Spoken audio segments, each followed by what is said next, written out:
Yeah.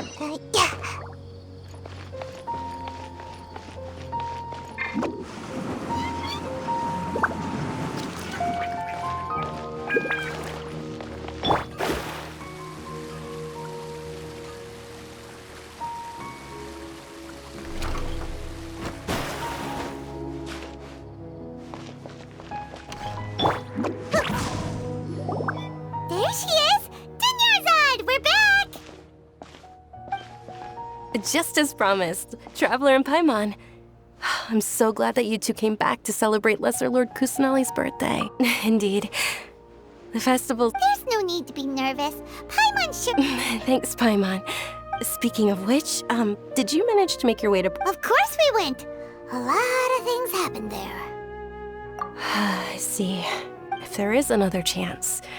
My lady, if you went to Port Ormos in your current state, we'd both be in for a lifetime of trouble. Dia! You were eavesdropping! It's called covert protection. Keeping an ear out for what's going on around my employer is part of the job. It's all right, Dia. I merely said I would like to go. I know better than to think the festival's tomorrow. I've been doing nothing but... Even when you put it that way, it's... Don't worry, my guardian. Okay, fine, but only tonight. Tomorrow's a big day, and many no-good scumbags are gonna try to take advantage of that. Ah. Oh, you two must be exhausted from your long journey back to the city. I've already prepared a room for you to rest. Whoa, you're so thoughtful. Paimon's so ready.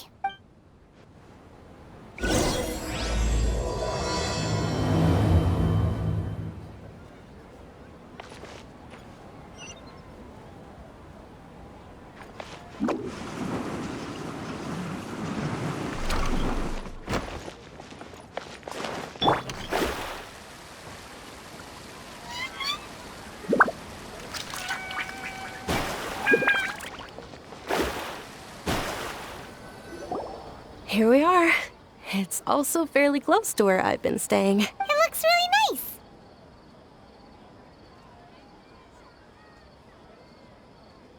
nice. Not at all. That's Paimon's specialty. Paimon can tell you stories next time. Oh, if you don't mind, how about we all walk? All of my friends will be working the festival. And Dia's still insisting on her covert protection. Yeah. It'll be pretty hard to relax and enjoy the festival if Dia's constantly hovering over you. Then let's meet at the nearby bazaar first thing tomorrow morning. It's a deal. Good night. I may be too excited to fall asleep. Paimon's starting to really look forward to the Sub-Zero festival too. Will there be... Oh, no. Thinking about food is just gonna keep Paimon up all night. The earlier we sleep, the better. Let's go inside, Traveler.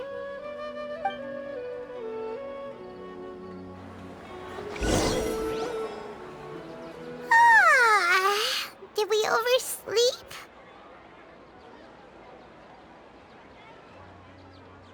We should go meet Dunyarzad right away!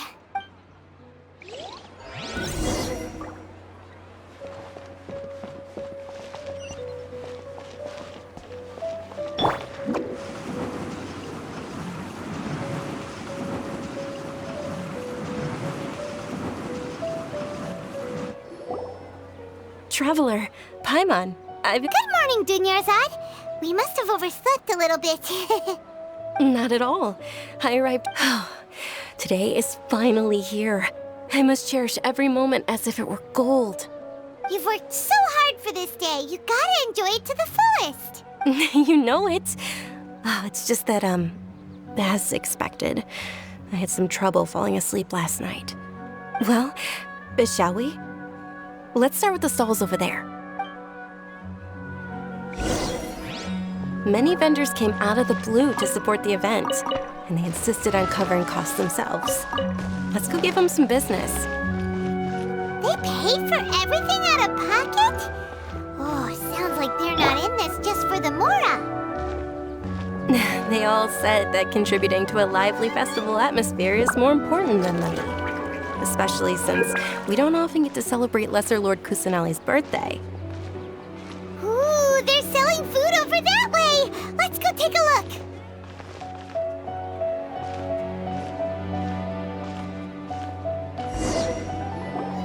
This is a stall offering foods from the Haftmewa feast. Oh, you could tell straight away. I thought most people nowadays wouldn't know. Mushrooms, flowers, and all kind of fruit? It's all vegetarian stuff. Oh, Paimon's a little disappointed. So, what's the Haftmewa feast you mentioned just now? It's another Sub-Zero's festival tradition. People used to set their tables with 7 different foods. Generally speaking, the most common selections were foods like Rukashava mushrooms, Nilopala lotuses, Sumeru roses, Sunsetias, Kapulatas, Hara fruits, and Zaytun peaches. So, the Sub-Zero festival is a vegetarian holiday? You don't have to be a vegetarian to enjoy the spread. We just use the 7 foods to symbolize the 7 virtues of the Dendro Archon. Wait, but if that's the case, if Sumeru uses vegetarian food to represent the Dendro Archon, then wouldn't the Pyro Archon's festival be full of food like roasted fowl, juicy meatballs, grilled steak? Oh, Traveler, we have to go to Natlan as soon as possible! I hope your wish comes true one day, Paimon. Thanks! Alright, how about we also check out some of these other stalls?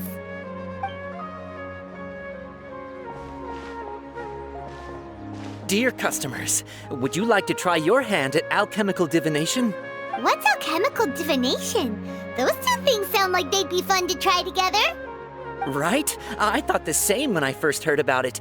It is said to be a mysterious craft invented by none other than Lesser Lord Kusanali herself. So, how does it work? It's quite simple. After you give me any 2 alchemical reagents, I'll use them to perform a random transmutation. Sure sounds random. So random that it will probably fail. That is precisely what we need. After the transmutation fails, your one and only diviner here will interpret the remnants.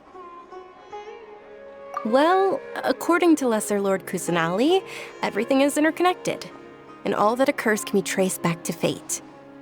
You could say this is a pearl of old wisdom. Why does everything sound so much more credible when Dunyarzad says it? Are you guys working together? So that's the true wisdom behind it. This young lady sure knows her stuff. So, how about it? Want to give it a try?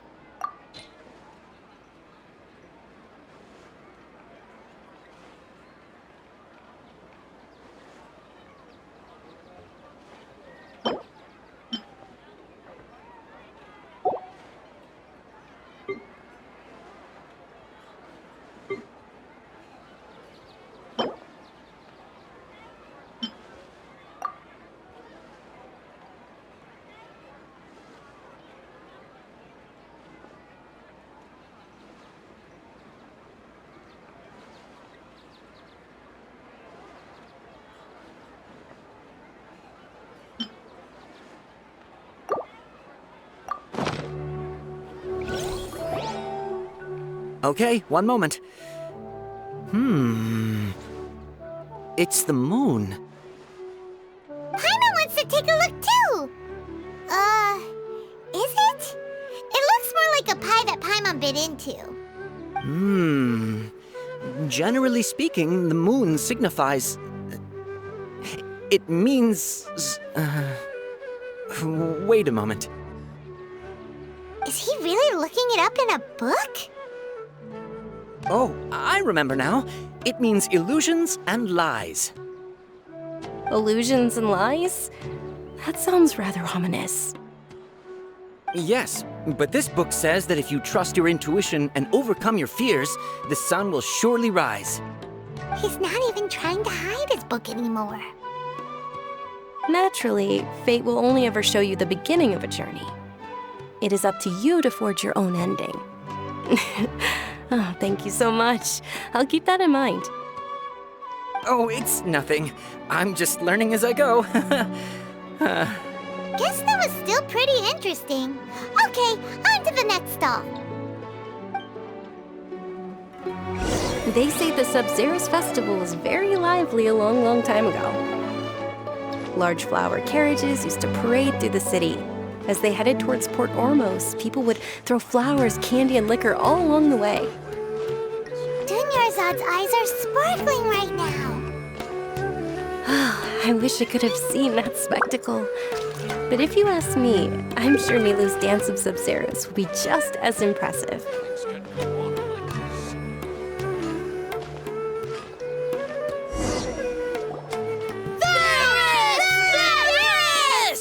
Attention! Soldiers, fall into formation if you want any Yalda candies. It's a weird guy with a weird hat. Hey, it's Dunyarzad! Wow! Miss Dunyarzad, the children love you even more than the Yalda candies. In the few short days it took to prepare for the Sub-Zero's festival, the children have all grown very fond of you. The Hallowed Knight of Flowers. It's an honor that you know my name. Attention! In the name of Ferris, the Knight of Flowers, I commend you on your contributions to the glorious Sub-Zero's festival.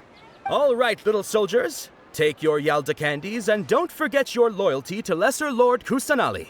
Dismissed! Yes, Knight Ferris! Ferris, the Knight of Flowers, is another Sub-Zero's festival icon, and one immensely popular with children. In the past, the actor portraying Ferris would also sit on a flower carriage. It's all thanks to Miss Dunyarzad's sponsorship that the children can make such wonderful memories today. As are we to you, Vihar. Oh, not at all. Oh, speaking of tradition, do you want some Yalda candies? They're a festival staple, and I happen to have some boxes readied here. Take a look and pick whichever one you want. Whichever one? Don't these boxes all look the same? That is the fun part. Each box contains a random flavor. It's up to the luck of the draw. Flavors include lavender melon, hara fruit, sunsetia. Ooh, those all sound pretty good. And there's also lizard tail and oni kabuto. Huh? What's up with those two flavors? Oni Kabuto is a little spicier than Lizard Tail. Dunyarzad, you tried them before? Traveler, help Paimon pick one. Paimon wants the Sunsetia flavor. It's all right. Paimon believes in you. I also believe in your intuition. Great! These boxes of candy are numbered 1 to 5 from left to right. Which one do you want?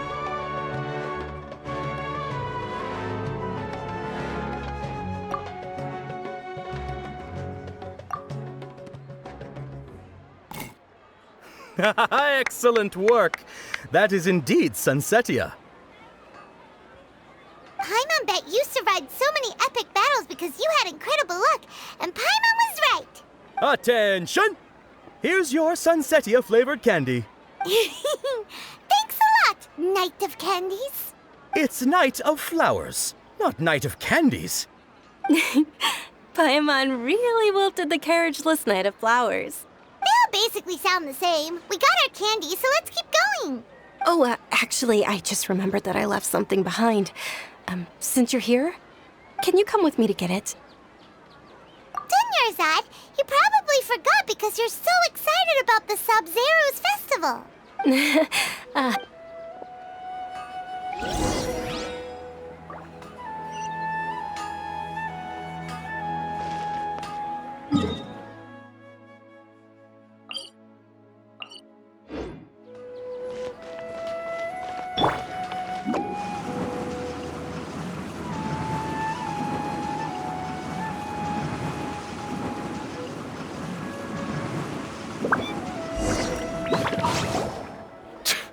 We're too late.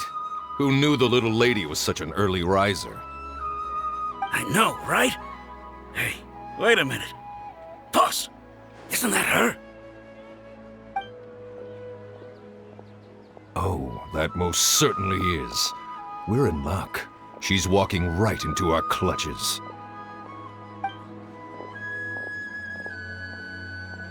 Those Eremites don't look like they're up to any good. Who are you? I don't believe the Homayanis hired you. That's right. We haven't received any of their Mora, but I wonder how much the Homayanis would shell out to get you back. They're a gang of kidnappers! Traveler, hurry and protect Dunyarzad! Hey, did you scumbags even consider that the Homayanis might have hired a merc that outclasses you? You're... Dia! Dia the Flame Mane! No wonder we mercs haven't heard anything about you for so long. You sold your unruly mane to the highest bidder. Don't speak so disrespectfully. My family started working with her as gratitude for her past kindness to us. Don't worry about it, my lady. Just some friendly banter between mercs. One punch and those rabid dogs will expose themselves for what they really are. Aren't your claws all dull by now? Don't get too cocky! Traveler, take Miss Dunyarzad to a safe location. No, we're gonna stay and help. There's too many of them.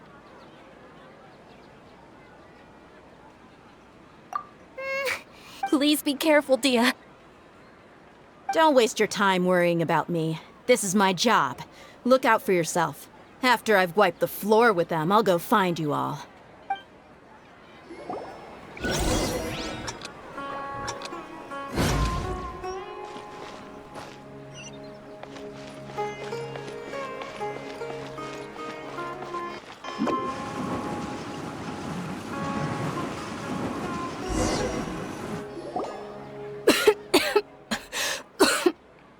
Dunyarzad, are you okay? You look a little pale. Are you in shock? I'm fine. My body always reacts like this whenever I exert myself too much. You sure you're okay? I'll be fine after some rest.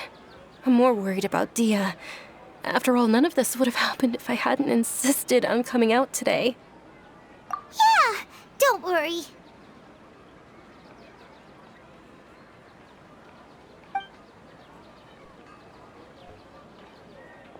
My lady, Traveler, found ya.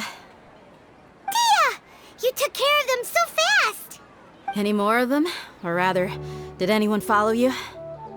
Dia, your arm! Oh, this? I'm fine. It's just a scratch. Normally, they wouldn't have been able to land a hit on me at all, but I'm still getting used to this new greatsword. Please, let me take a closer look. Come on, it's nothing. Us mercs aren't as fragile as you think. Hold on, you said something about a new greatsword. What happened to the one you were using before? About that. Well, I sold it, because I was low on Mora. Stuff like this happens every now and then. It can't be. The anonymous donation that was used for the venue's final round of preparations?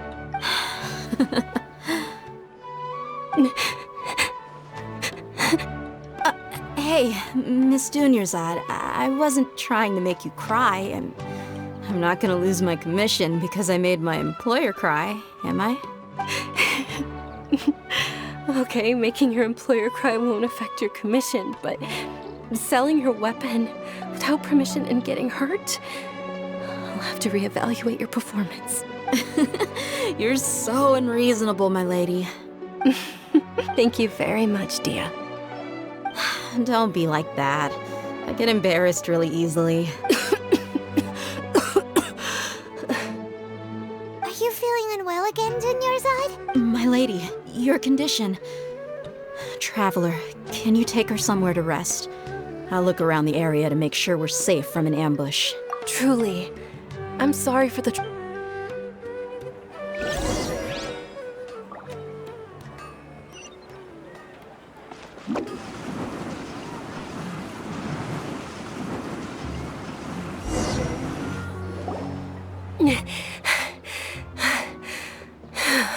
Are you feeling better, Dunyarzad? Yes, much better. Just give me a few moments and I'll be good to go. I didn't realize you were concerned about it. I guess I shouldn't continue to keep it a secret. I was actually born with Elazar. It's terminal now. Can't believe it's Elazar! Oh, you've already heard of Elazar. In that case, you probably know about its severity. Sumeru's current medical advancements still haven't been able to find a cure. The disease's progression can only be delayed through environmental therapy. Dunyarzad. There's no need to be sad. I've always lived with Elazar, and I came to terms with it a long time ago. Compared to the simple fact that I'm afflicted with this, its effects on my life have been much more painful. I know that my family loves me dearly. They've done all they can to provide the best environment for me so that I can live for that much longer. However, I know. Did you know? Before I ran away from home this time, the world outside of my home didn't even know that I existed. Since I was a child, all I could do was sit on my bed and stare at everything outside of my window. I'm sure my family's worried and disappointed in me for running away, but I just didn't want to have any regrets. I wanted to meet other people. To me, there's nothing more beautiful than being able to meet and speak with others. Not to mention the incredible time spent preparing for the festival. The joy on everyone's faces here, and all the support I've received from friends like Dia. This way, when my final day does arrive, it will be less sorrowful. At the very least, many people will remember that I once existed in this world, right? As long as you don't forget Paimon, Paimon also won't forget about you. No, even if you forget Paimon, Paimon will still remember you. Thank you two so much. I apologize for the depressing conversation. This is out of character for me. To be honest, Lesser Lord Kusanali gave me the courage to do all of this. If it weren't for her encouragement, I wouldn't have taken that first step. Thanks. There will always be frustrations in life, but I know that the point of living is not to leave behind any regrets. Oh, right. Isn't it almost time? Huh? Almost time for what? Isn't the Dance of Sub-Zeros about to begin? It's the part of the festival that I've been looking forward to the most. Nilu will recreate that legendary scene with her most splendid dancing. And the Sub-Zeros festival will conclude amid everyone's applause and blessings. And with that, my wish will also... Then what are we waiting for? Let's go to the stage! Yeah, we should still make it in time.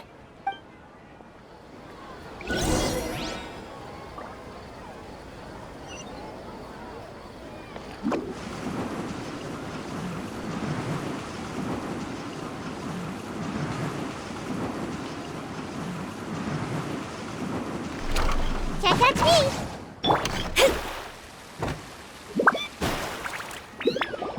Were you not aware that the law prohibits this type of performance from taking place without prior permission? Over there! Someone's yelling at Nilu!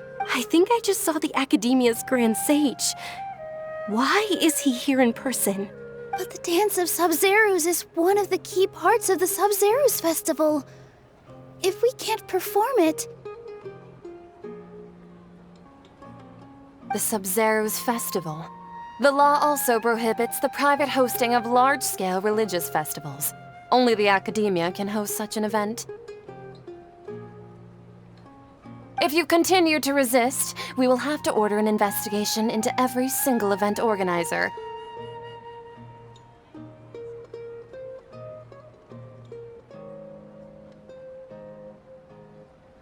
The Grand Sage has already granted you much leniency. I advise that you exercise tact. How did things turn out like this?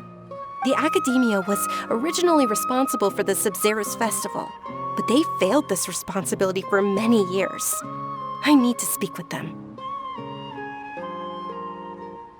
This is a hard pill to swallow, but you're right. Things would only get worse. Art, dance. Aren't you ashamed of pursuing such frivolous and meaningless activities in this land of knowledge and reason?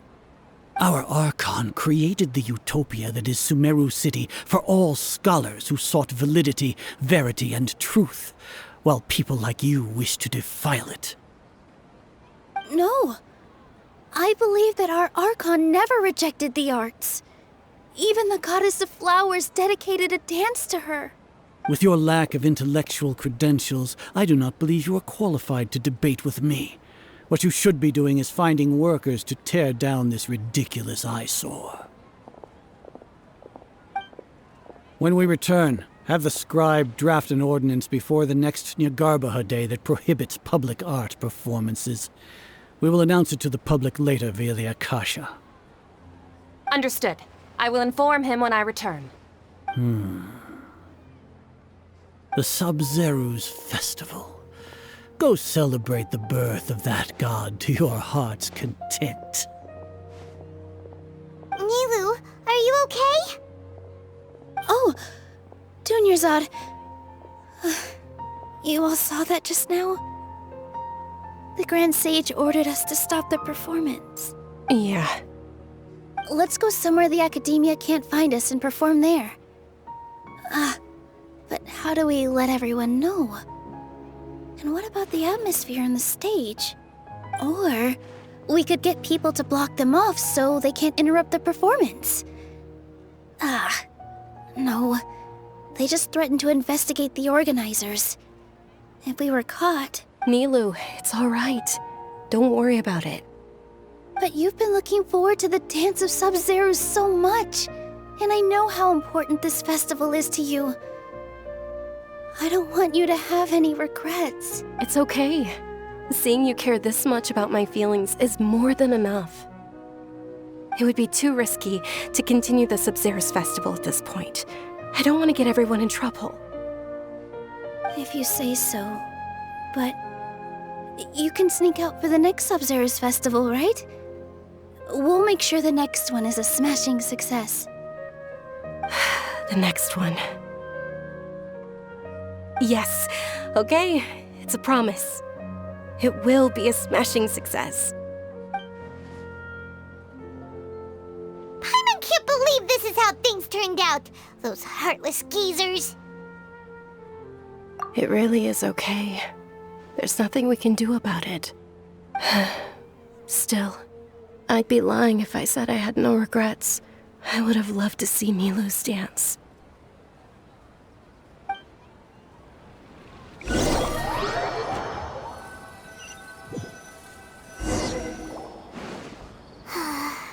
A lot happened today. It's a shame the festival ended the way it did. Nilu and Dunyarzad promised to make the next Sub-Zero's festival a success, but Dunyarzad is running out of time. Yeah.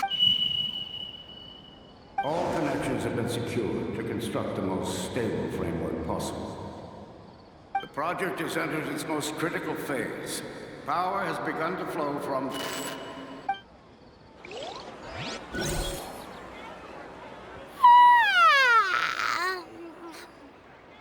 Oh, we're gonna be late! It's all because you wouldn't get out of bed! We should go meet Dunyarzad right away!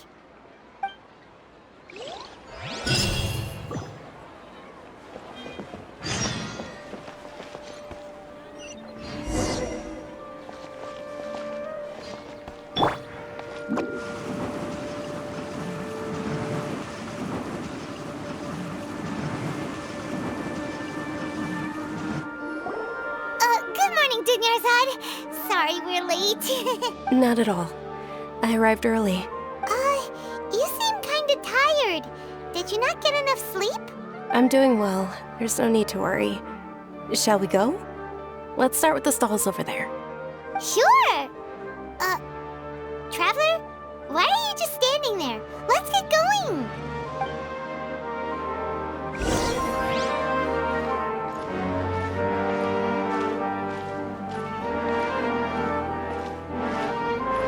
Ooh, they're selling food over that way! Let's go take a look!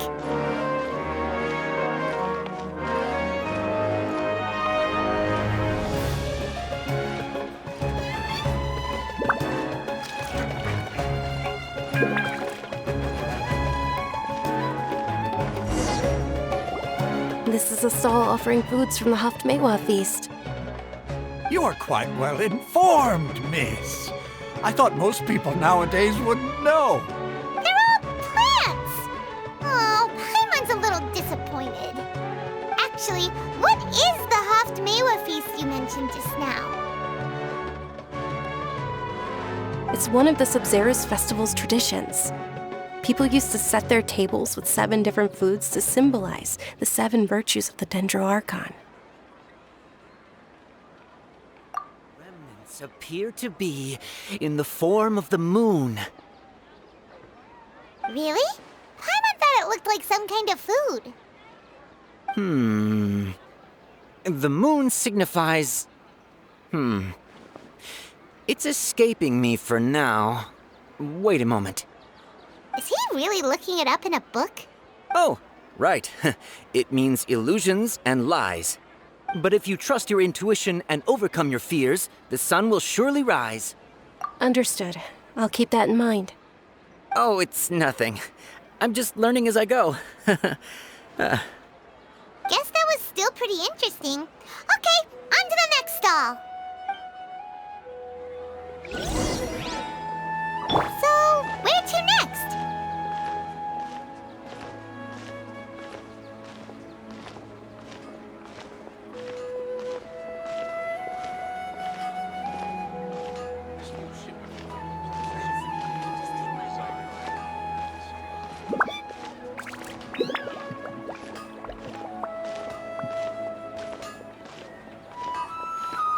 Things can't go on like this.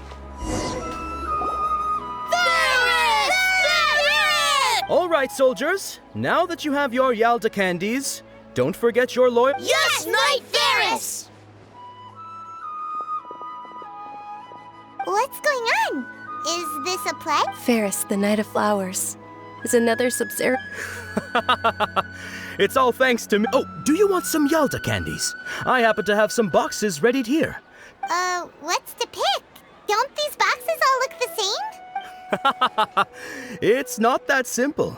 Each box contains a random flavor. It's up to the... Ooh, how interesting. And there's also lizard tail and oni kabuto. Ugh, why do those flavors Traveler, help Paimon pick one.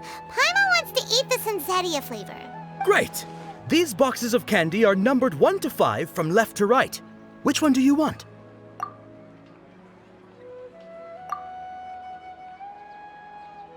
Ah, excellently chosen. Number 4 is indeed Sunsettia.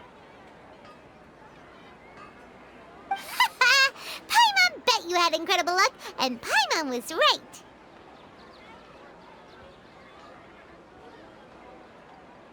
Huh? Are you saying that you instinctively chose the right box? But now that you mention it, Paimon also had the feeling you'd choose the right one. Is that kinda like what you felt? Maybe we didn't sleep very well last night. Or maybe we slept too much. Oh, sure. Huh? Where are you going? You're just gonna walk off like that?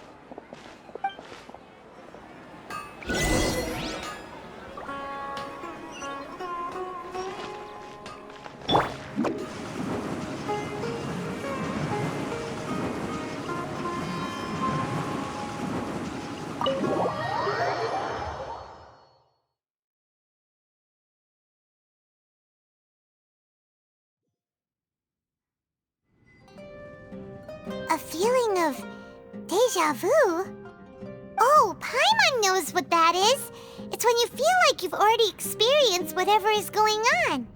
In that case, Paimon also felt something like that today. But that's just our brains playing tricks on us, isn't it? So why'd you run here in such a hurry?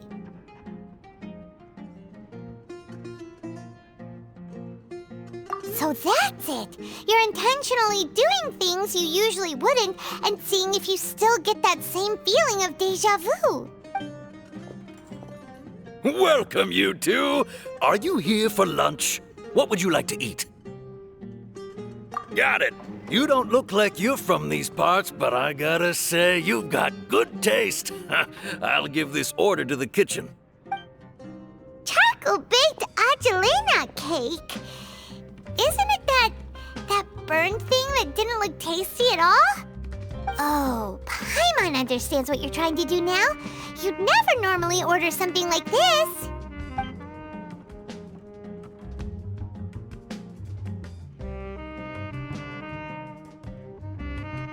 That thing? Isn't this going a bit too far?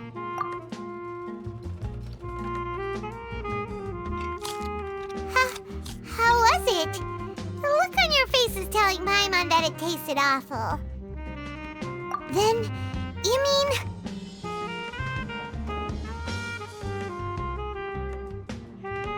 That's impossible!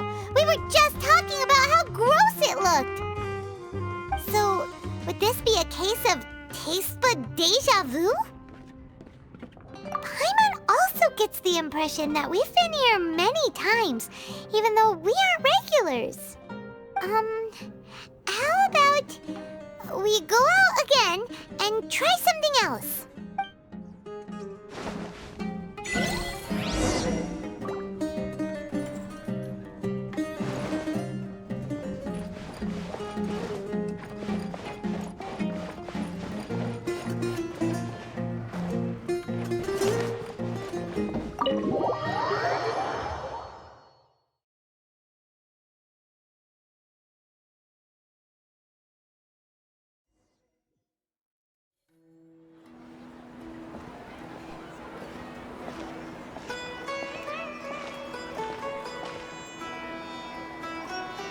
Hey, Dunyarzad is sitting by herself on that bench over there.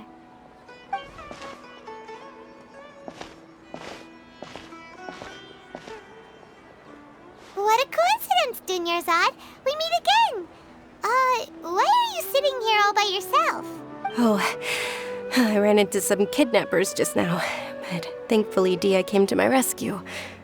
I started to feel unwell after that, so I sat down here. Kidnappers? Oh my goodness, are you hurt? I'm okay. Dia's arm got scratched, but it isn't serious. Whew, that's a big relief. But, Dunyarzad, you seem a little down today. It's the Sub-Zero's festival, and you've been looking forward to it so much! Not at all. I've always been like this. Excessive physical exertion or strong emotions tend to aggravate my illness. Besides, no matter how amazing today may be, it is but a single day. After however many more days, my time will come to an end. Paimon doesn't quite follow you, and Paimon feels like something's really got you down right now. It really is fine. I don't mind. Huh? Did something happen? Dunyarzad, have you ever felt deja vu? You know, like when you've already experienced something that's happening right now? Deja vu? No. But my days have been the same for years now. Even if I were feeling deja vu, I suppose I would already be used to it. Oh, Paimon sees. Then, is it only the two of us? It's almost time. Huh? Time for what? Nilou's Dance of Sub-Zeros is about to begin. Let's go.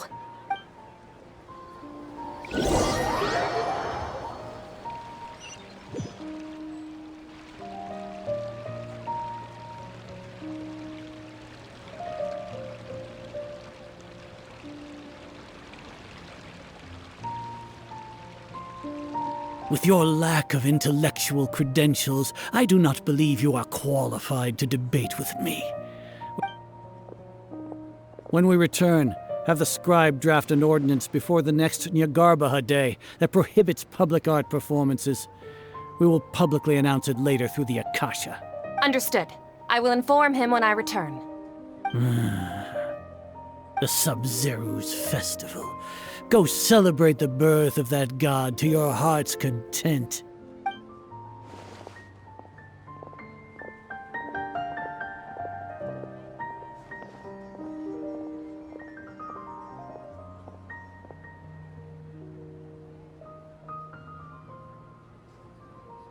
Nilou? Oh, Dunyarzad. It's okay. But you've been really looking forward to this. I don't want you to have any regrets. It truly is unfortunate, but I don't want to cause trouble for anyone. Didn't the Grand Sage say that he might investigate the organizers? True, but... Well, okay. I'll just have to try again next year. The next festival. I probably won't be around by then. Wait, what did you just say? No, nothing. I'll be heading back to rest.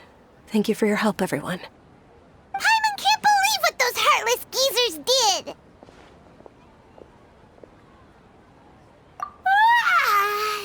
Did Dunyarzad already go back? We should also return and get some sleep.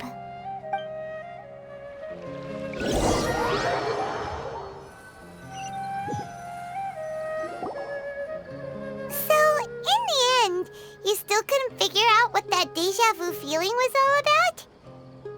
Maybe it really was because of exhaustion. Same here. That's why Paimon stopped thinking about it halfway through the day. Then, how about we settle in and get a good night's sleep? For now, we can chalk things up to exhaustion. We can do more thinking tomorrow. Observing a modest drop in the output of jnana energy, but values still remain within normal parameters. Continue to monitor for variances in the data and find the cause as soon as possible.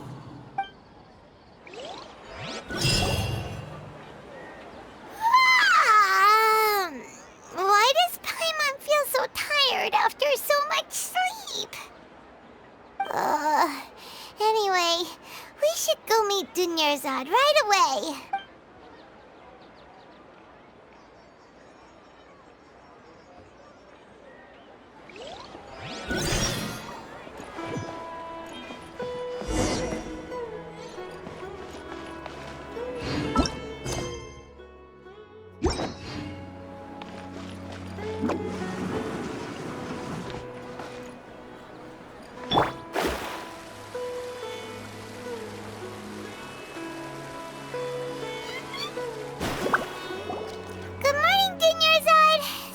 Keep you waiting.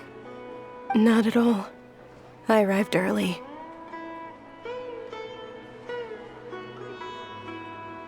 Huh? Paimon thinks you sound kinda tired. Did you not get enough sleep? I'm doing well. There's no need to worry. Shall we go? Let's start with the stalls over there.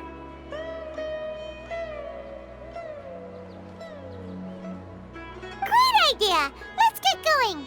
Traveler? Hey.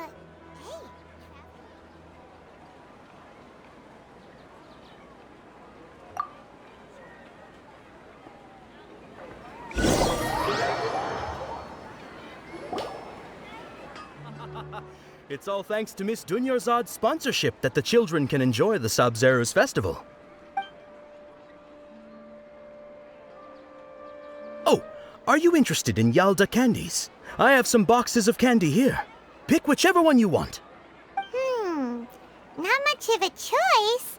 All these boxes look the same. It's not that simple. Each box contains a random flavor. It's up to the luck of the draw. Flavors include lavender melon, hara fruit. They all sound pretty tasty. And there's also lizard tail and oni kabuto. Huh? What were those last two? She'll help me choose. Paimon wants to eat the Sunsetia flavor. No problem. These boxes of candy are numbered 1 to 5 from left to right. Which one do you want? Oh, I like your confidence. No hesitation at all. Oh, congratulations! Number 4 is indeed Sunsetia.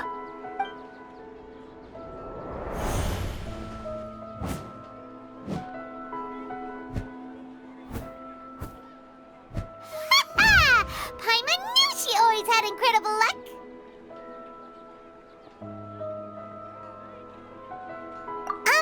Paimon's not really interested in the other flavor. Wait. How did you know? Don't tell me that you already knew which flavor was in each box. What? She was right about all of them? That couldn't have been luck. How is this possible? I packed all those boxes this morning and they've been sealed ever since. You couldn't have known beforehand. Mind reading? X-ray vision? Or some kind of magic trick? This is way too freaky. Tell us what's going on! Since when did you get superpowers? Traveler?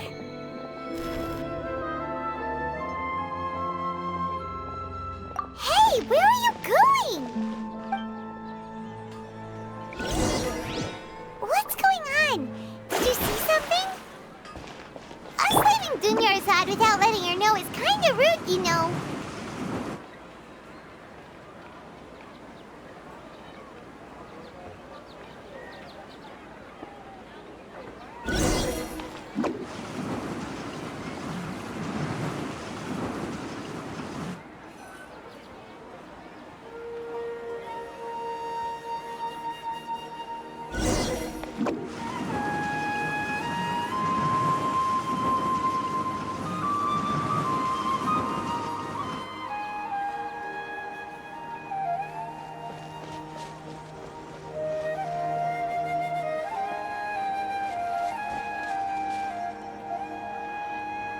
What are you looking for? Why did we come here?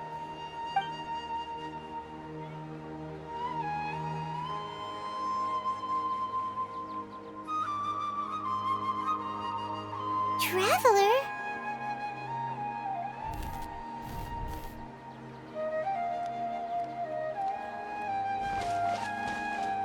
That's...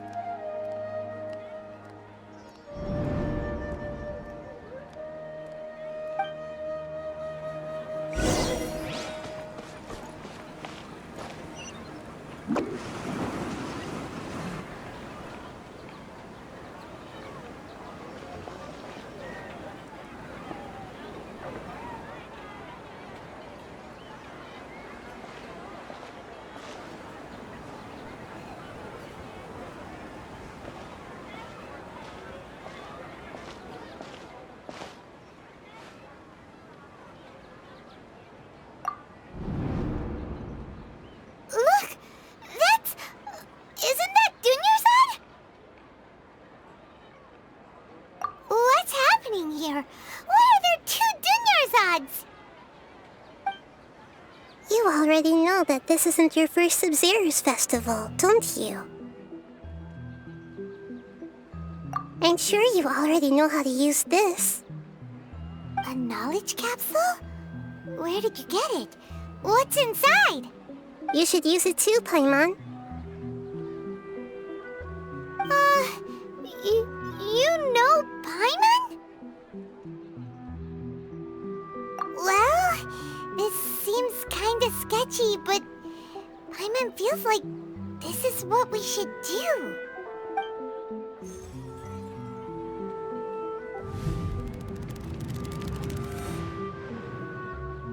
What the? This is our 20th time at the Sub-Zero's festival? Huh? No. The 30th? 40th? Just how many times have we been to the Sub-Zero's festival? Have we been trapped in a single day? If it weren't for you, we wouldn't have even realized. What the heck was inside that knowledge capsule? Your memories are still scrambled? Try your best to remember. This isn't the first time we've met, and I answered that question a long time ago. Let Paimon think. Oh, it's coming back. Meeting you was the real catalyst for restoring our memories, and the knowledge capsule was just your means of showing our minds the way. What about everyone else? Why are you only helping the two of us? Your sense of deja vu is stronger than everyone else's, yes? As for an explanation, you two received the blessing of Dendro, and you also have special, sensitive constitutions. It was as if a single sheet of paper was separating those memories from your consciousness. A familiar question. I think this is the 7th time you asked that. As you can see, she isn't doing well. You probably sensed it too. The Dunyarzad you were just with is different from the first Dunyarzad you met. That first Dunyarzad is in front of you right now, and she doesn't have a lot of time left. Looks like you're almost done sorting out your brain. Oh yeah, I'm Nahida. Good, you passed the test. What's happening? You can awaken our memories, and you seem like you know what's going on. Oh, wait, please don't tell Paimon even you don't know. Everything in this world runs in a loop. This cycle is called the samsara. You, me, and everyone else are all stuck inside the one-day samsara. As for the truth, that's on you to find out. If you were told the truth instead of discovering it yourselves, it would literally blow your minds. I don't know how you'd be after that. I can only give you surface-level help, like bits of information and subtle hints. For the rest of the time, I'll be doing all I can to slow down Dunyarzad's illness. She looks like she isn't doing well at all. Her illness gets worse after each Sub-Zero's festival. If we can break out of the samsara, I might be able to save her. But as things are right now, she's just a small bird in the sky that's about to lose its last feathers. All I can do is raise a gale to delay her fall. You sure love to use weird analogies. Analogies are wonderful tools. They let you use existing knowledge to understand unfamiliar things. Okay, so, with what you know so far, what do you think the truth is?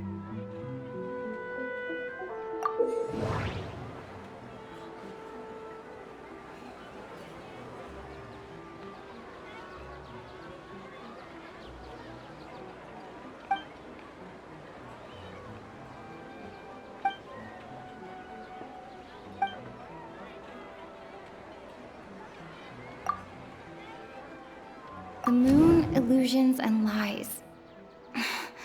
What do they all mean?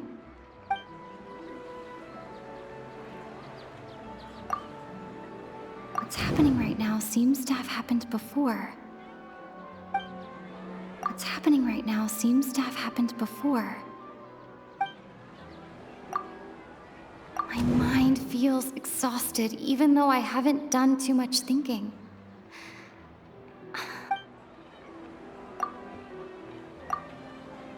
Grand Sage said, go celebrate the birth of that god to your heart's content. Did he mean something more? Grand Sage said, go celebrate the birth of that god to your heart's content. Did he mean something more? That doesn't sound right. I need to carefully think things through. We've already experienced the Sub-Zeru's festival many times, and the day of the festival seems to be in a perpetual samsara.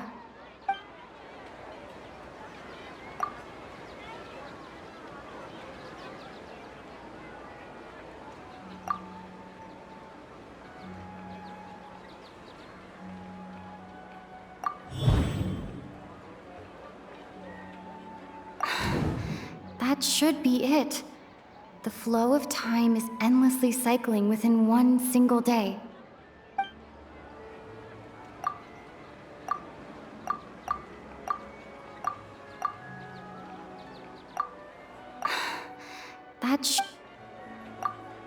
My mind feels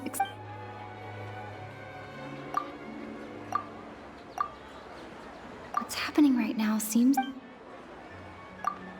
The moon, illusion... We've already experienced this... A time loop. You've given similarly wrong answers in the past. A pity. Still the wrong answer? Paimon thought that made a lot of sense. It feels like time's just repeating itself. A simple time loop can't explain some of the phenomena. You two are still missing. Dunyarzad. The Sub-Zeru's festival is happening every day, but that doesn't mean we can waste an infinite amount of them. Hurry and find the truth before today's festival ends.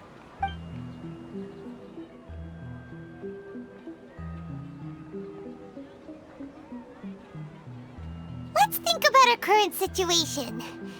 To save Dunyarzad, we have to escape the samsara of the Sub-Zeru's festival. And to do that, we need to figure out what's happening.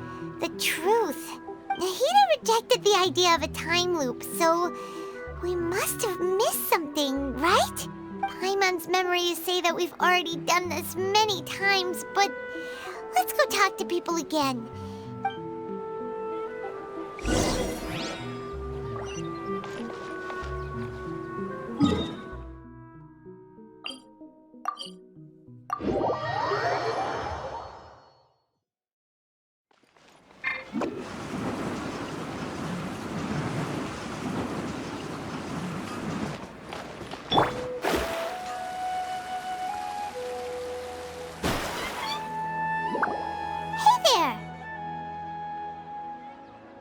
Hey, it's you guys again. Where's your cultured friend? She's feeling a little unwell. I see. Did you come back to buy something? I guarantee the freshness of my products. I harvested them from the forest just yesterday. Huh? What brought this about? I hurried back from the forest yesterday, and I'm selling produce here today. I haven't felt anything strange. To put it another way, if you really think about it, was yesterday truly yesterday? Did you actually come back from the forest yesterday? What kind of philosophical nonsense is this? Are you two daydreaming? Didn't you know that no one dreams in Sumeru? Go somewhere else if you want to find someone to daydream with. He actually has a point. Is this a dream? Is everyone dreaming? True. It's so weird that people here don't dream. Why is that? Anyway, if this all really were just a dream, we would have woken up a long time ago. Let's keep asking around.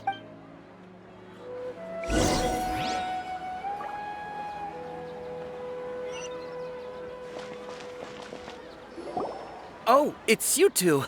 Was my divination so accurate that you felt compelled to compliment me in person? Ooh, I knew it! I told you, the god's divination is highly accurate. You just hadn't fully understood its significance yet. You're really excited about this, huh? That's... help you better understand. So, you're admitting that you don't have a clue?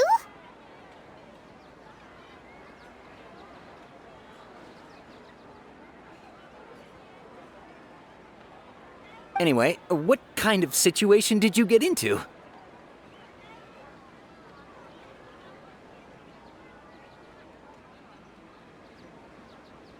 Huh?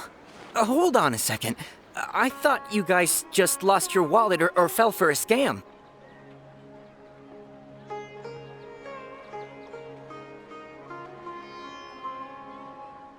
What you just said, are you serious? Does that kind of thing actually happen in real life? Paimon knew you weren't going to believe it. Marvelous. Truly marvelous. I believe you. Recall the interpretation of your divination, the moon, illusions, and lies. It really felt like an omen. When you say it like that, the divination does sound like it's related to what's going on. Can you read any more into it? I believe that the Archon's revelations are never more than vague hints. Anything more specific is beyond the reach of mere mortals.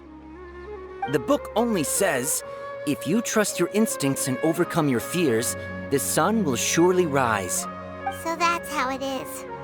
Looks like fortune-telling is just fortune-telling. It's no good for practical problems.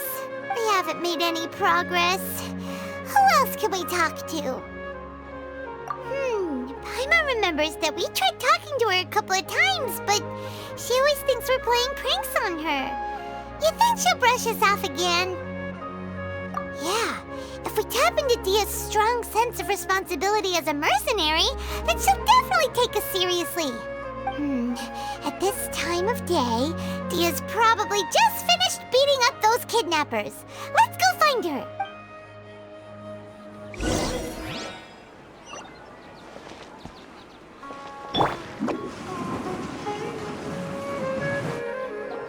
I'm fine, my lady. It's just a scratch. Perfect timing. Both of you are here. Paimon, Traveler, you came at just the right time. Listen, there was a dangerous Huh? You saw? Then why didn't you jump in earlier? If someone was protecting Miss Dunyarzad, I could have went all out. Anyway, can you do something for me? You want the Traveler to take Dunyarzad somewhere to rest up while you check to see if there's still any kidnappers around. Did Paimon get that right? How did you know what I was going to say? We need to say something convincing.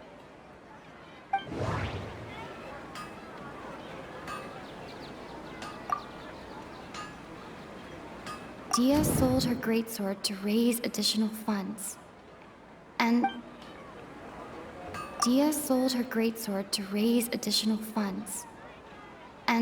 then she was injured because she Tell her, Traveler!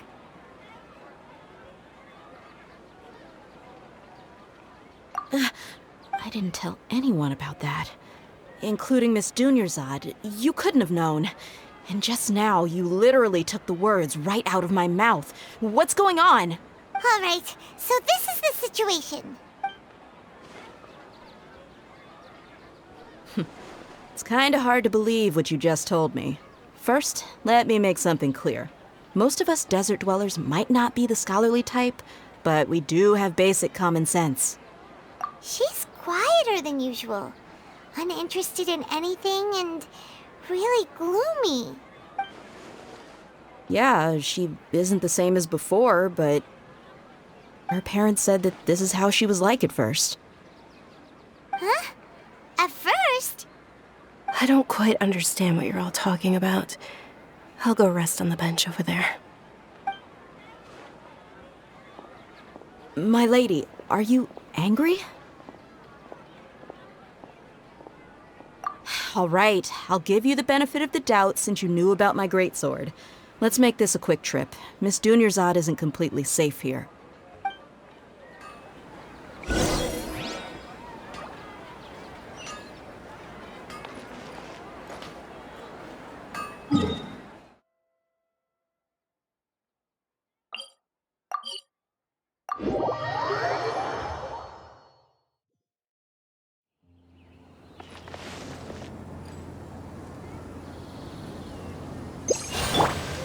Incoming!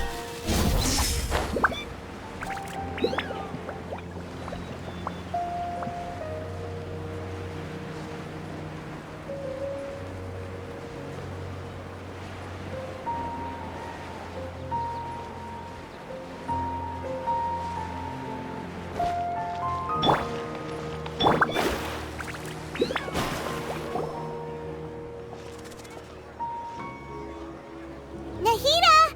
We brought a friend! Are you busy? I thought I told you that it won't help to bring anyone here. We just wanted her to see the real Dunyarzad's condition. The real Dunyarzad? Where and who are you talking to? Huh? I told you that you two are special.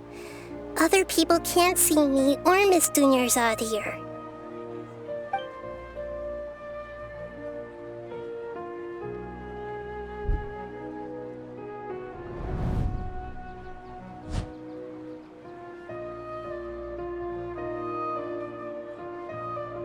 Hold on.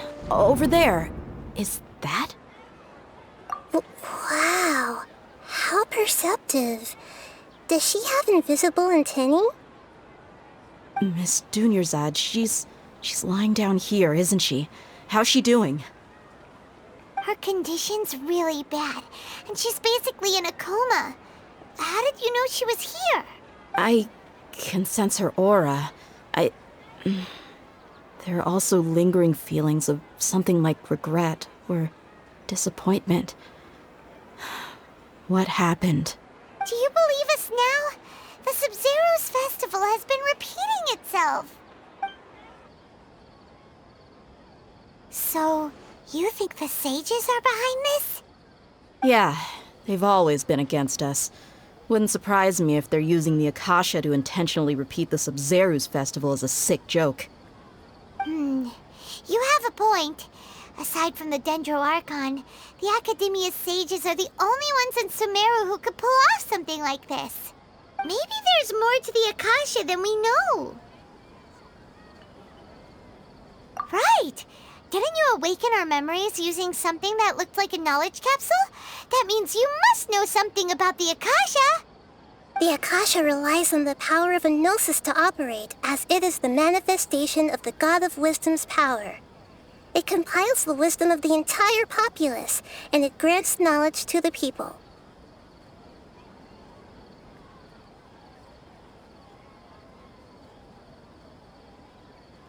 A gnosis could do that? No wonder the Akasha is so magical. It's being powered by the gnosis of Sumeru's Archon. So, this Nahida you mentioned, what did she say? She said, and Paimon quotes, "The Akasha relies on the power of a gnosis to operate, as it is the manifestation of the God of Wisdom's power. It compiles the wisdom of the entire populace and it grants knowledge to the people." Compiles the wisdom of the entire populace and grants knowledge to the people. Wait. I get the grants knowledge part. That's what people have always used the Akasha for. But compiling the entire populace's wisdom? How does that work? Did she mean that the sages enter new knowledge into the Akasha? Oh, yeah. That sounds about right. What do you think?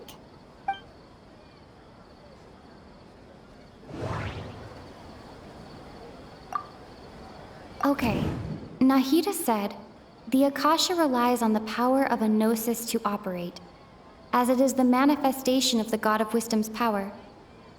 It compiles the wisdom of the entire populace, and it grants knowledge to the people.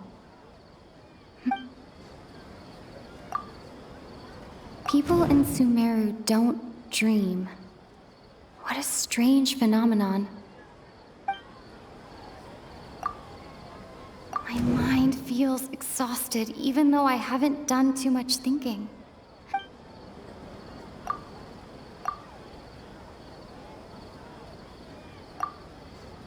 That doesn't sound right. What's happening right now seems to have happened before.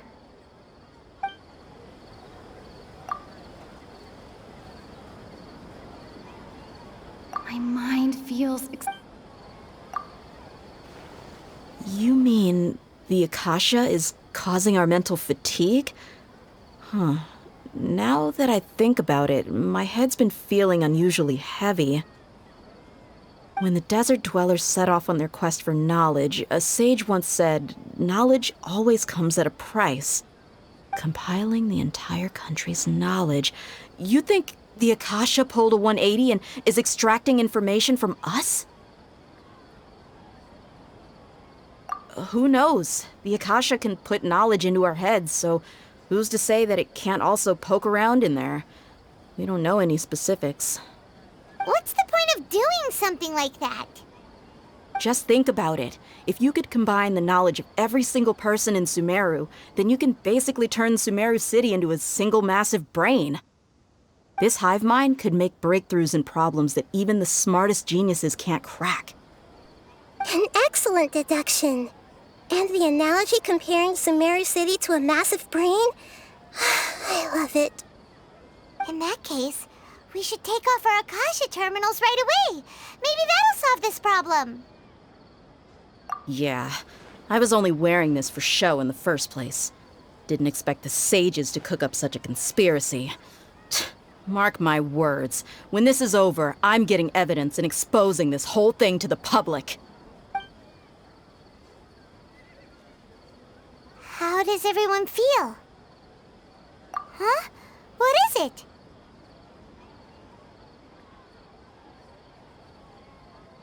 Oh, that! Paimon knows what you're talking about. It's a single soft beep that sounds like it's coming from the Akasha terminal. The sound of a beep. Could it be a prompt tone for when the Akasha is operating?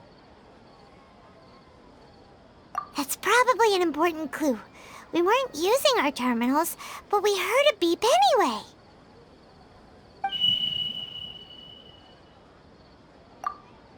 Traveler, did you hear that? I heard it too. Our ears aren't messing with us. There was definitely a beep, but it sounded like it was coming from inside my head. We took off our Akasha terminals.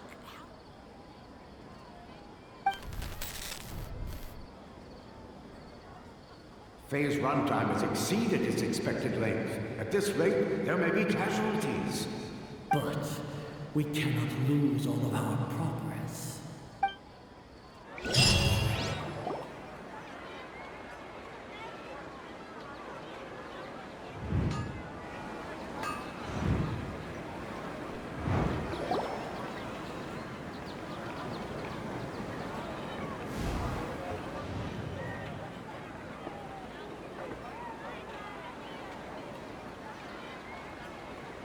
Paimon remembers everything!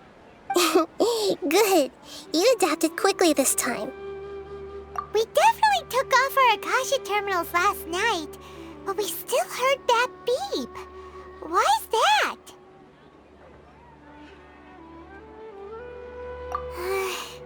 But now we can at least confirm one thing. The Akasha definitely has something to do with whatever's trapping us in this cycle. Oh, Paimon doesn't get it. Why would the Akasha go this far if all it wants is everybody's wisdom? It's extremely difficult for lab rats in an experiment to understand why they're being treated the way they are. If we're lab rats, then what are you? Nahida, you've never told us anything about yourself. I guess I'm the moon. The moon? Wasn't that the result of our divination? Anyway, knowing who I am won't help you get closer to the truth, so you should focus on other things. Don't get distracted and miss any clues. Okay then. Dia helped us a lot yesterday, so let's go find her. If Paimon's reading the time correctly, those kidnappers should be showing up soon.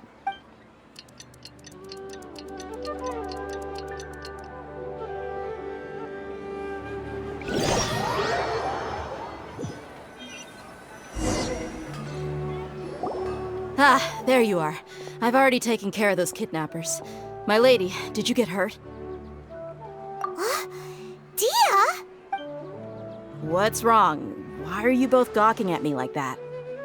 You didn't get hurt this time. Huh? What do you mean this time? Why are you so surprised that I managed to get out unscathed? Those kids were amateurs.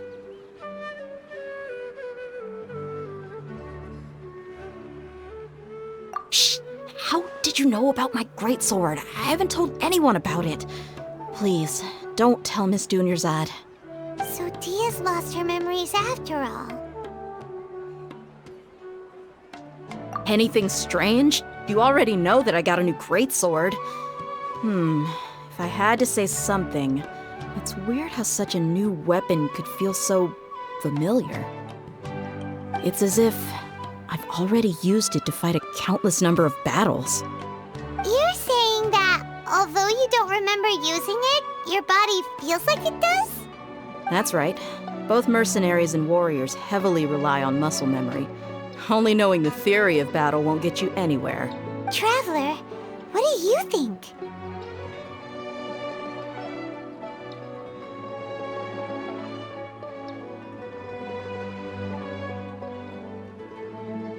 Yeah! Paimon's feeling really hopeful. Oh!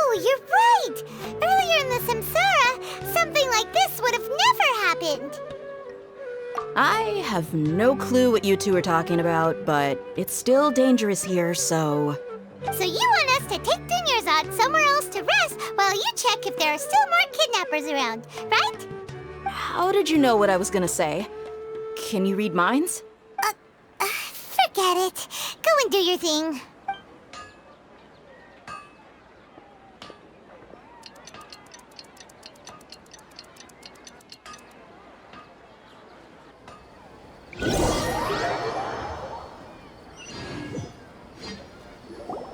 Whew. It's finally nighttime. Aside from Dia not getting injured, everything seems to have stayed the same. Listen, Nahida, we found out that Dia got out just fine today, even though she got injured every other time she fought the kidnappers. Do you think the Samsara has been broken? Have we saved Dunyarzad? Really? Good job on all that progress. Get some good sleep tonight. Hey, what kind of an answer is that? Tomorrow will come. Everyone assumes this is common knowledge, but the only way you can know that for sure is if you experience tomorrow. How many todays has it been? Is it possible that today will be followed by yesterday? Does tomorrow truly exist as anything beyond a made-up concept? It's even possible that this entire world is a lie, and the history of the whole world has just been one endless Sub-Zero's festival. Okay, no more. Paimon's brain is already shut down.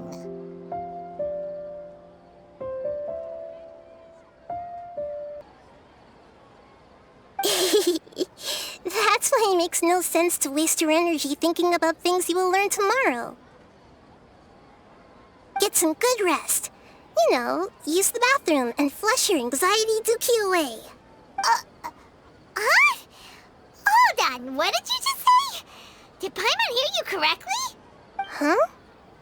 People always say they feel a sense of relief after they take a duk-duk. That's why I suggested you could try that. Is that so strange? It's so strange and so against common sense that Paimon's at a loss for words. You were sounding kind of smart just a minute ago. Yeah, even though it's happy and lively at the Sub-Zero's festival every day, it feels like it's been a long time since we've really gotten to relax. Let's go back to our room. Continue the harvest. Compared to what we stand to achieve, these sacrifices are trivial.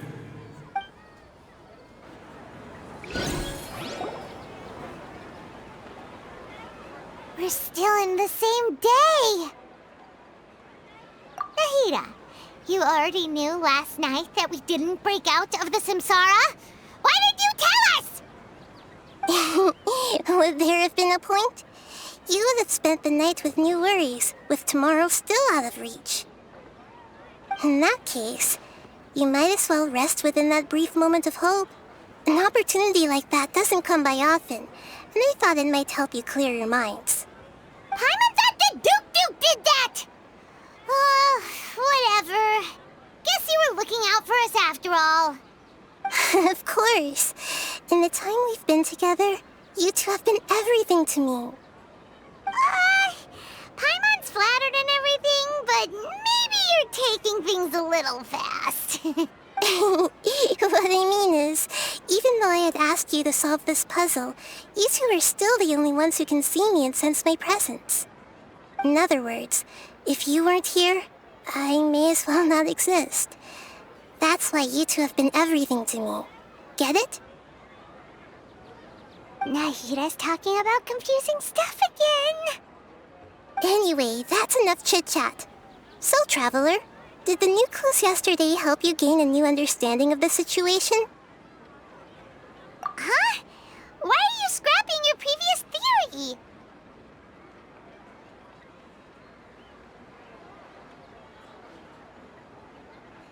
Oh yeah, you're right! Gosh, how did we not notice that? In a simple time loop, people's physical conditions should also reset. So, what's your new hypothesis?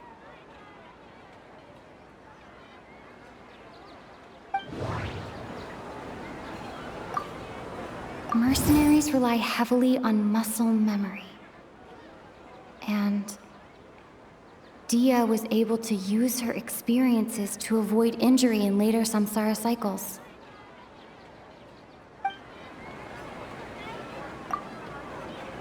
The moon, illusions, and lies. The beep is a prompt tone for Akasha operations. We still hear it every night, even though we removed our Akasha terminals. Okay, Nahida said, the Akasha relies on the power of a gnosis to operate, as it is the manifestation of the God of Wisdom. We've already experienced the Sub-Zeru's festival many times, and the day of the festival seems to be in a perpetual samsara.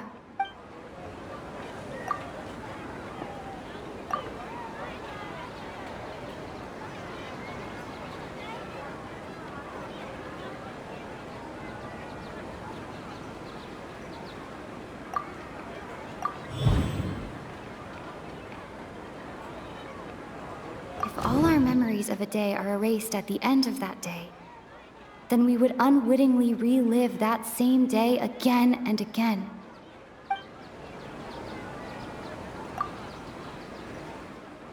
Oh!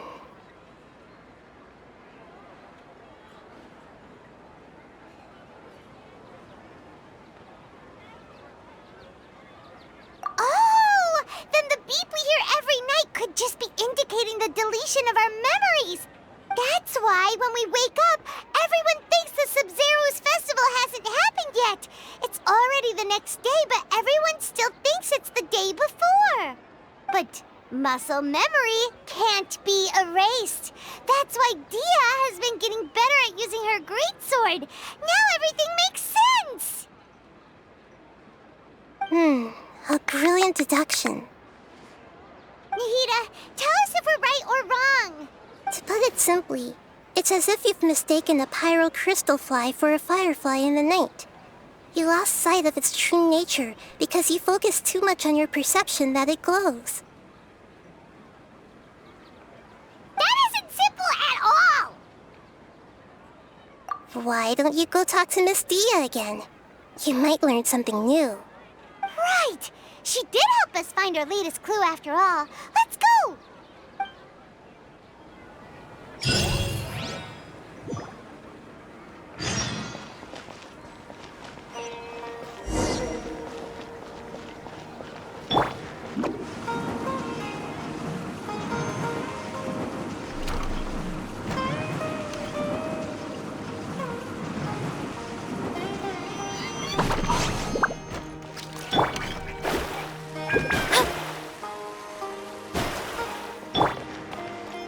Make my escape. There you are. Really took me a while to find you. As expected, Dia also didn't get hurt today. Get hurt? Why would I? Don't underestimate me. Well, you're still getting used to your new greatsword. Huh.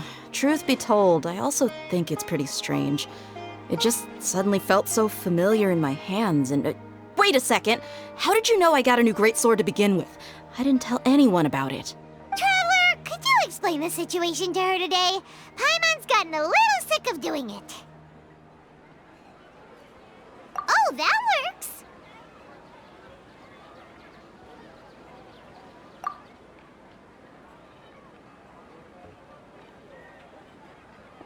What happened to you guys while I was gone? Did you get brainwashed by some cult? Don't think too hard about it. Just take what we're saying at face value. All right then, let me get this straight. You're telling me that my body's already gotten used to this greatsword, but my brain just doesn't remember it? Yes, your memory's being erased every day. Then I'd have to disagree. That's impossible. Oh? Why do you think that? If we've actually been reliving the Sub-Zeru's festival day after day, then what happened to the things we used, the money we spent, the food we ate? Common sense says my wallet should have emptied itself a long time ago. There's no way I wouldn't have noticed that.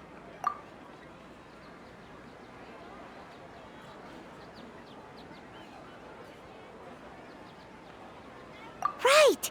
They could use the Akasha to record what everyone did that day, and then use the city's resources to replenish everything! It's not very likely, but it's also not impossible. No, it is impossible. I've got proof. You have proof? Where? You two are surprisingly serious about this nonsensical discussion. Fine, I'll play along for a little longer.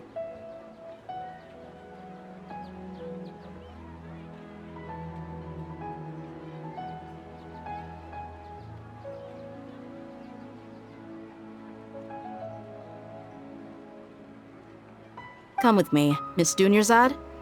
Please come along as well. I still can't guarantee that this area is safe.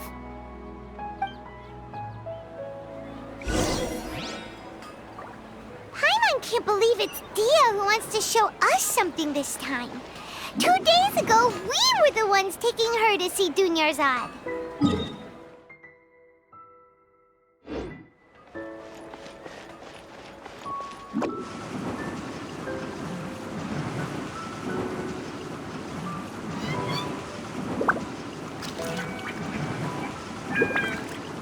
And the way I go! Make my escape.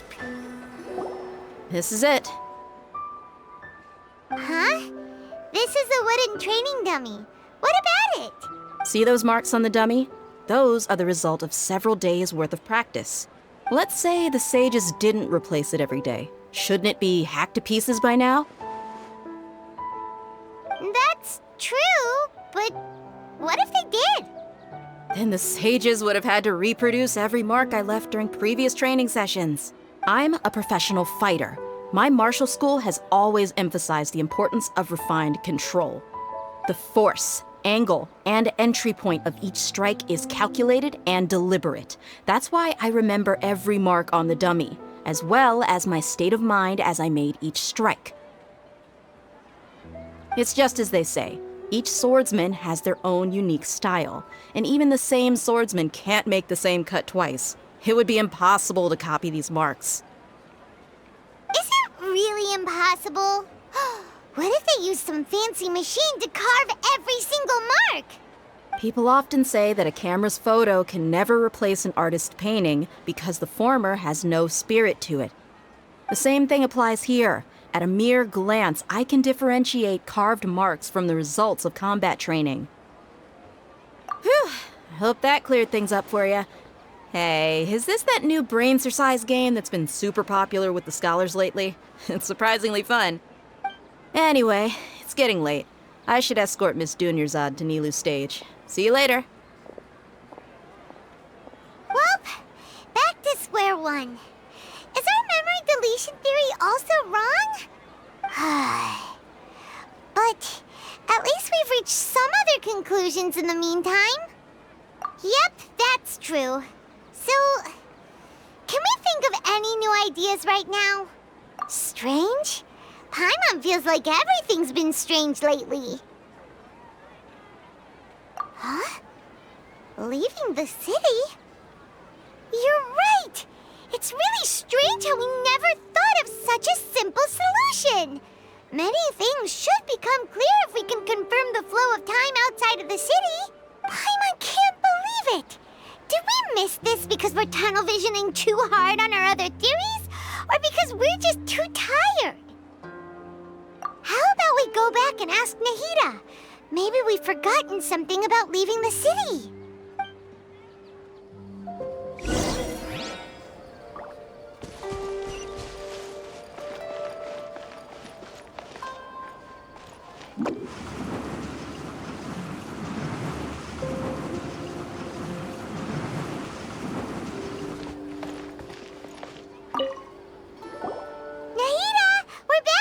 You're back early today.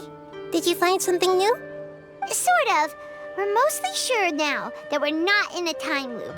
And we also aren't in the real world. But at the same time, we have a new question. Leaving the city. As far as I remember, you've mentioned your plans to do that twice before. We did? But we don't remember anything. What happened after we talked about those plans? What did we say when we got back? Let me think.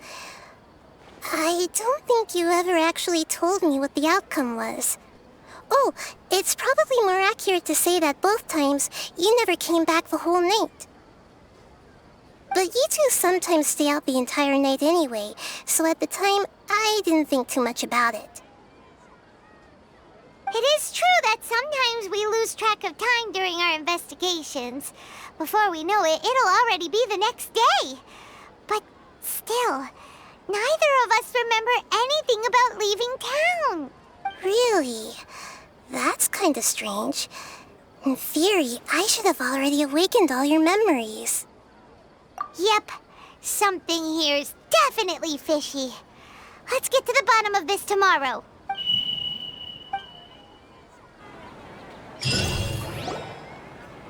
Our memories are back! About that.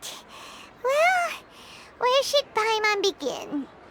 Traveler, aside from your memories that were just restored, I have another message for you. Listen to it and you'll understand. Can't go back. There are countless spaces here. Our Sub-Zeru's festival in Sumeru City is just one of them.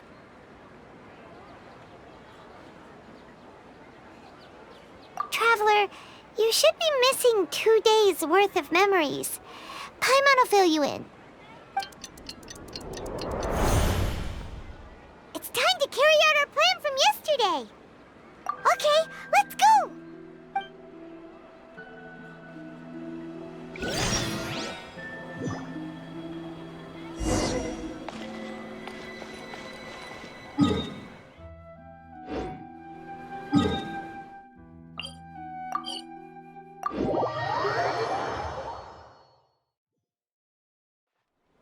Why can't we leave the city? What is the Academia up to now? Don't ask me. It's not like I can tell you anything. This is a direct order from the Grand Sage. Just wait until tomorrow. I have a real emergency. My goods have already arrived at Port Ormos. If I don't hurry, they'll be stolen. That's your problem. Make sure you make a request in advance next time. But it's not like you can just predict business matters in advance.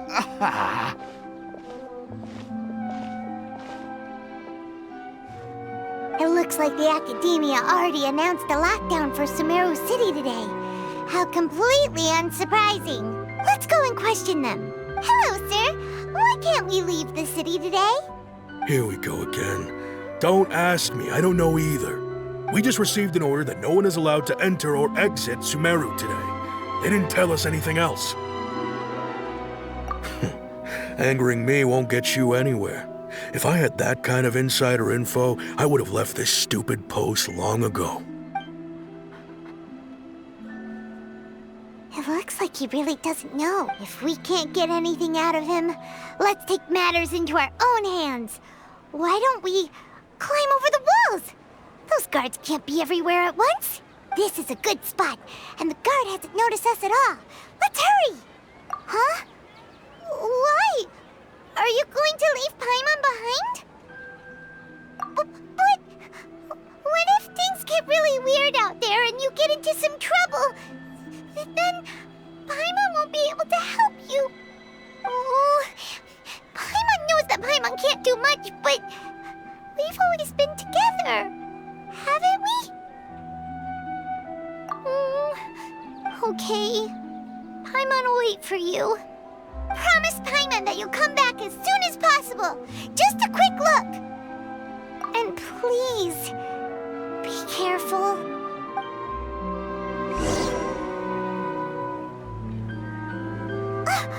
Memories! Traveler!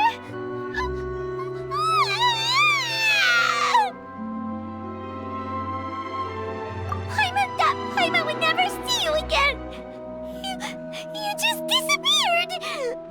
Paimon waited for you for hours and hours at the city wall and you never came back! You promised Paimon that you were only taking a quick look! Paimon, calm down. She's here now. I don't think she understood what you were saying. Paimon doesn't care! Paimon wanted wanted to go look for you, but you also said that Paimon should stay! Paimon was so worried and so scared the entire day!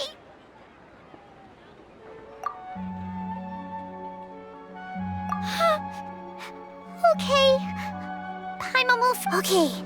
Paimon, can you tell us your perspective of what really happened yesterday? I see. Using two people's different perspectives.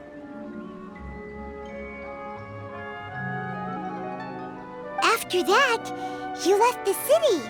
Paimon kept her eyes on you the whole time, but then you disappeared in an instant.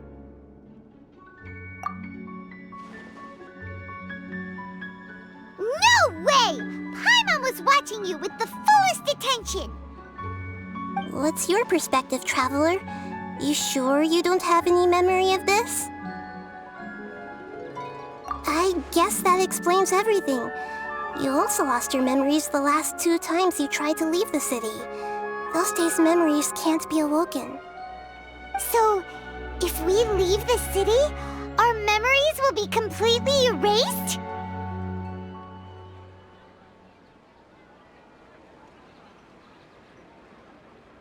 It really sounds like something big outside of the city is being hidden on purpose.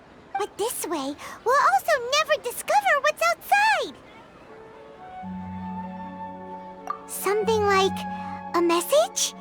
But how can we send it back? Don't look at me like that. I'm not used to being stared at. Well... Okay. You want something that can pass on messages, right? Give me some time and take care of Dunyarzad for me. Yep! Now we're talking!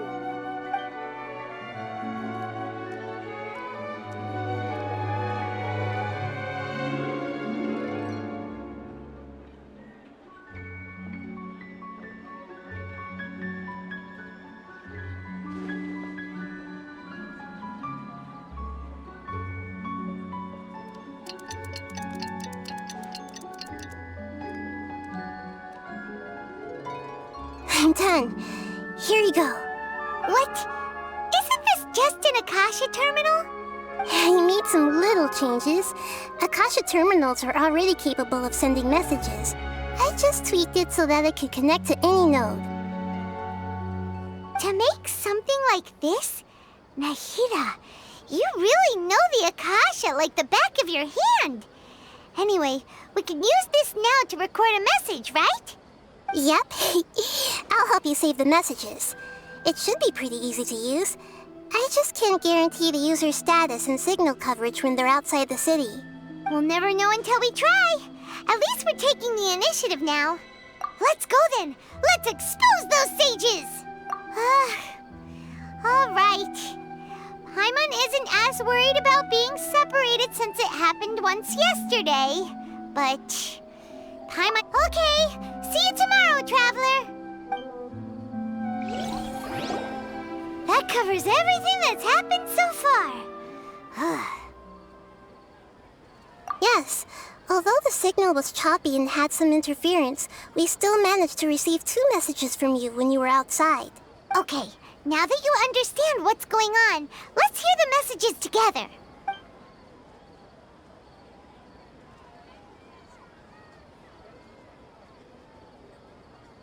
Can't go back.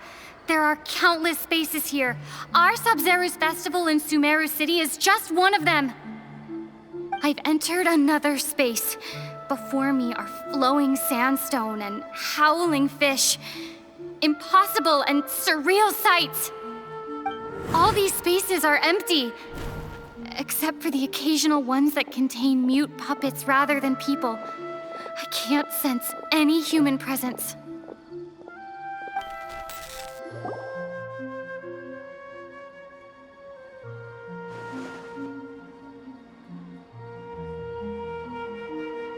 That's one heck of an info dump. It sounds like you left the Sumeru city space when you set foot outside of the walls. But everything looked completely normal when Paimon was looking out from the inside. That's unbelievable.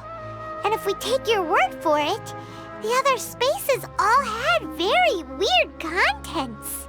There's another part here. We only received it last night. These spaces have been disappearing, one after the other, absorbed by something like a sun in the sky. And now, even the final space has also disappeared. Behind me, a lot of spaces just appeared again from thin air.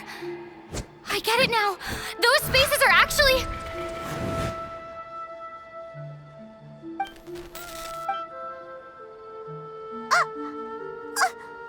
Why did the message end right there? What did the traveler want to say? What are those spaces? Probably because yesterday just happened to end at that moment. Oh, right. Paimon did hear a beep from the Akasha. Did it come from here or from the message? The message. It should have come from the Traveler's Akasha terminal. After the beep, Traveler said even the final spaces also disappeared. Traveler, what do you think that final space could have been?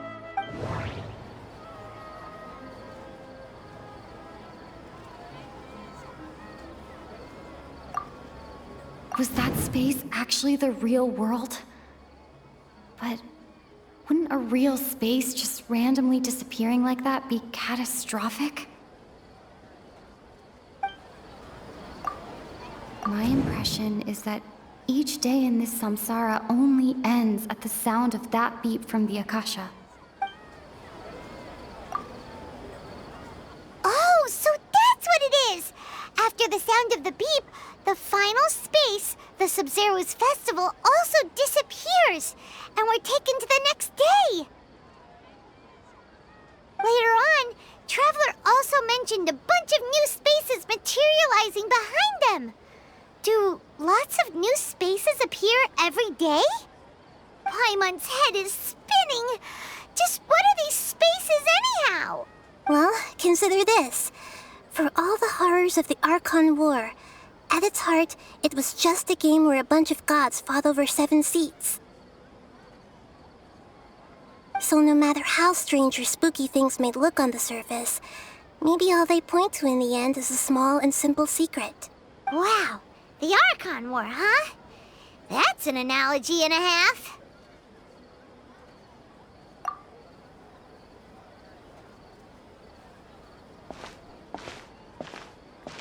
Hey, where are you going?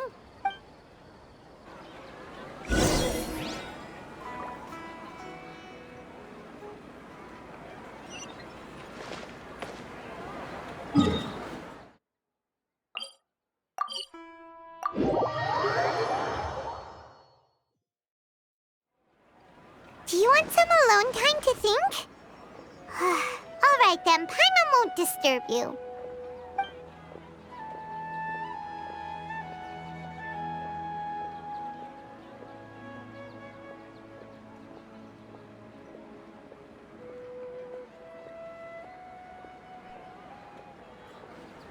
The dance of Sub-Zeros is about to begin. I'm going to go watch it. Okay. Why don't you go ahead, Dunyarzad?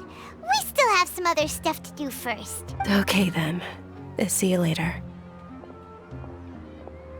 Have you figured it out yet, Traveler? Time is ticking away. Awesome! What is it? Paimon wants to know. Oh, wait, no. Let's meet up with Nahida first. You can tell us both together. This time, we're gonna get to the truth.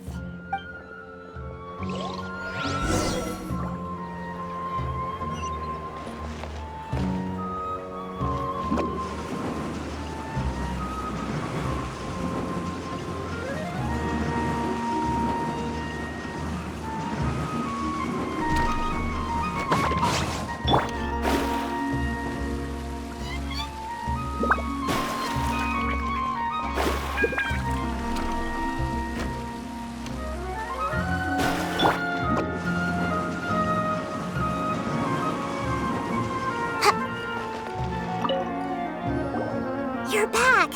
I've been waiting forever for you two. Judging by the looks on your faces, Are you ready to take your Sub-Zeru's exam and graduate from the festival? Okay. First off, have you discovered the hidden truth?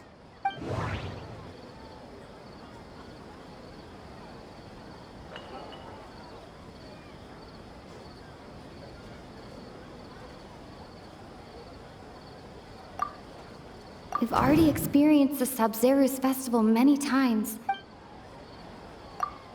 People in Sumeru don't dream. The moon, illusions, and all the bizarre spaces I saw outside the city had one thing in common: a lack of human presence.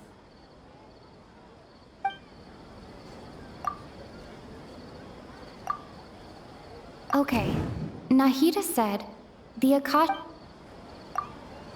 Those spaces remind me of... dreams. Like the one I had in the Avidia Forest. Except, these have no sign of human presence.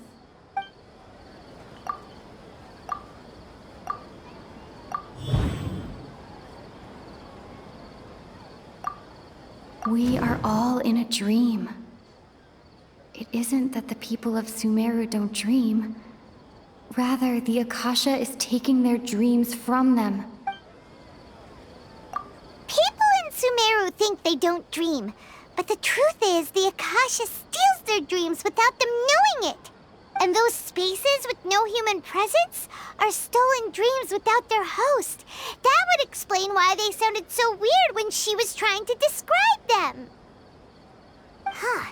So people in Sumeru do dream after all. In fact, we're all in one big dream together right now. Correct answer. Now, how did you conclude that the Akasha is capable of this?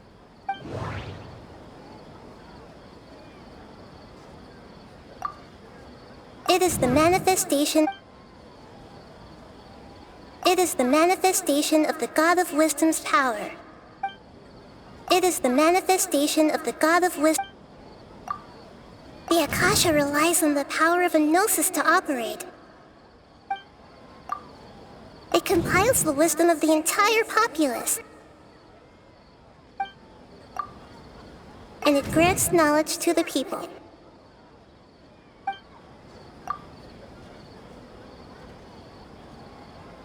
That doesn't sound right. That doesn't sound...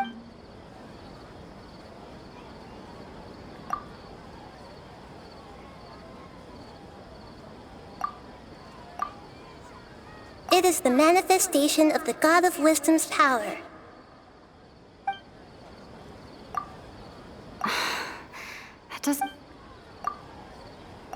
Oh, okay. Those dream-controlling creatures in the forest also get their power from the Dendro Archon, right? That would explain why the Akasha has the ability to control people's dreams, too.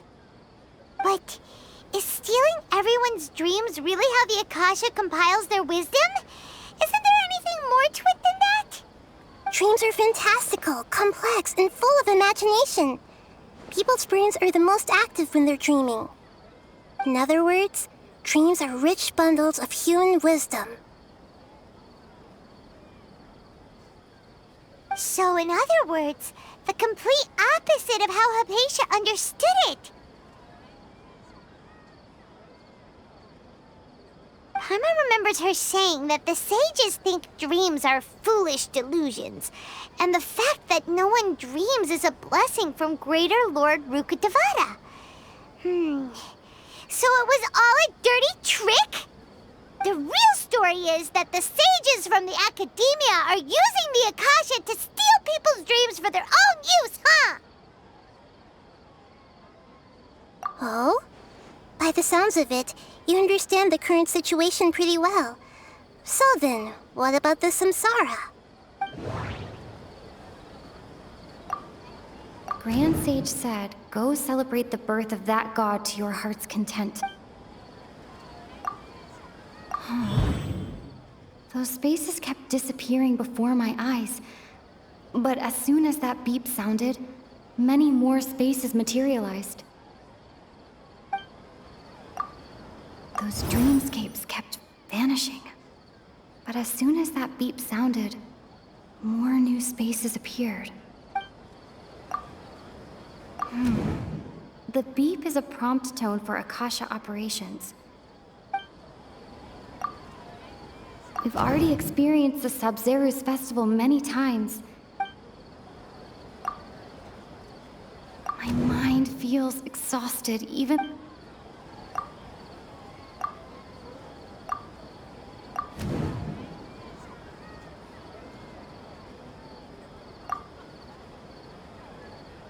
Correct. The Akasha is keeping each person's brain in a constant dream state, but also separating their consciousness from their own dream. Their disembodied consciousness is placed inside the collective dream of the Sub-Zeru's festival along with everyone else's, while their now vacant dreams are harvested by the Akasha.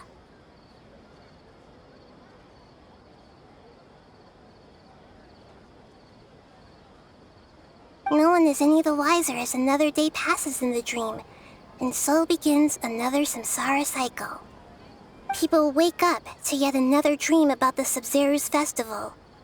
The dreams that belong to them are once again harvested by the Akasha, and so it continues. So, this is like a dream factory, and the Akasha is a dream harvesting machine.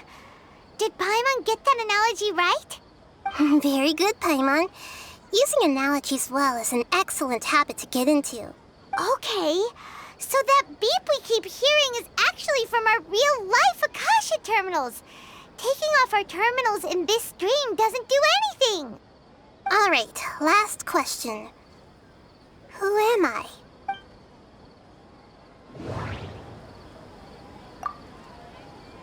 They say that alchemical divination is the Dendro Archon's divine revelation. So then, if Nahida has referred to herself as the moon... Now that I think about it, wasn't illusions a hint that we're all dreaming? Now that I think about it, wasn't illusions hinting at the sage's deception of Sumeru's people? So you noticed. I thought that one would be the hardest question. That's why I put it last. That wasn't hard at all. Even Paimon guessed that. Everything about you is different. We just didn't want to expose you is all. Now that you mention it, Nahida, you've been hinting to us since the very beginning. It's funny. Thinking back to when we were asking all over the place for info about Lesser Lord Kusanali, Paimon didn't expect to meet you like this. Yes, those can wait until we're back in real life. On the other hand, I'd be happy to answer any more questions you have about here and now.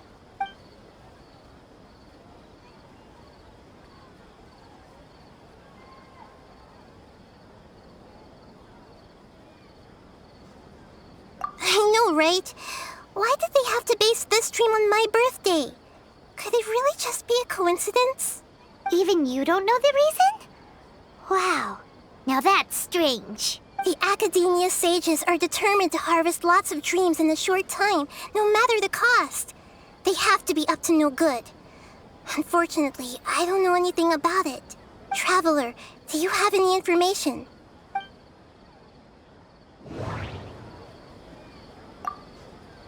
Those spaces remind me of... dreams. Like the one I had in the Avidia forest. Except... these have no sign of human presence.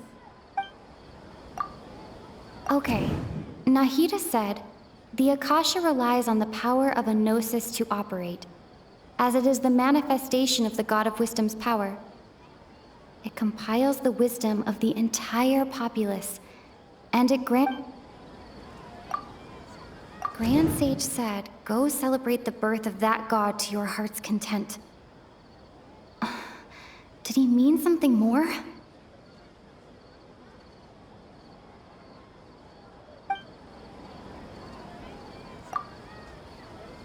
Celebrate the birth of that god? Could it mean...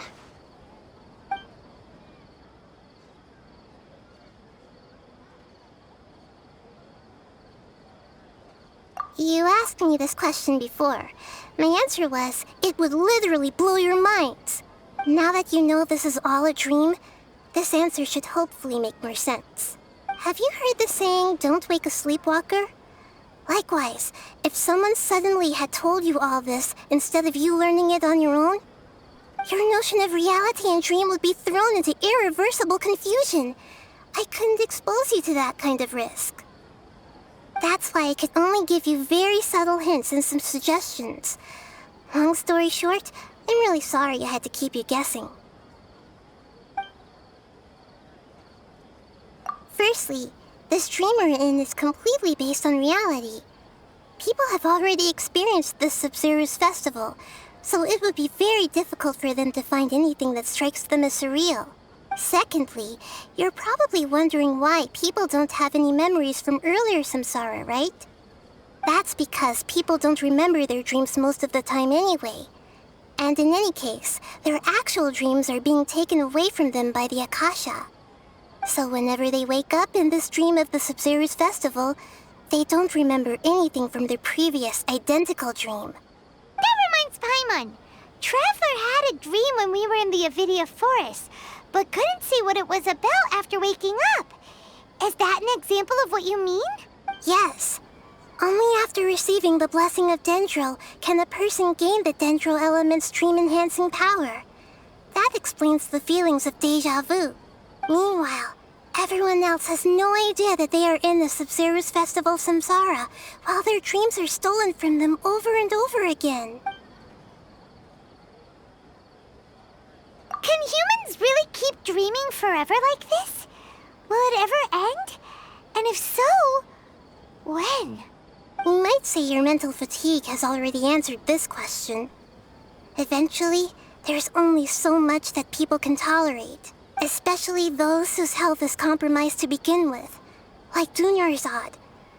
This relentless exploitation takes an even harder toll on them. People's lives are at stake here, and nobody knows a thing! We've got to put a stop to this! Deceiving the people of Sumeru with no regard for their safety. No matter what they're trying to do, this is unforgivable. After we end the Sub-Zero's festival samsara, we have to look into them. How can the sages of the Academia do this behind their Archon's back? This is ridiculous! In the end, I'm just the moon. The real sun is long gone. A sun and a moon? Nahida's talking in riddles again. Oh, we're out of time today. I'll tell you how to break free of the samsara tomorrow. See you then.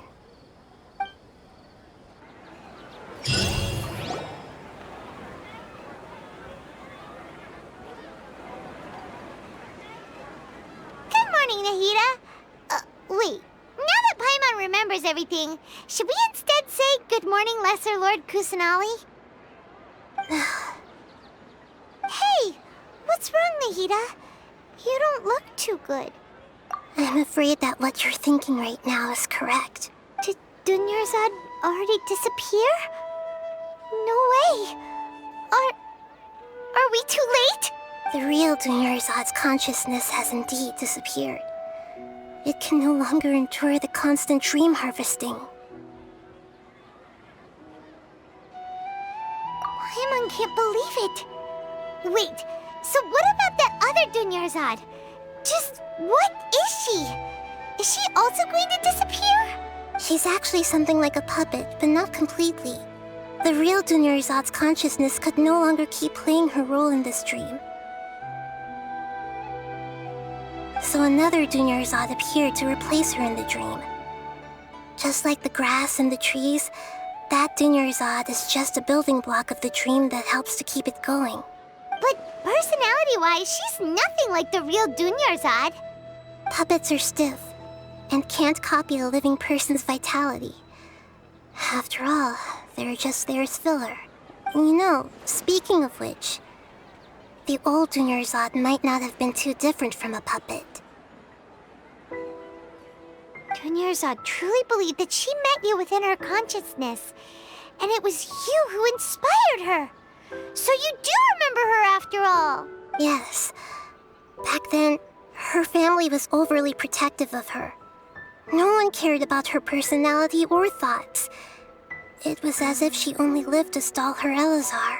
I just gave her a little wisdom so she could look at life in a new way. So that she could be her own person. But even so, she's still far from it. I'm still a long way off from being a real Archon. I couldn't even save her. If I were a competent Archon, I wouldn't have let my most faithful follower die at the Sumeru's festival with so many regrets.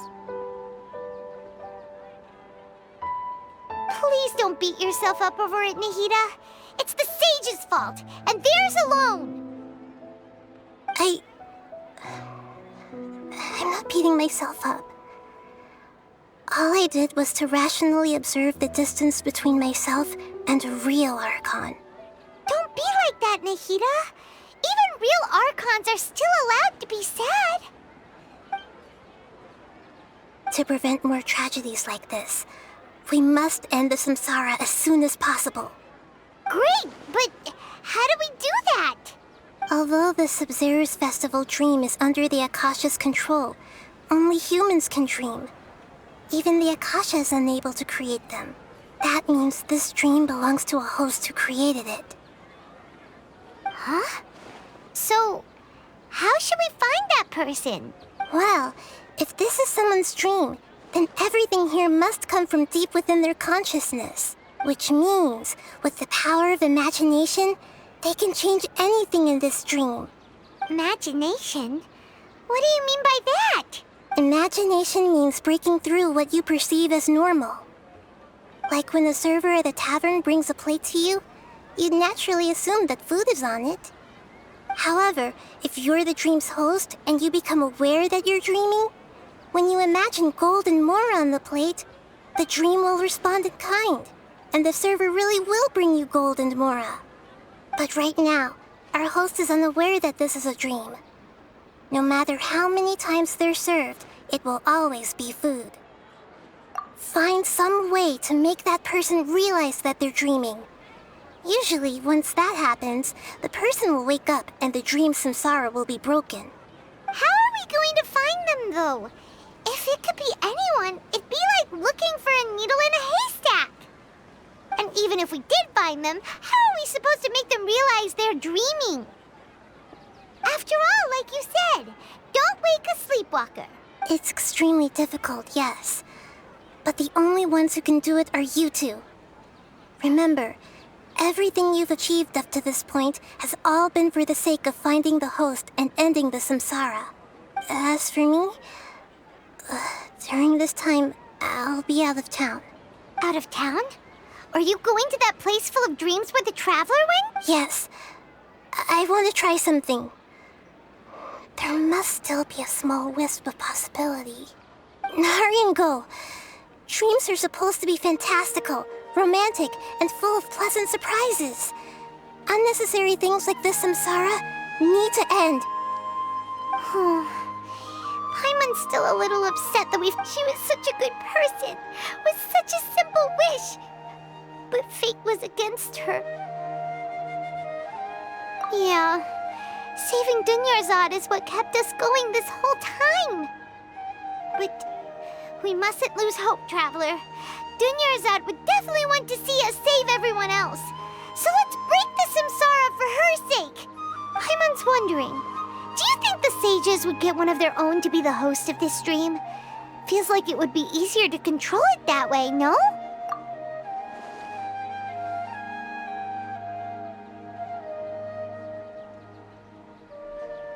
Huh. That's true.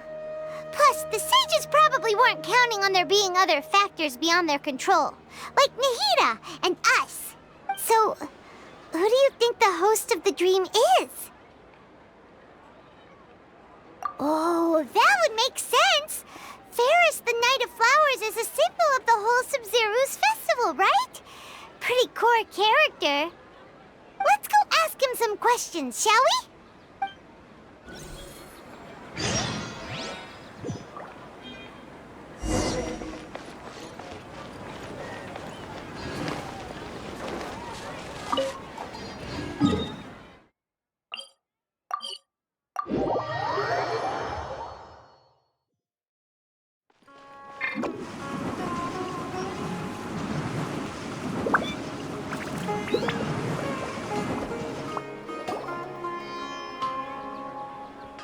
you're back.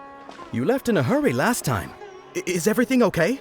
Everything's fine, just, it's a little hard to explain. Would you mind taking part in a little experiment with us? An experiment? That came out of nowhere. I'm listening, though. What do you need me to do? Could you make a wish? You want me to make a wish? Is that a new Sub-Zeru's festival tradition or something? Less questions, more wishing! Okay. My wish. Okay. I'm a little nervous saying this out loud, but I want Miss Dunyarzad to be happy. Oh. I noticed earlier that she looked a bit down, and she wasn't really talking to anyone. She just doesn't seem like herself. She's always so gentle and kind, and all the kids love her. I've also wondered if the reason she asked me to be Fairest Knight of Flowers is because I'm special to her, or something. So, you have a crush on Dunyarzad? Oh, is it that obvious? After what I just said, I guess it is. When she placed the hat of the Knight of Flowers onto my head, she said to me, I want everyone to have a happy Sub-Zeru's festival. What she didn't realize was that I'm not that interested in how everyone else feels. In that moment, I just wanted to be her Knight of Flowers for the rest of my life. 50 years? 100 years? I'll serve her till the end of time. Okay, yeah, that was a bit much. Felt like the right moment to get it off my chest, but that was pretty embarrassing.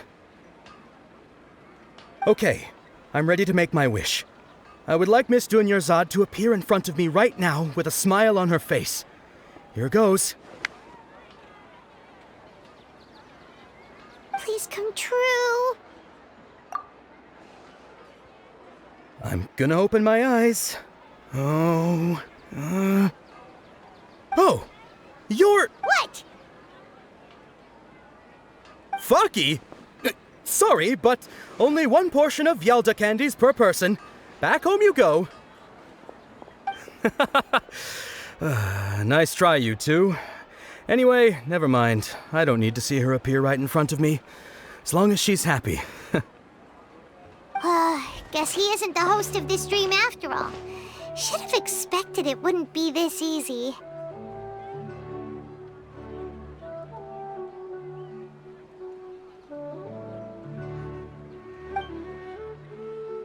It seems like everyone who knows Dunyarzad loves her, but none of them has any idea that she... My lady, step back. That sounds like Dia! Oh, right. This is when Dunyarzad bumps into the kidnappers. Huh? But Dia can handle them. Hey, Traveler!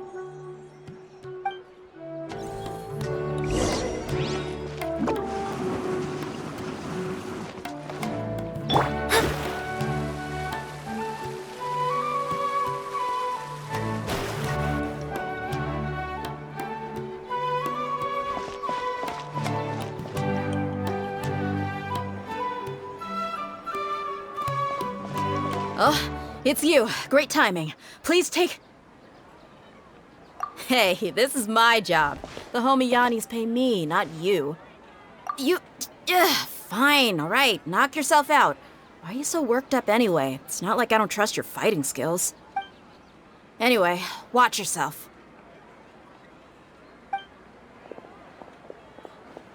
So you got yourself some backup. That's close enough. Feeling lucky today? Speed of light!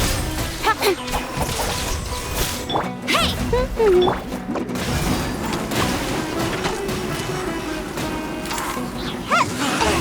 Let it rain! Don't blink! Hey! Nowhere to hide. Incoming! I'll be back. Get him! Bye! Speed of light!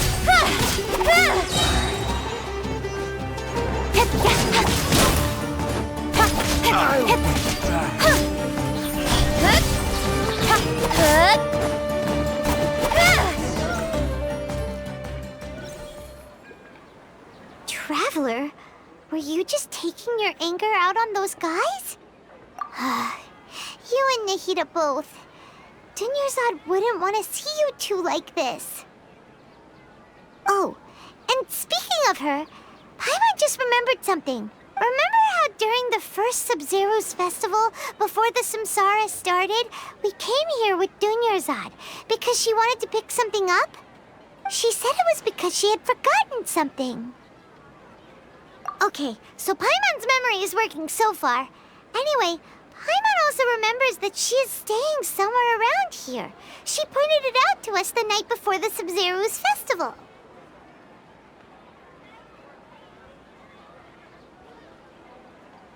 Yeah, even if it's only a tiny clue.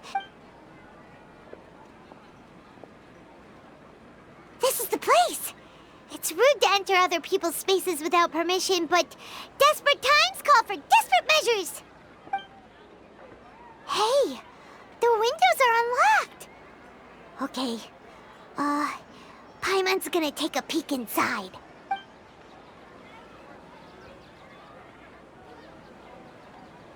This was only a temporary residence, so there was pretty much nothing inside except this book on the table. Should we open it?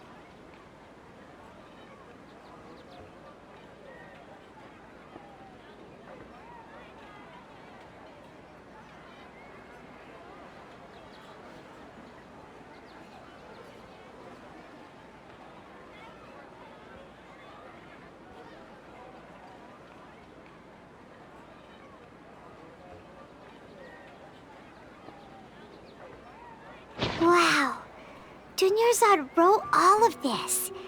Sounds like she was always thinking of us even while we were away. Even though she was also busy preparing for the Sub-Zero's festival and had all her health problems to worry about. She must have wanted to give this to us as a gift on the day of the Sub-Zero's festival, right? If we hadn't found this book, we never would have known. But now that we know, we can't even thank her. Hey! Where are you off to now?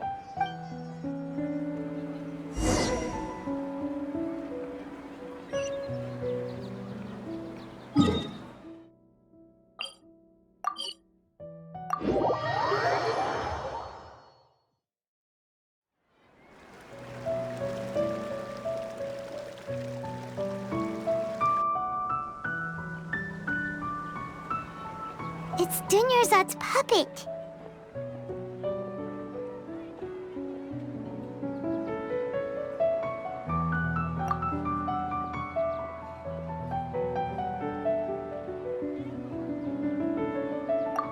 Traveler?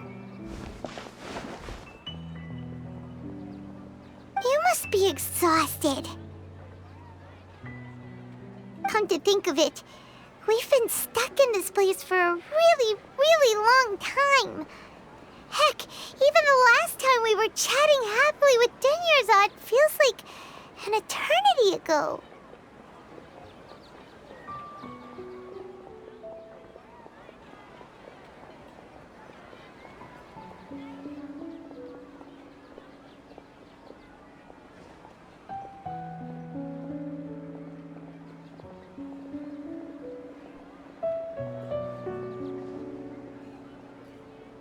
Paimon still remembers when we were sitting here, and the way her eyes sparkled when she talked about Nilu's dance of Sub-Zerus.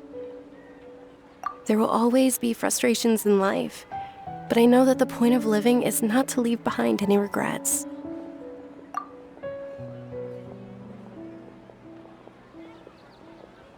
That was what the real Dunyarzad said, wasn't it? Does that mean... Yes, Traveler. What is it? Oh, so she's still just a puppet.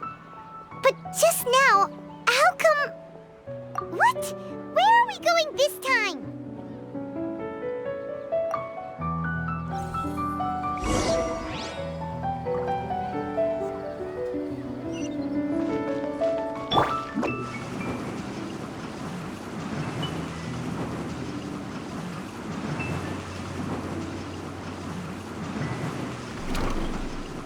I'm out of here!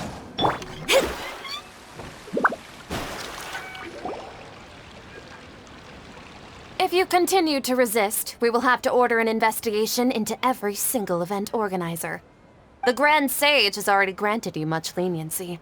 I advise that you exercise tact. How did things turn out like this?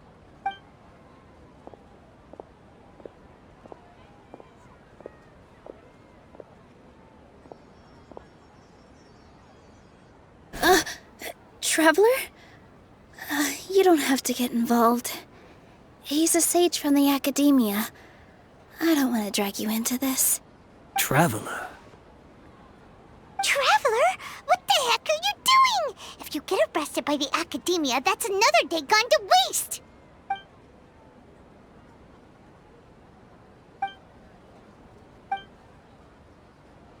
Wait, they're not reacting. Have they been scared stiff? Oh, of course! If this is the Sage's plan, they wouldn't put themselves through this!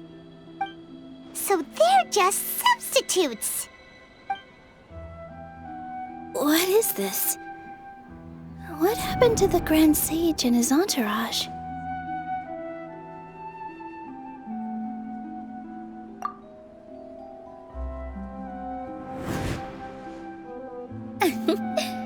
Like I said, they symbolize the goddess of flowers. It's just a shame that all the real Padisarahs went extinct after her death. Yes. The Greater Lord brought forth new Padisarahs in memory of the goddess of flowers. But she ultimately could never truly replicate that beautiful shade of purple.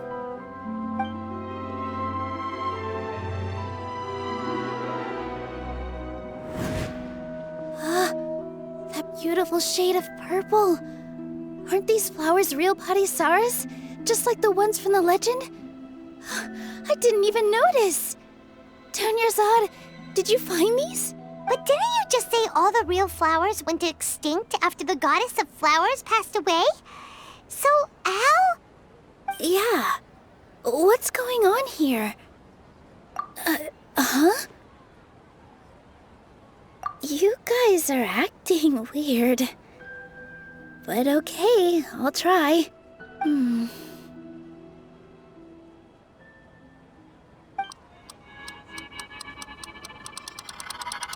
Hey! They disappeared! So Nilu's the host! What a surprise! Purple Padisarahs don't exist in the real world anymore. But in Nilu's subconscious, they can appear as decorations on the stage!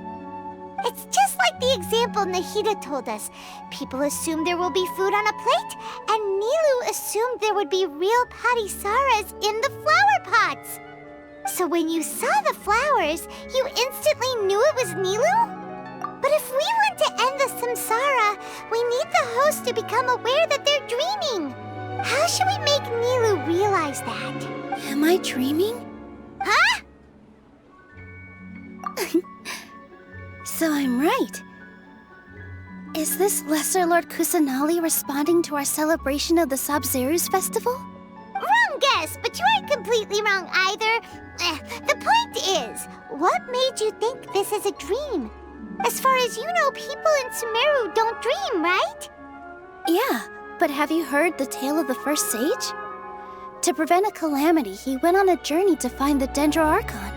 Ooh, sounds familiar. Dunyarzad told us a story like that when we first arrived in Sumeru City. So it was about the first sage, huh? Yep, but in the part you heard, he hadn't become the first sage yet. There's more to the story. His piety and wisdom were acknowledged by the Archon, and she finally gave her blessing to him.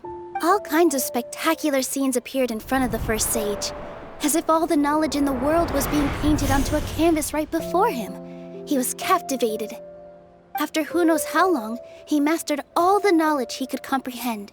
Afterward, he said to the Archon, "I miss my parents, my wife, and my children. I've been away from home for far too long. They must be worried." The Archon smiled. The next second, the sage found himself lying in his bed, as if he had just woken up from a dream. His wife lying next to him said, "You're off to search for the Archon today, aren't you? Have a safe journey, my love." In the end, the first sage took care of many disasters in Sumeru City and founded the Academia. What a happy ending. So, the first sage was dreaming ever since the beginning of the story? He never went on his journey?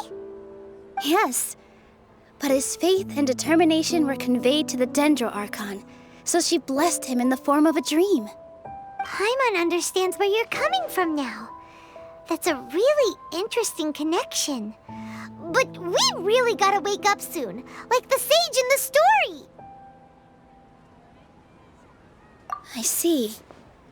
Well, it just so happens that today's Sub-Zero's festival is almost over too.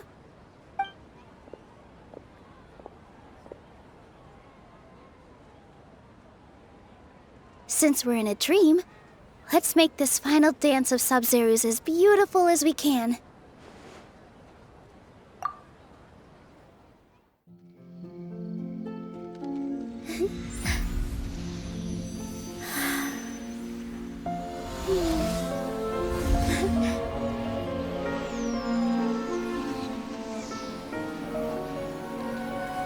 The wait is over, everyone. I dedicate this to our god, the dance of Sub-Zero's.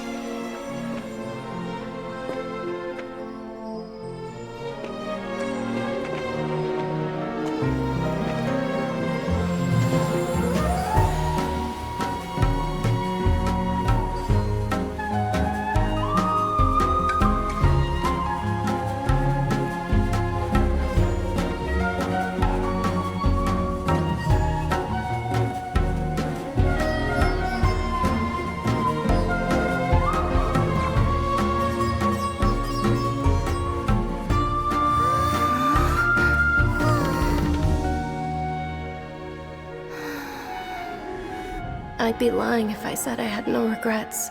I would have loved to see Nilou's dance.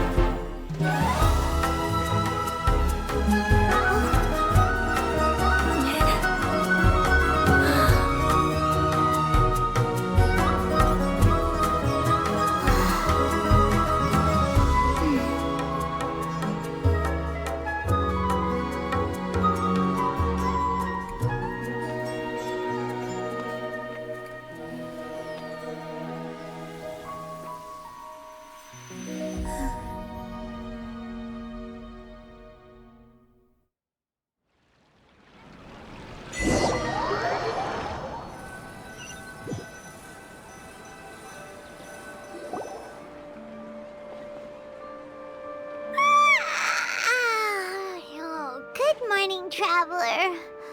Oh, Paimon feels like she's been asleep for the longest time.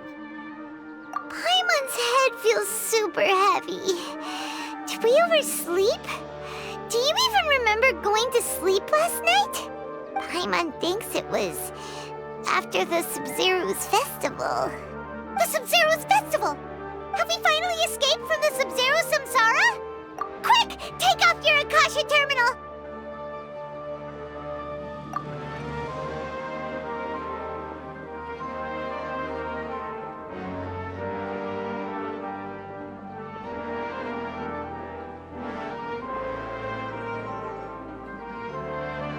She's not in her room. What happened? Huh? What usual spot?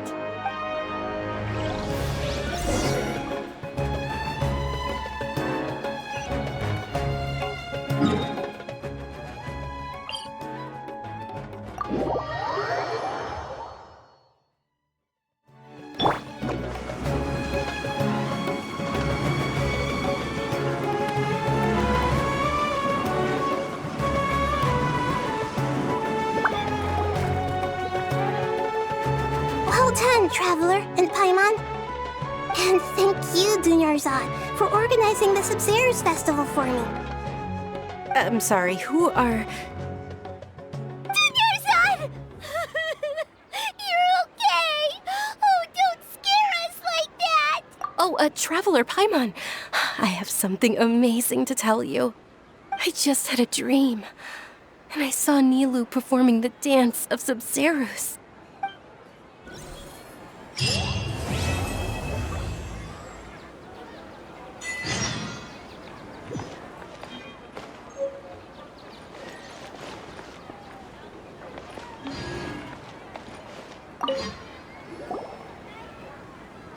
You're actually Nahida, aren't you? Paimon felt like Catherine was acting weird when we met at the Sub-Zero's festival. And Dunyarzad, did you save her? It's a really long story. We shouldn't disturb her. Her consciousness is still weakened. Let's chat somewhere else. How about by the Traveler's favorite bench?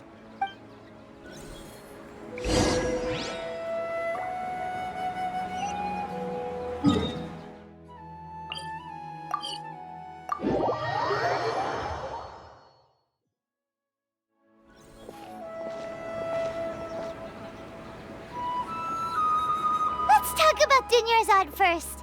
It's such a relief that she's all right. After we parted on the last day of the Sub-Zero's festival, I left the city and saw what the Traveler had described. Among the countless dreams, I found one that was growing fainter and fainter. This proved my suspicion. Once Dunyarzad could no longer bear the Akasha harvesting her dreams, her consciousness began to dissipate. But this also meant it escaped the Akasha's control. Such a small fragment of consciousness can't last for very long, though. It will return to its original dream, where both will gradually fade until they completely disappear. I used all the power I had to keep her dying dream alive as long as possible, but it still wouldn't have lasted for much longer if it hadn't been for you two breaking the samsara. So it looks like we did manage to save Dunyarzad in the end, and not a moment too soon. Huh? Why are you two smiling so happily? I thought you'd be so moved that you'd start crying. I need to spend more time observing human emotions. Both are fine. Everyone reacts differently. All right. You two must have a lot of other questions for me, right? After all, you saved my faithful believer. As your reward, I will answer any and all questions. At the Avidia forest, there was this incense that made the Traveler fall unconscious and dream of a huge tree and a red sky. You also heard someone's voice, right? It said world and forget me. Yeah, so you do know! We've been wanting to ask you what that was about, and if the red sky was related to Khaenri'ah. It seems like the Traveler established a connection to Irminsul. That was a message left by Greater Lord Rukkhadevata's residual consciousness in Irminsul. Perhaps her last memory before she died. As you two probably know, Greater Lord Rukkhadevata disappeared after the disaster in Khaenri'ah. The timings of these events do line up, so your suspicions are reasonable. A message from Greater Lord Rukkhadevata? We thought it was from King Deshret. King Deshret? That god who died even longer ago? Some present-day desert dwellers still worship him. You probably just heard some of their conspiracies. Okay, so what does the message mean? I still haven't managed to decipher it. Even the Akasha isn't currently capable of doing that. Greater Lord Rukkhadevata's residual consciousness in Irminsul seems to be contaminated with something that has a very dangerous aura to it. Many devoted scholars go mad as soon as they connect their consciousness. I've warned the academia about this many times, but people still keep falling victim to it. But I believe this is the key to saving Irminsul. That's why I've kept trying to decipher it. So the tree in the vision was Irminsul? Oh, Tainari also said that Irminsul is sick! Is it because of the contaminated consciousness? But even if you can't figure out what that vision was all about, it seems like our search for you was all in vain. The Traveler wasn't affected after coming in contact with that consciousness. I've never seen anyone like that. With you here, we may have a chance at deciphering it. No, we must decipher its secrets. I've already eliminated all other factors that might affect Irminsul. This is the only one left. This puzzle has life and death at stake. It could determine Irminsul's fate, as well as Tevat's. To be accurate, I'm using the Akasha as a medium to occupy Catherine's consciousness. How did you do that? Poor Catherine. Does this mean you can also occupy other people's consciousnesses? Theoretically, I can enter anyone's mind as long as they're wearing their Akasha terminal. The Akasha is the legacy of Greater Lord Rukkhadevata. As Lesser Lord Kusanali and the first Akasha terminal, my consciousness has always been linked to the Akasha. I've always respected my people's free will, so I've never actually occupied their consciousness. When necessary, I just borrow this bionic Snezhnayan puppet. Hold on. Did we just learn some deep, dark secret? So Catherine is... No wonder Paimon felt something was off about her. What about your own body? Why do you need to borrow other people's? Don't you live in the sanctuary of Surasthana? That story begins a long time ago. After Greater Lord Rukkhadevata disappeared, the sages found my newly born self and took me back to Sumeru. At that time, I was young and weak. The sages kept me in the sanctuary of Surasthana, ostensibly for the sake of protecting me. But I've hardly heard from them since. However, I do understand that they had hoped to find Greater Lord Rukkhadevata instead of me, a symbol of her passing. So, the sages basically put their new Archon under house arrest? How dare they! Why don't you teach them a lesson, Nahida? In some ways, they aren't wrong. Greater Lord Rukkhadevata was omniscient and omnipotent. Even after her death, the Akasha is still empowering this nation. And I'm still really far away from being able to call myself the God of Wisdom. Moreover, the academia is also more proficient at governing this country. My existence has little meaning. Yeah, you got a lot of believers. Just look at the Sub-Zero's festival. Everyone who showed up truly loves you. Thank you for the kind words. But I honestly don't need physical freedom as long as I can connect my consciousness to the Akasha. Trying to find a way to save Irminsul is my life's mission and top priority. I will work on that, and try to live up to being a deity in the meantime. Every once in a while, I will also take up the duties of the God of Wisdom and enlighten a lost soul here and there. Doing all that should be enough. There's never been any big problems with the Academia's governance of Sumeru. This is the first time I've seen them step out of line. I wonder what caused them to go down this path, and what they hope to achieve. Even though the city's residents haven't noticed anything strange, if the Traveler hadn't broken the Sub-Zero's samsara, the situation could have become dire. I tried to do some investigating in the Akasha, but I couldn't find anything suspicious. And all the people of interest seemed to purposely avoid wearing their Akasha terminals. I think they're deliberately trying to hide something. Oh, that reminds Paimon.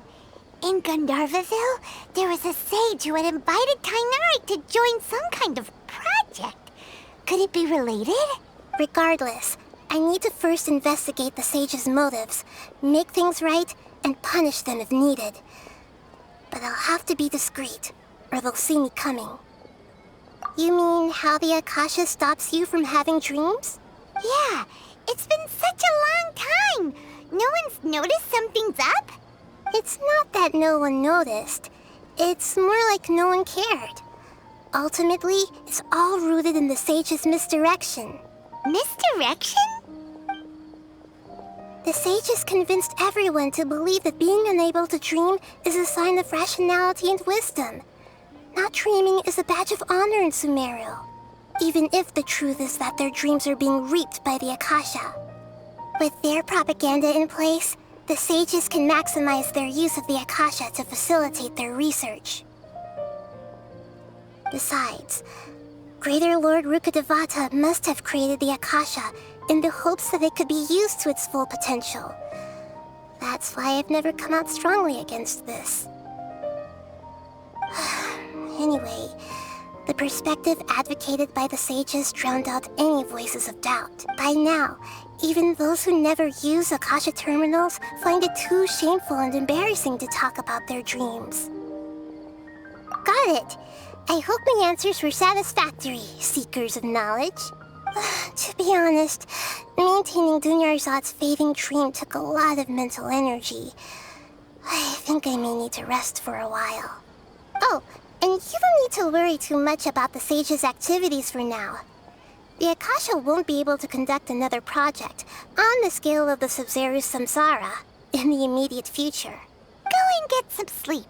Leave everything to us. What a relief. This is truly the most exhausting birthday I've ever had. Traveler? Paimon? Why am I here? Do either of you know? Maybe you were sleepwalking. You know you can't wake up a sleepwalker. We happened to walk by, so we thought we'd wait for you to wake up. I see. I should visit my maintenance personnel sometime. Oh, I'm fine. I better go. Thank you. We've spent quite some time in Sumeru City, but ever since we last said goodbye to Lesser Lord Kusanali, we haven't heard anything from her. Oh, we can't just keep waiting around like this. Let's go find Catherine and pick up some work so we can at least keep ourselves busy.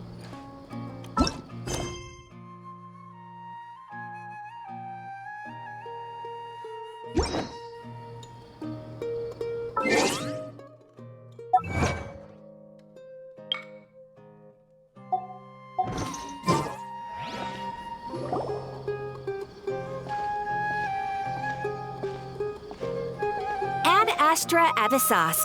We meet again, you two. Hi, Catherine.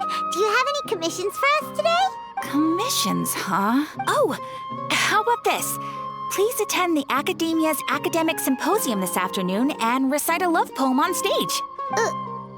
And if possible, please also use your camera to capture the reaction of the audience upon finishing the poem.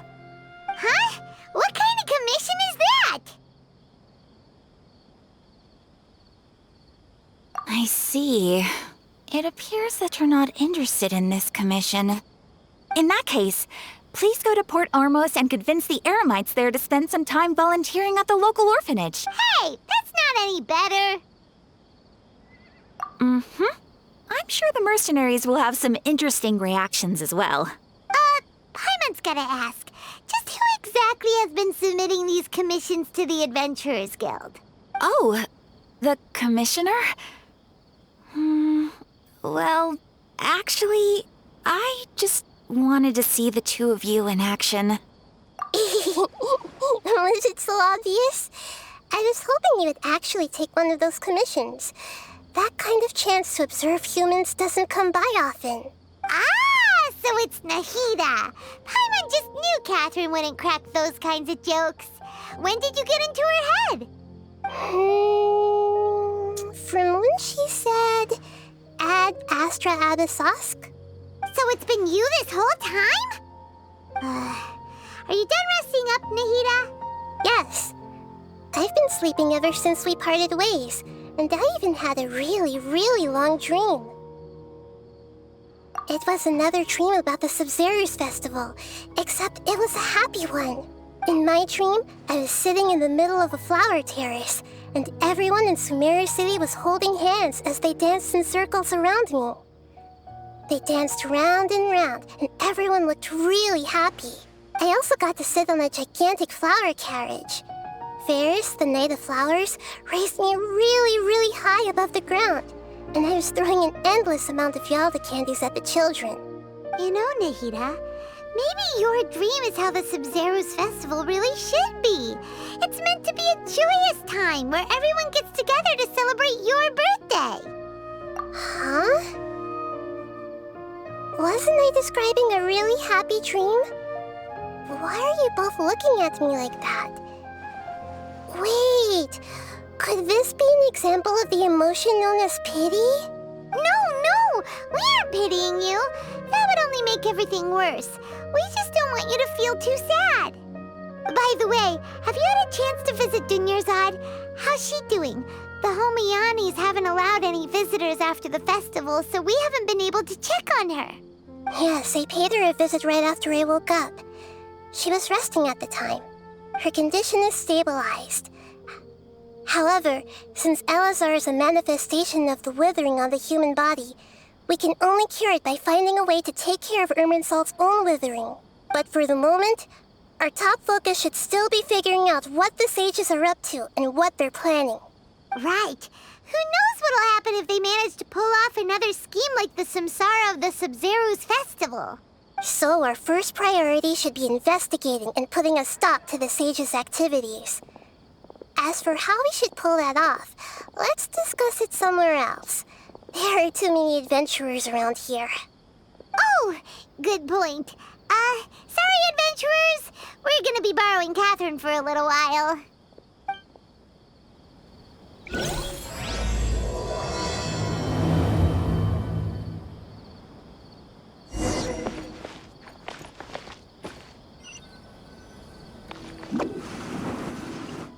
Let's continue our chat here. Okay, so do you have any ideas on how we can investigate the sages, Nahida? Actually, I've already done a little bit of work on that. But for now, I want to hear your thoughts.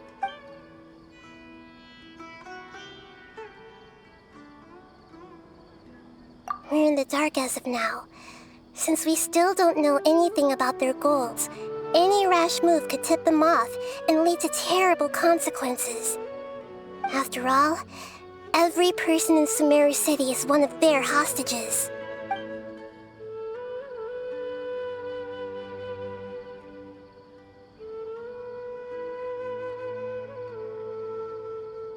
I've already tried that, but all the key members of the Academia, even the core of 30 guards, intentionally avoid wearing their Akasha terminals.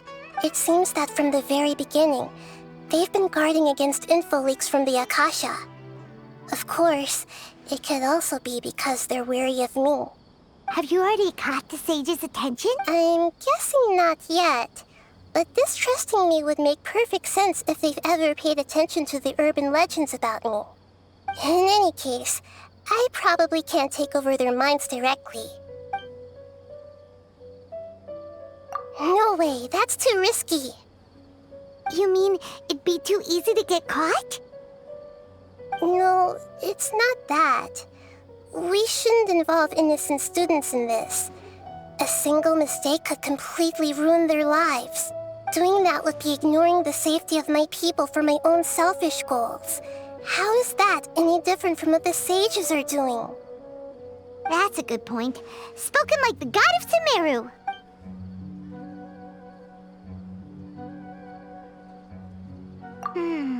Nahida, you're super smart, so you already have something in mind, right?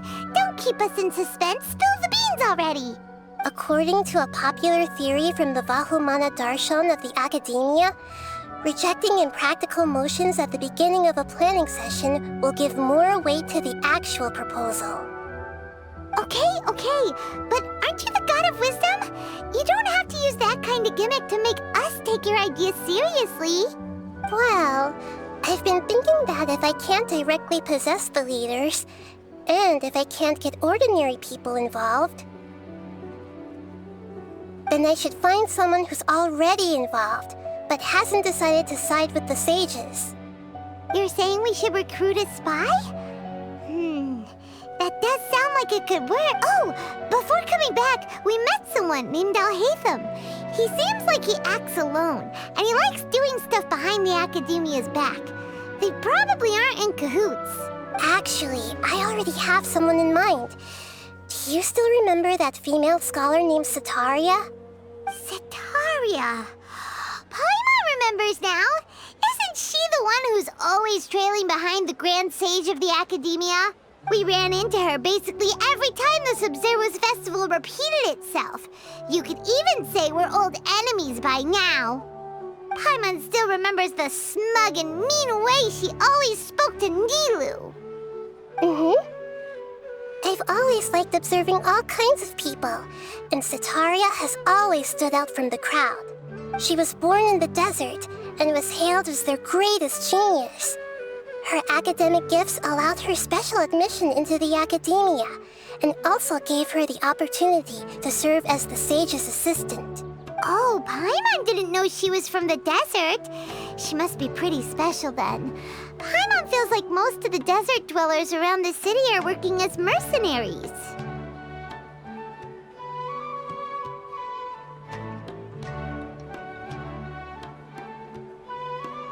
The name Setaria means star. When she lived in the desert, she shone like the brightest star in the night sky.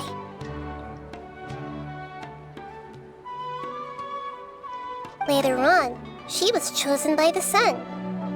The star was given a place in the daytime sky to complement the sun's dazzling light. Soon after, the star witnessed the sun scorching the earth, which brought forth many disasters. The star began to waver. Instead of staying beside such a sun, wouldn't it be better to return and light up part of the night sky? But in the end, she couldn't give up the radiance of daytime. To cope with her shame, the star buried her guilt and closed her eyes. From the sound of it, Setaria's just hung up on the research opportunities here. But she doesn't really support the Academia. She still feels guilty about not doing more for the desert, right? She's just running away from her problems. Indeed. When they are presented with complex moral issues, many people will simply plug their ears and go with the flow until the problem can't be fixed anymore.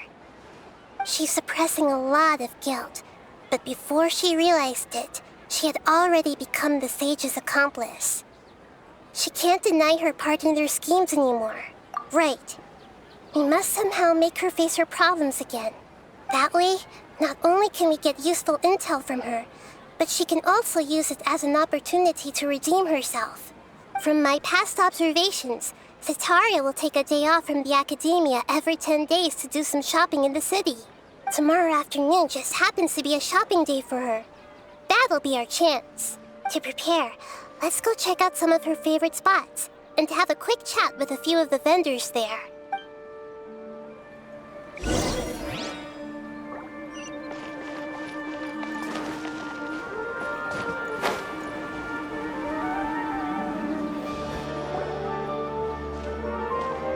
This should be Setaria's favorite fortune-telling spot. So should we ask the fortune teller about Setaria? No, I already have enough information on Setaria. The most important thing now is for you to pay attention to the vendor's talking style and key characteristics. Talking style and key characteristics? My poor lost lambs, have you become troubled over your fates? The divine voice of wisdom often echoes between mine ears. If thou be blessed today by the gods, I may be able to show you the way. Huh? Really? Nahida, you've been whispering things to her? Shh! My friend here has some doubts regarding her future. Can we get a fortune reading for her? Of course, of course. In that case...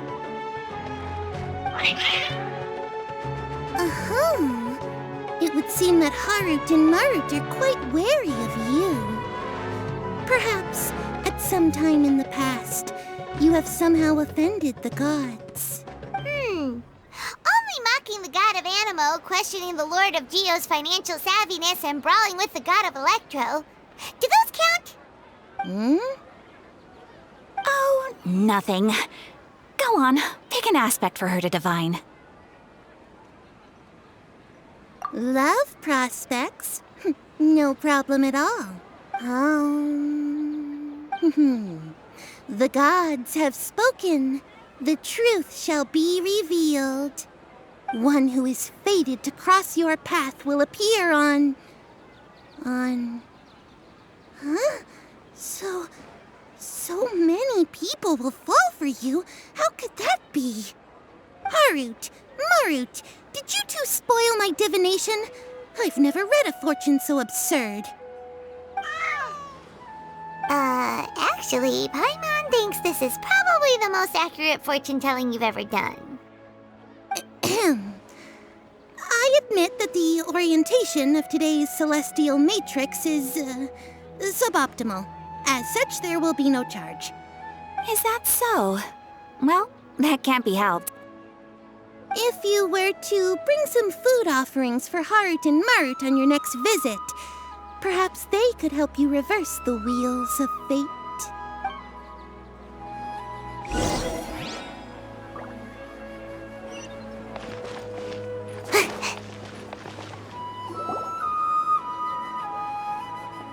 Is this another one of Sataria's favorite stalls? Yep. It belongs to a king. His father helped Sataria a lot when she first moved to Sumeru City, so when I start talking with him, listen carefully to the details of our conversation. Ah, dear customers. Would you like to look at some pottery? We caught wind of your great craftsmanship, so we specifically came to take a look. Oh, I recognize you. Aren't you Miss Catherine from the Adventurers Guild? Sounds like I'm in for some big business. Speaking of, where did you learn this trade? I suppose you could say it all started with my dad. He's a mason by trade, but I picked up an interest in clay while apprenticing for him. After that, I began making pottery by myself in secret, and I simply changed trades when my works turned out well. Although it's a pity that I'm no longer making much use of the knowledge provided to me by the Akasha. That's nice. You're making a living doing something you love. So is your father still working as a mason? Oh no, not anymore. A few years back, he fell from a roof and broke his leg. Since he had already saved enough mora over all these years, he's just enjoying the retired life in Port Ormos nowadays. I see. We wish him peace and happiness in his retirement. I'll have someone in charge of logistics at the guild come by another day for some goods. We'll leave you to it. Take care now. No problem. Rest easy, all our goods are sure to meet your every need.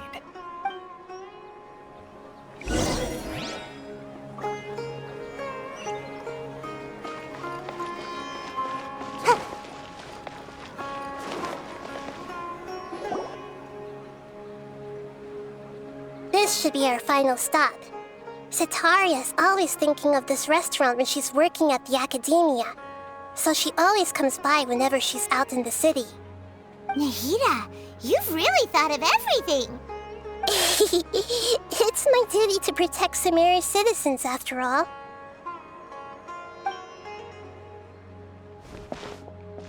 Hi there. I feel like I've seen you down by the docks before. Huh? Sorry, I don't quite remember. If I recall, you were having a discussion with someone about shipbuilding at the time. Ah, that's right! I've always been really interested in feats of marine engineering. After all, I grew up in Liyue Harbor and spent my entire childhood staring at the ships going in and out of the port. I came to Sumeru to study, but failed to make it into the academia due to my lack of talent. But I'm still discussing all kinds of problems with different scholars, and I'm continuing to study and perform research from the restaurant's basement. I'm sure I'll get into the academia after their next round of exams. What an admirable spirit for learning. Amazing! Sure, but you'll find hardworking people wherever you go. So this restaurant has a basement as well? Huh. First I've heard of it. That's right. It's not usually open to patrons. Most of the time, employees use it for breaks or to hold private events. I see. Guess that makes sense. Well, good luck with your studies, Miss Chishan. Thank you so much. As long as I can make it into the academia as an official student, I'll be happy.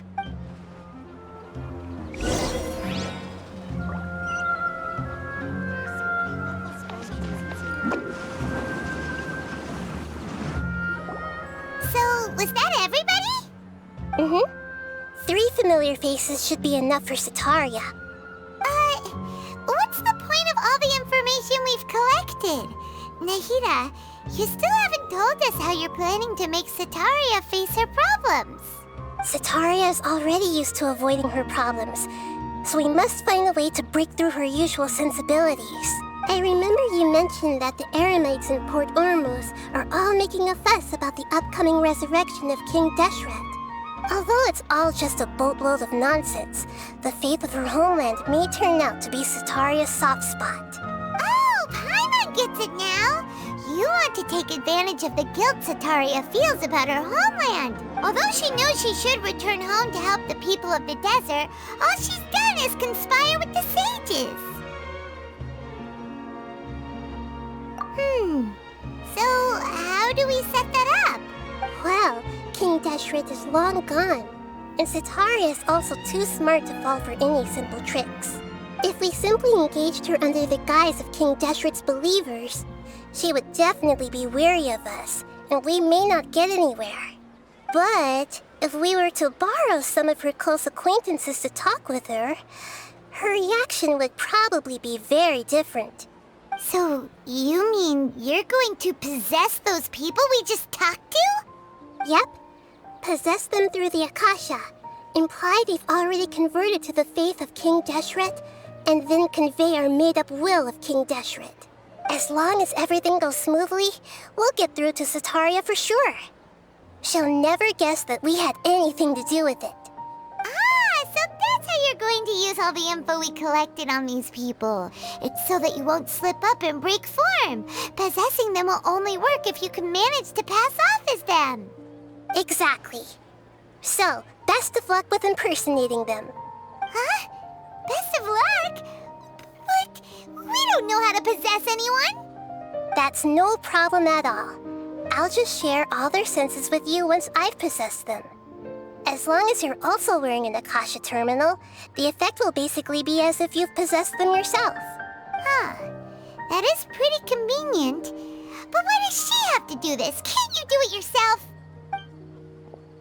Although I've been observing humans for a while, I've never been good at imitating them.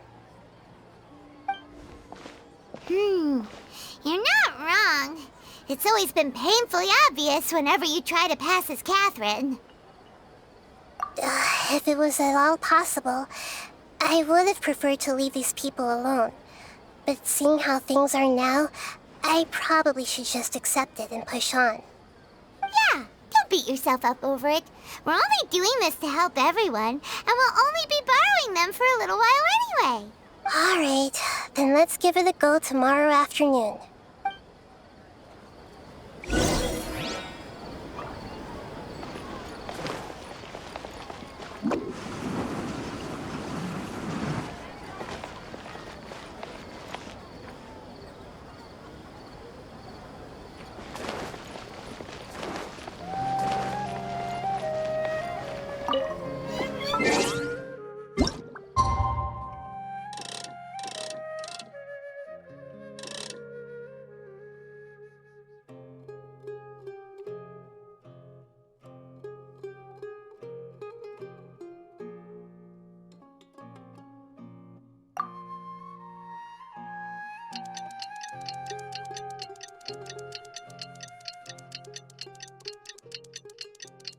Oh,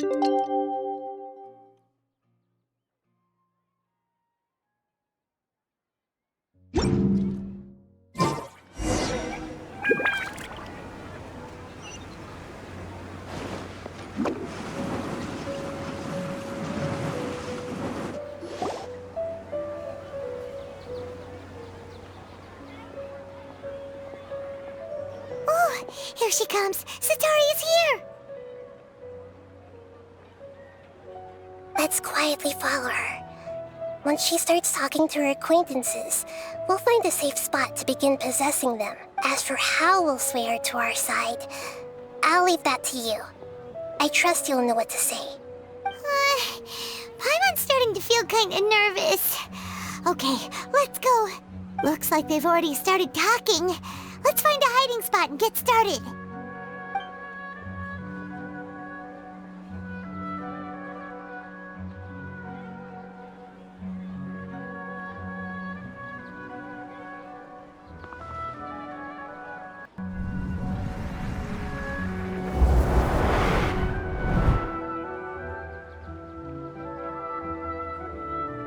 That's right. You really can't force anything when it comes to love. And besides, everyone around me has a very different background and outlook. Are you still listening to me, Nabia? Oh, of course I'm listening. You were talking about troubles with your love life, right? I heard everything you said. Okay then. You just seemed a little distracted for a moment there. Strange. Your cats seem pretty worked up. Is something wrong? I always thought they were quiet, happy kitties. Oh, what are their names again? Ah, that's right. They are just little darlings, aren't they? Harut and Marut. So, which fortune do you want me to read for you today? You must have come for another echo of the divine voice of wisdom. I'd like to get another reading on my love prospects, but to be perfectly honest with you, I feel like I've been a real mess recently. A mess? Well, could you do a reading on how long it'll take me to finish my current project at work? I really just want to get it over with. I hear you. No problem at all. The gods will reveal the truth.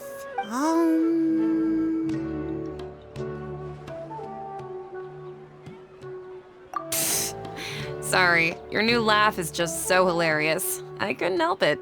Oh, please pay no mind to those kinds of details the gods are asking. Sitaria, why haven't you gone home? Why haven't I gone home? Do the gods really know everything I've been thinking about? Sitaria, why don't you just go home? It's a demand now instead of a question. The gods seem to be truly upset. I'm sorry. I know I failed the gods. Please pass on my most sincere apologies and ask for their divine forgiveness.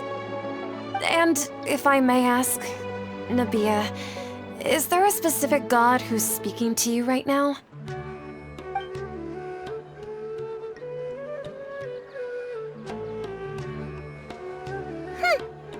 What an inconsiderate and naive question. The god who is speaking to me is, of course, the wisest and mightiest of all, King Deshret. King Deshret? No wonder he would make such demand of me. Wait a second. King Deshret passed away a long time ago. Even though news of King Deshret's resurrection has been spreading like wildfire, it's all just a misinformation campaign from the academia. How can King Deshret still exist in real life? What insolence! I am King Deshret's most loyal believer. Do you wish to refute his voice of wisdom?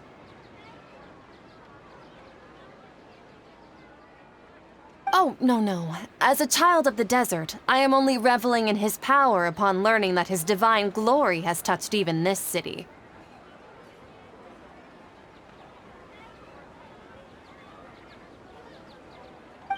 I will think very carefully about his demand of me. I'm sorry. I must go now. Wait!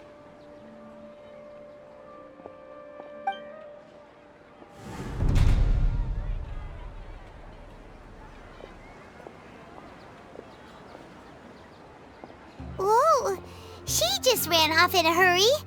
She looked pretty upset, too. Well done.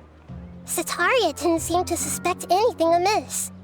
To have something she's been trying desperately to avoid show up out of nowhere and berate her, that must have shaken her to the core. Aw, Nahida, it seems like you understand human emotions really well after all. All I know are some abstract Harvard-taught theories. And in any case, my time with you has shown a lot of them to be utterly useless. I'm still trying to make sense of everything. Anyway, enough of that. Let's hurry and catch up to Sataria. He's at Akeem's now, right on cue. Let's get ready to possess him right away!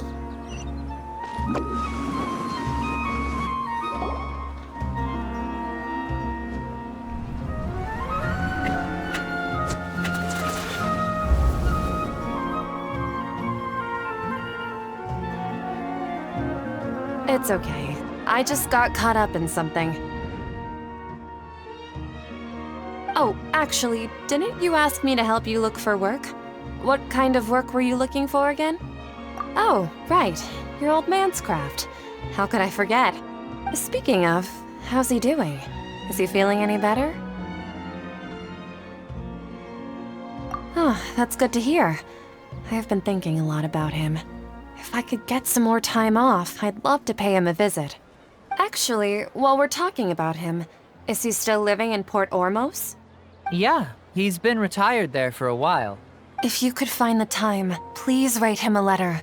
Let him know that recently, faith in King Deshret has taken root in Port Ormos and has begun to spread across Sumeru. He has a quick temper and has always been a devout follower of the Dendro Archon. I don't want him to get into a fight with those King Deshret believers because of a difference in beliefs. Oh? So, who are you siding with in all of this? The Academia or King Deshret? I'm so jealous of you. You were born a child of the desert, yet you chose to betray King Deshret, and now you spend all your time with those crooks from the Academia. Akeem, you don't mean you've also become a believer of King Deshret? What's so strange about becoming a believer of the wise King Deshret? In fact, aren't you the strange one? The one who still can't pick a side? Can't pick a side? Me?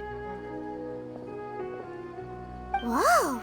Paimon had no idea you'd be so good at this! You really zeroed in on the issue and put it right in front of her. It might feel a bit overwhelming for Sataria.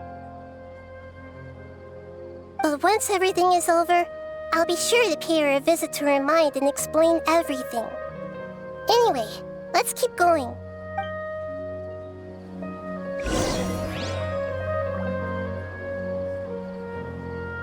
Come on! Sataria's already started talking with Shishan!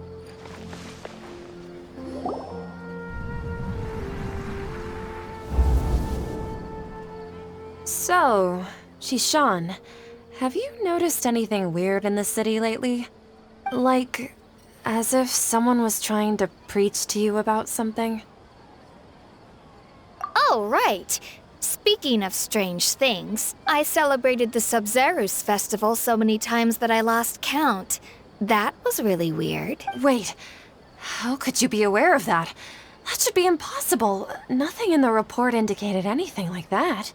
Are you still failing to realize that the Academia's lowly tricks could never deceive all of Sumeru's citizens? Shishan, don't tell me that you've converted to King Deshret as well! What an absurd question. You make it sound like I should be ashamed for becoming a believer of King Deshret. In reality, shouldn't you be the one who is ashamed? You, who works side by side with the Academia, and treated people as nothing more than experimental subjects? Please, please stop!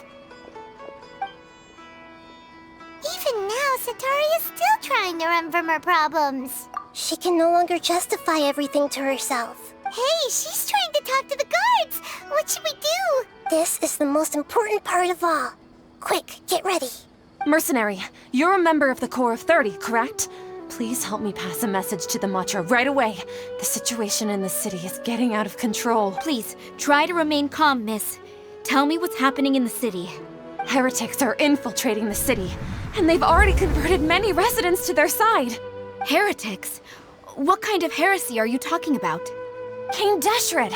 Many people I know have suddenly started believing in him, but he's long dead. It's impossible. Miss Sataria, nothing is impossible. You know my name? King Deshret is immortal, and all who defy him will one day pay the price. You must face the truth, Sataria. You tread a treacherous path, and the longer you ignore it, the tighter the Academia's grasp on you will become, and the deeper you will be ensnared. Child of King Deshret, never forget that the desert that belongs to you lies elsewhere. What's so strange about becoming a believer of the wise King Deshret? In fact, aren't you the strange one? The one who still can't pick a side? What an absurd question. You make it sound like I should be ashamed for becoming a believer of King Deshret. Sataria, why haven't you gone home?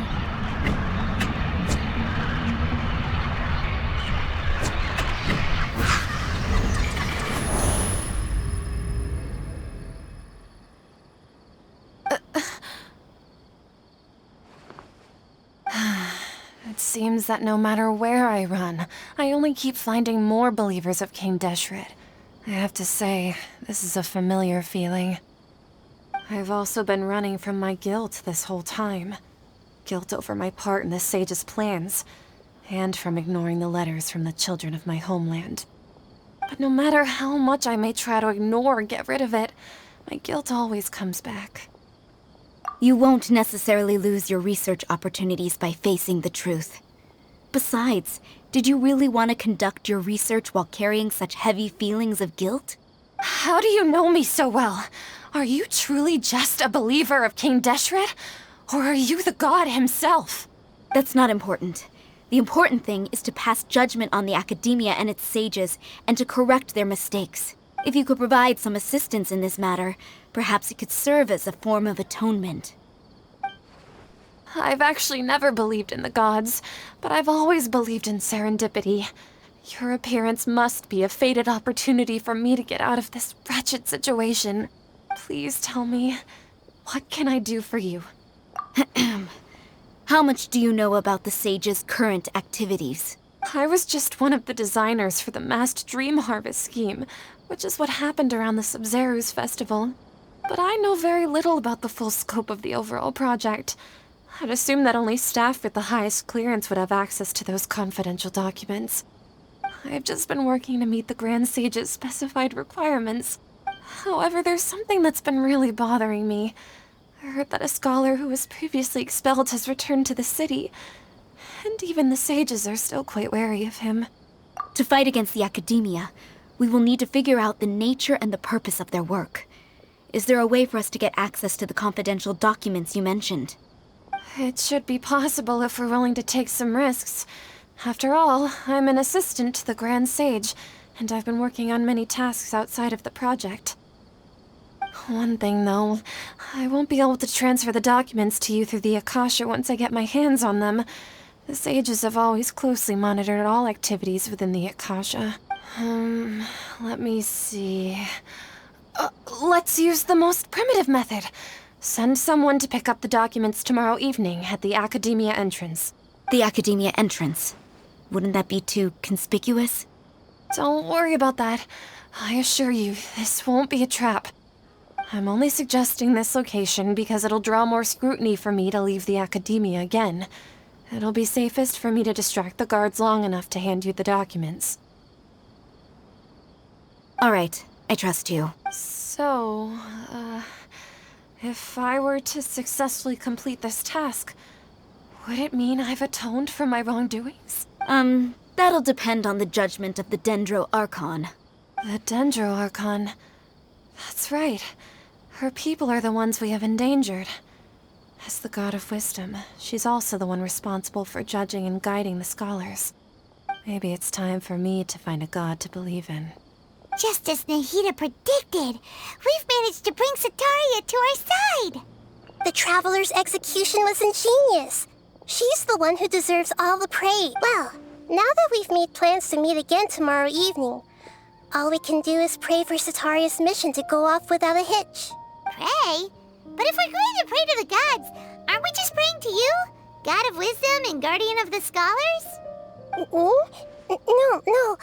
The truth is the true Guardian of Scholars. I've always believed that. Anyway, let's meet again tomorrow evening at the Adventurers Guild.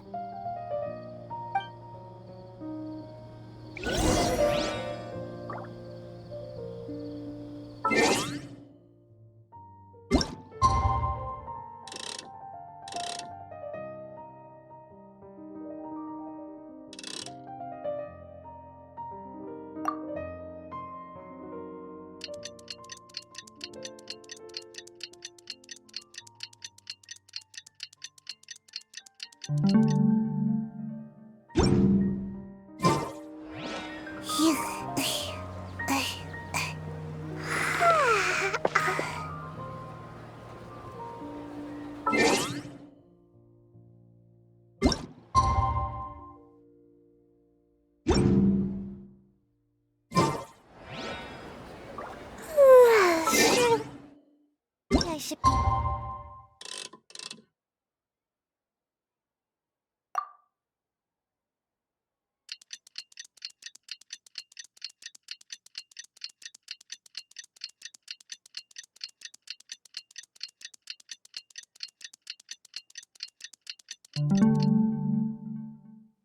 Girl.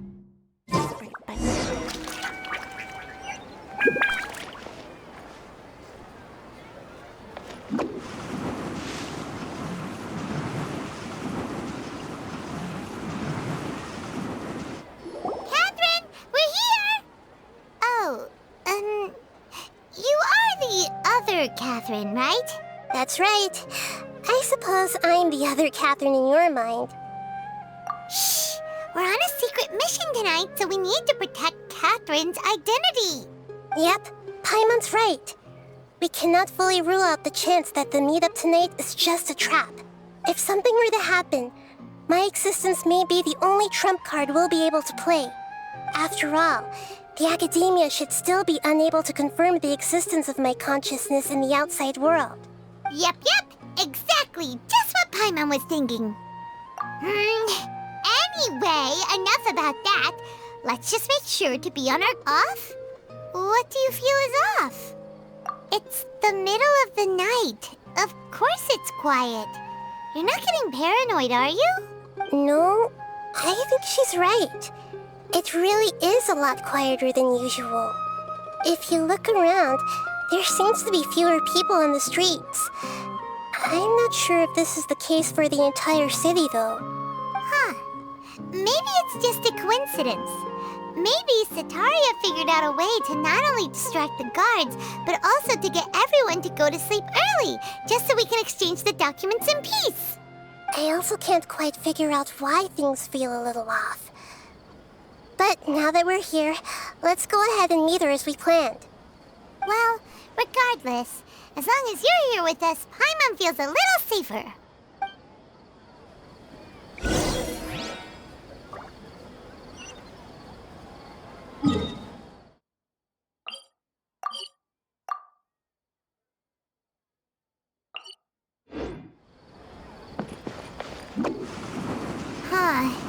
There really aren't many people out right now. Let's hope it'll be this quiet in front of the Academia, and that Sataria managed to distract all the guards.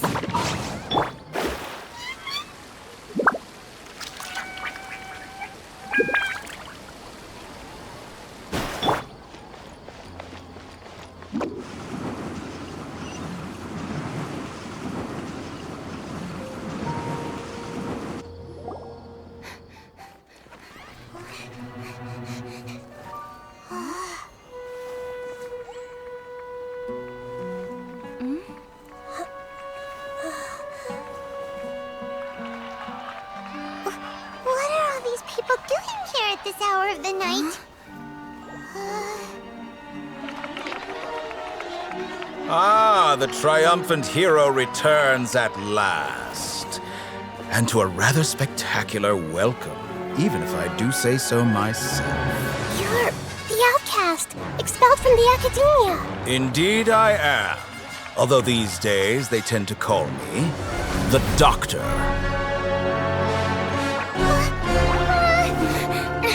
If you're looking for your researcher friend, she has already been taken into confinement. With some basic caution, she could have discovered the listening device on her person. Clearly, she lacks the degree of rigor expected of a true scholar.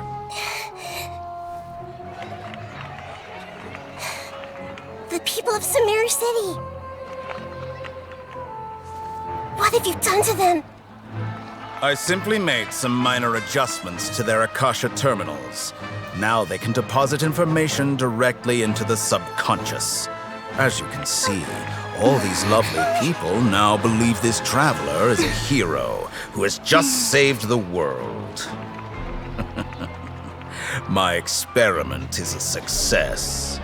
And now it seems they can no longer hold back their sheer adoration. No, what should we do? These are all just regular people.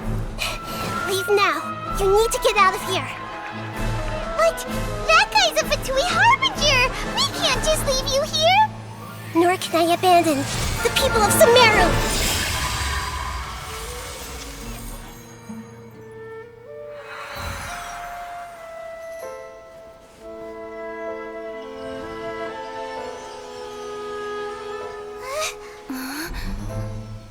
Don't worry.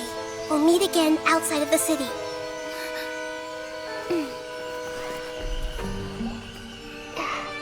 I see.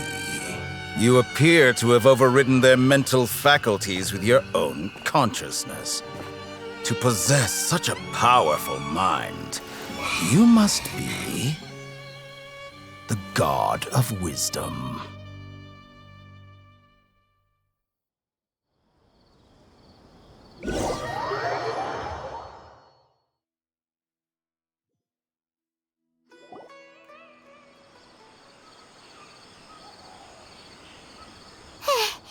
This should be far enough. Whew. Paimon needs to catch her breath first. Is Nahida going to be okay? We only made it out because of her. Paimon wasn't counting on running into a new Harbinger here, let alone such a high-ranking one. That guy was number 2. So scary. He called himself the Doctor. Remember, Tainari told us about him. Sataria did say that someone who once got expelled from the Academia came back recently, and that even the sages are wary of him. Yep, sounds like she must have been talking about the Doctor. Yeah, now that the Doctor's in the picture, we're no longer just dealing with the Academia. They're in cahoots with the Fatui. But what are the Fatui after this time? Another Gnosis? Yeah, things would be a lot easier with Nahida's help. Nahida said we'll meet again outside of the city. But we can't just keep waiting around, right? You mean... Oh, right! Wasn't he invited by the sages to work on some project when we were staying with him in the Vidia Forest? That has to be the same project. Even though he turned it down at the time, he might still know something. There's no time to lose. Let's go to Gandharvaville.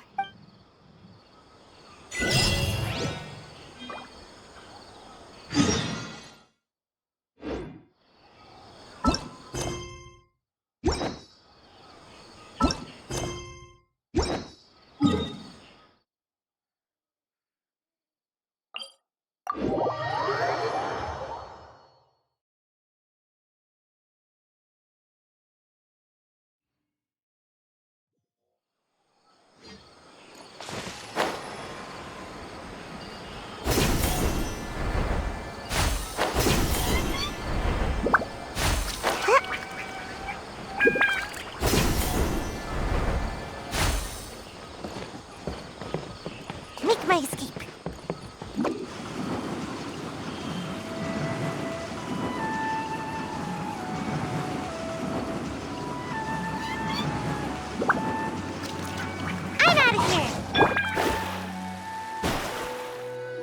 Hold it right there. A blonde-haired traveler and a floating fairy. We've got you, all right. Take a look around. You've fallen right into our trap. Are you mercenaries from the Corps of 30? Did you come here to arrest us? Corps of 30? We're nothing like those government lapdogs who don't even get scraps for their work. We are an elite brigade that commands the highest commission rate in all of Sumeru. We're here on the orders of a client known only as the Outcast.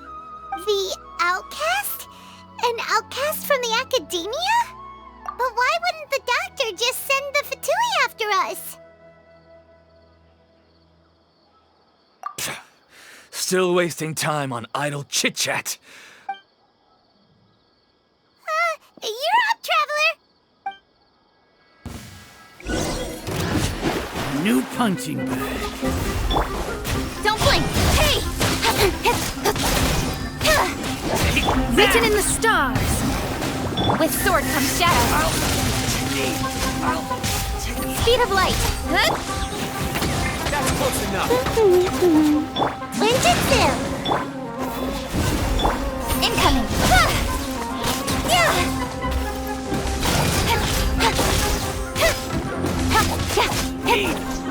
Don't blink!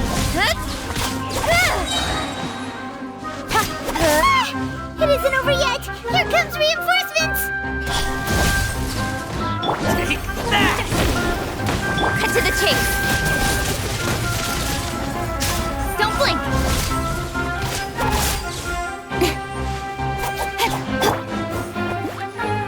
Take that! Got a dash!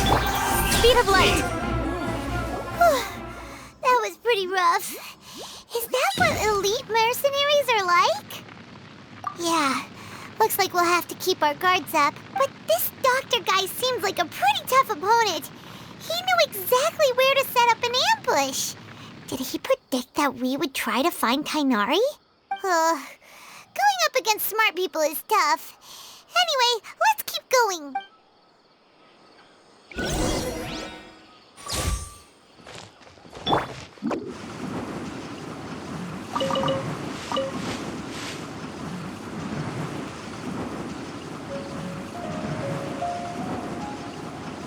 And away I go!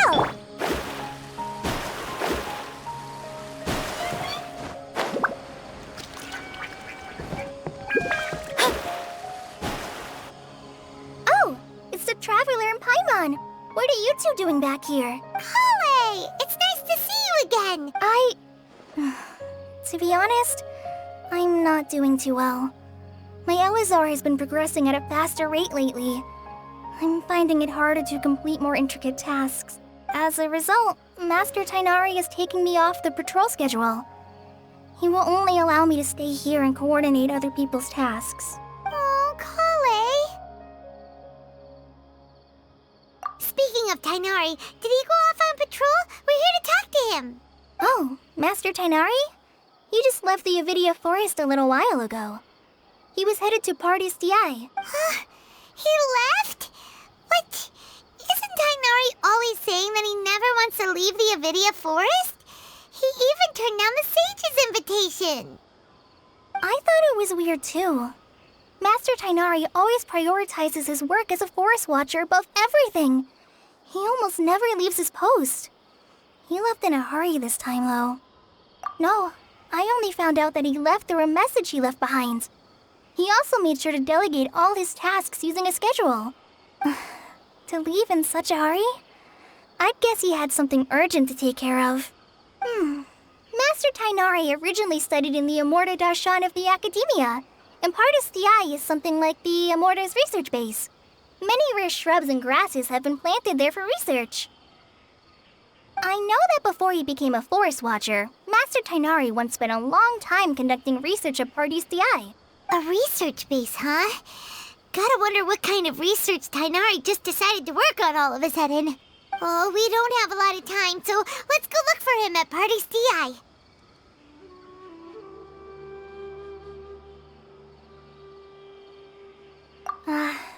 Don't worry. I'm fine. I'm used to living with Elazar by now. If you run into Master Tainari, please send him my regards. Got it. Will do. See you later, Kale.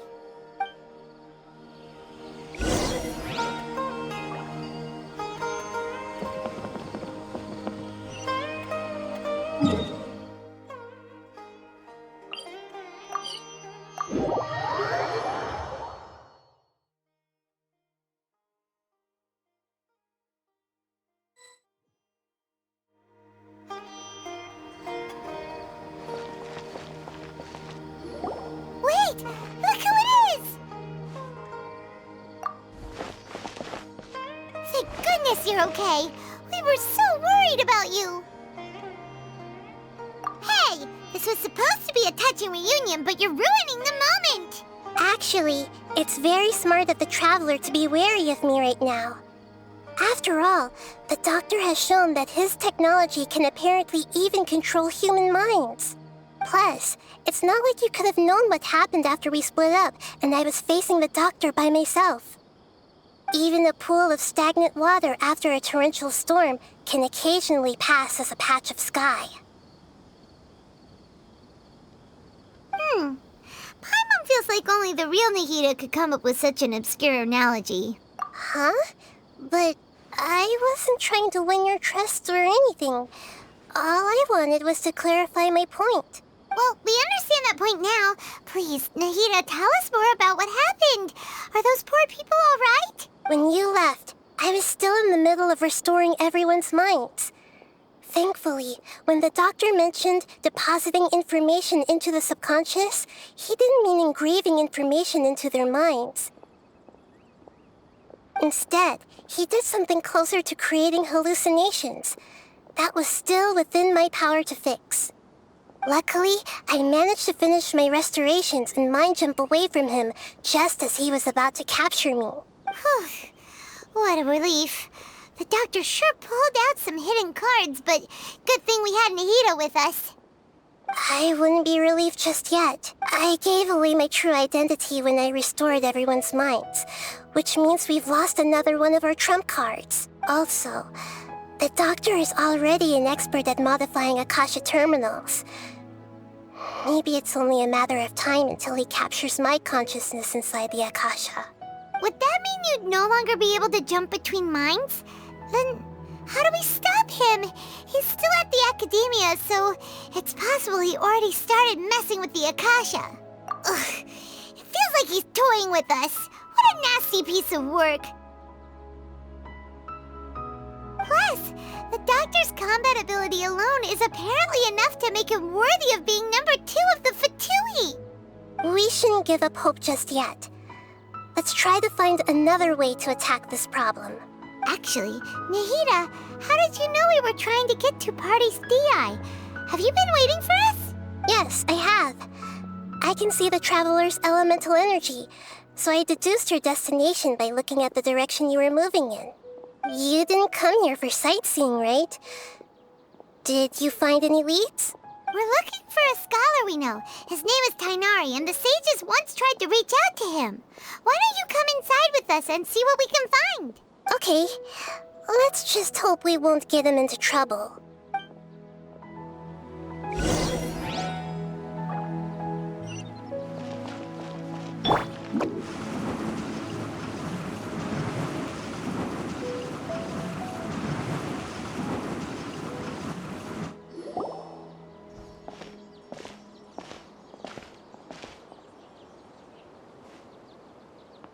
Traveler? It is you! Ah, it's Hypatia! Ah, what a pleasant surprise! It's so nice to see the two of you again. Who's this? She's a scholar we met in the Avidia Forest. When we last saw each other, she was still training in the... what's it called? Satyavada life? Oh, I see. That's right, we're old friends. You've come at just the right time. Ever since I've come here, hardly anyone has even talked to me. Hypatia, you're way too excited about this. Actually, for you to leave the Avidia Forest means... you're not in training anymore? Wait, no. Did you already finish your training and reach Pariporna life? What do you think? My consciousness has already managed to make contact with the divine. You did it! Congratulations! It's so exhilarating to share this sublime joy with others at long last! When my consciousness made contact with the gods. Ah, what a supreme and unparalleled experience that was! That sounds incredible! Oh, all right. Actually, please wait. I haven't forgotten my promise to you. Remember? I promised to help you understand what you saw from Irminsul once I gained deeper insights. My current self has not only gained true insight, but I can even help you establish a direct connection to the consciousness of the divine. You can do that? I've never heard of anything like that, but if you want to give it a try, I'll do my best to protect your consciousness during the process. Hold on. I brought some spirit-born ale with me. This is still a crucial part of the ceremony. We're using that incense again? All right now. Hold my hand. I'll help you establish a pathway to connect your consciousness. Okay. Ready?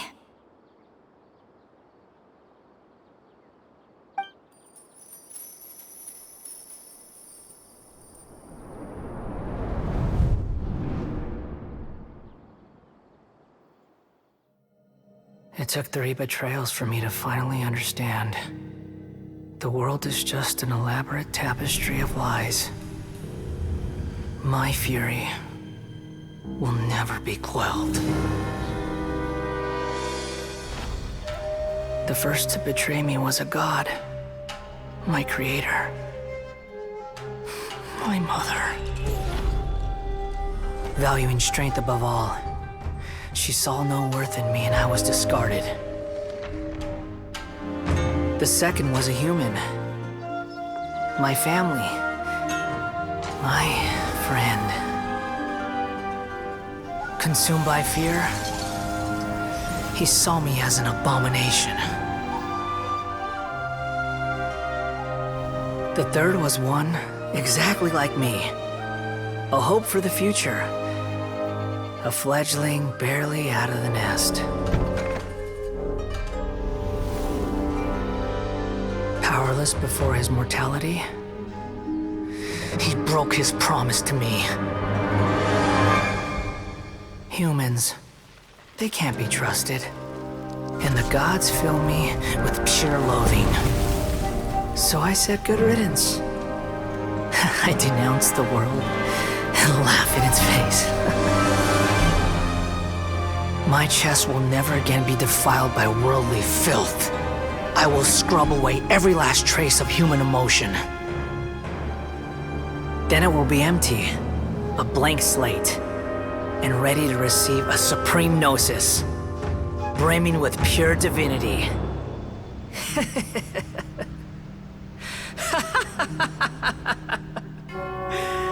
There is no need to fear. The pain will be brief. Your era is coming to an end.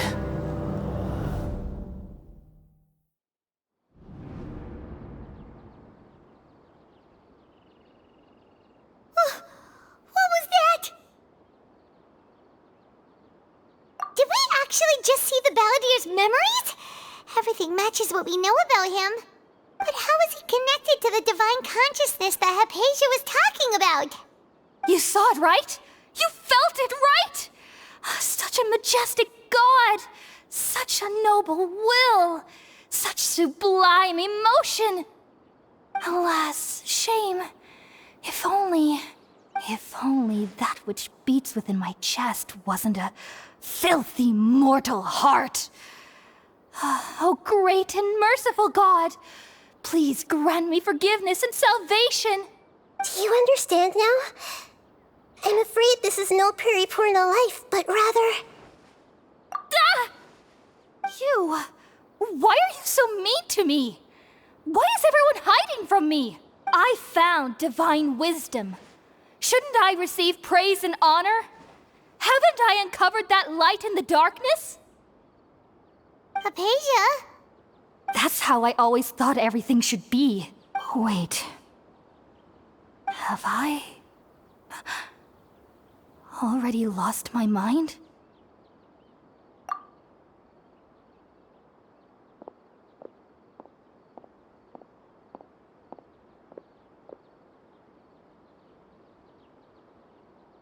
Wait, something isn't right.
Okay, we finally lost him. Are you okay, Nahida? Wait, no. Something feels different. You're back! Oh, the Traveler's back? Nahida was controlling your body for a while. It seemed like she jumped over to you as an emergency measure right before the Catherine puppet was destroyed. After that, Tainari heard the commotion and came over. He helped us defeat the mercenaries and then he ran with us all the way here.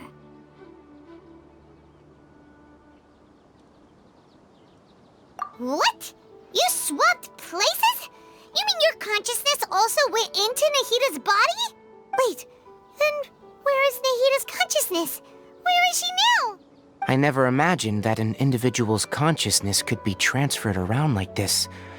Had I not seen it with my own eyes, I would have never believed it. I don't think this can be achieved with current human technology.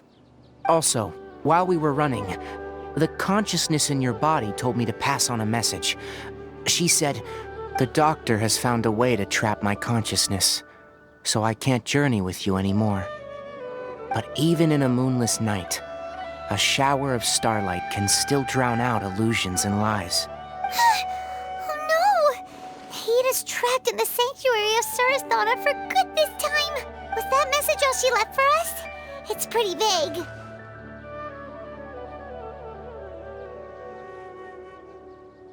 Oh, that makes sense. Since the doctor captured her, she won't be able to say anything without him knowing. She's being extra careful. Even in a moonless night, a shower of starlight can still drown out illusions and lies. Huh. Paimon knows the moon illusions and lies are from that alchemical divination at the Sub-Zeru's festival. Didn't Nahida use a starlight analogy before? It had something to do with Sataria.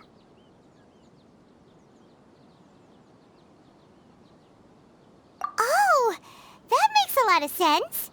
Huh. Do you think Nahida was telling us to go find help in the desert? But she isn't with us anymore. Think we'll be okay? Paimon, you said Sanctuary of Sumeru, correct? Does this mean that this Nahida you're talking about, the consciousness who was occupying the Traveler's body, is the Dendro Archon? Your guess is correct, but the situation's a bit complicated, so it's really hard for us to explain right now. That's all right. A scholar's curiosity doesn't need to be appeased right away. As for the complicated nature of the situation, safe to say I have witnessed that for myself. I've spent some time with you, and it looks like the Dendro Archon's also on your side. So, I trust you. Thank you, Tainari. Oh, actually, we came here to ask you a question. What do you know about the project that the sages have been working on? That. While I was indeed invited to join that project, the sages were always secretive about its scope and goals, so I eventually declined. All I know is that the project has something to do with the restoration of Irminsul. Huh? Did you see something when you were in Nahida's body? What? Do you have any evidence?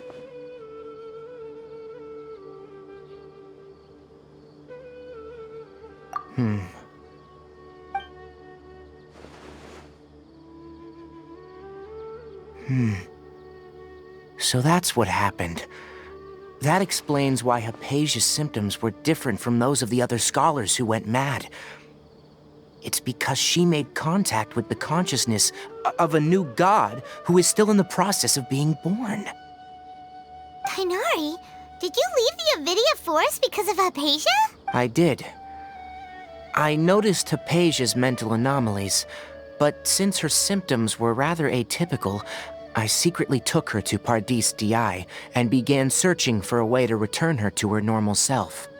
If I didn't take action, Hypatia would have already been taken by the Matra to the desert, doomed to a life of exile at Aru village.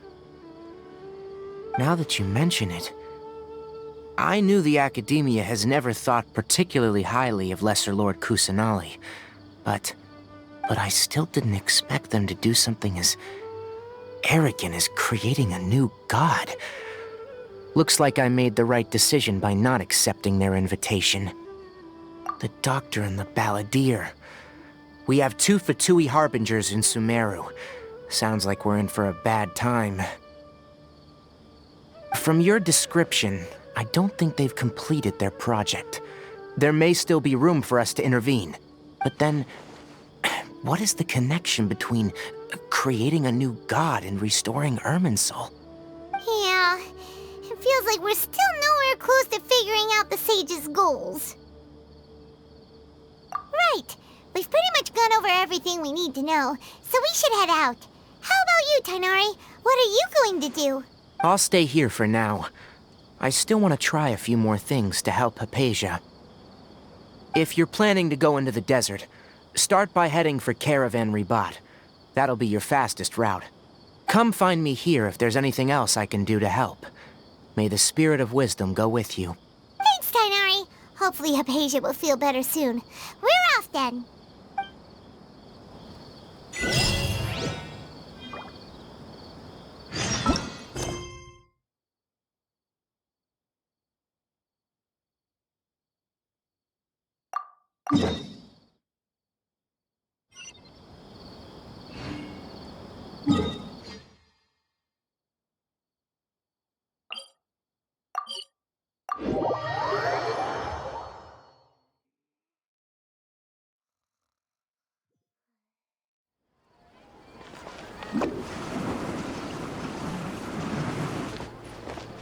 Ad Astra at...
it to Caravan Rebot.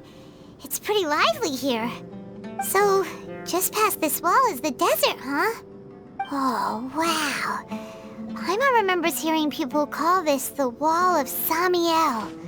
It's made to block sandstorms from the outside. Oh, if it's this tall, it's gotta be the divine work of Greater Lord Rukkhadevata, right? Enough gawking. Come on, follow me. Huh? Over here. Oh, Hatham went that way! Let's hurry up and follow him. Wonder what he's up to.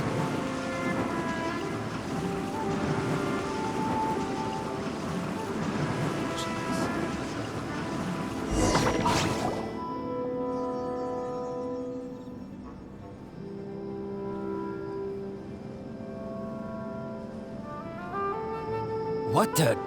Where did she go? How did we lose him? More Eremite mercenaries? Who are they working for this time? Anyway, Traveler, it seems like we were being followed again. You were too careless. You should have noticed those hopeless amateurs trailing you a long time ago. There's no need to thank me. I've never cared to keep track of personal favors. All I did was correct a mistake I happened to come across. It's a habit I developed at the academia. You really gave Paimon a scare, Alhaitham. We never thought we'd run into you here. Last time we met at Port Ormos, didn't you say you were going back to the academia? Wait, don't tell Paimon that you're here to take us back on their orders! Oh, so you've already landed yourselves on the academia's hit list. I can't say that I didn't expect it. However, had I wished to turn you over to the academia, don't you think you'd already be the Eremites' honored guests by now? Oh, right. You do have a point. I have no interest in running errands for that project. As a scholar, I've always belonged to the camp that promotes researcher autonomy.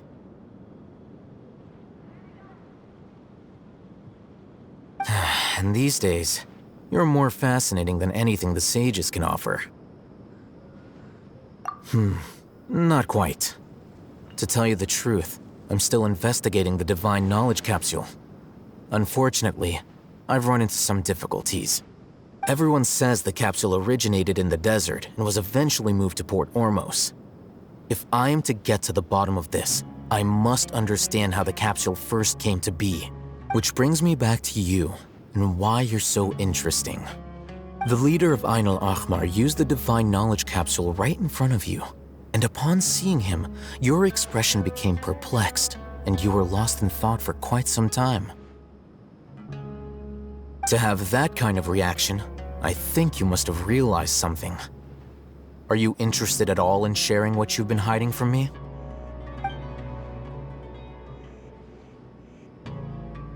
Alhaitham, you really have a ridiculous eye for detail.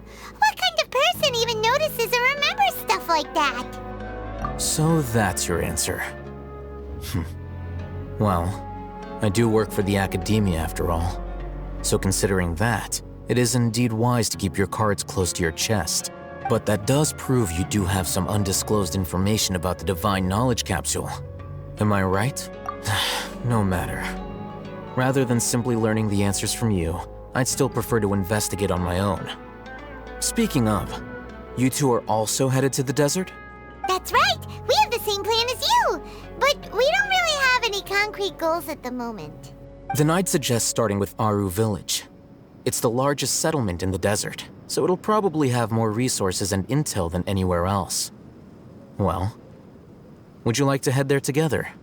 It's always better to travel with someone you know. Let's go!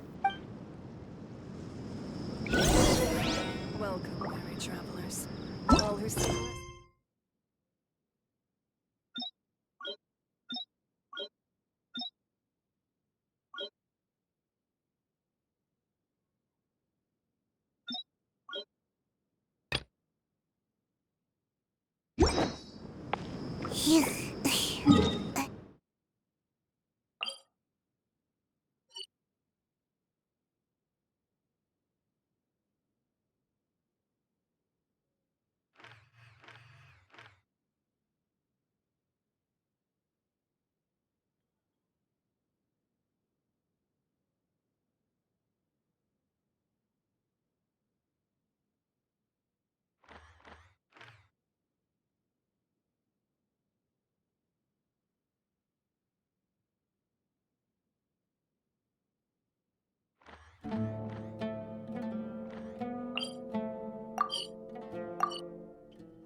I'm out of here!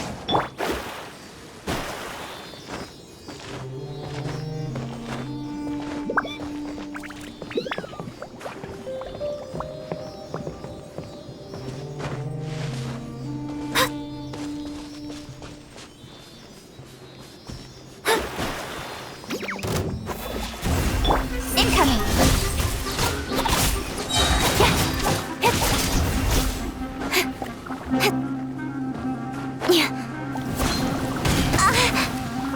Don't blink!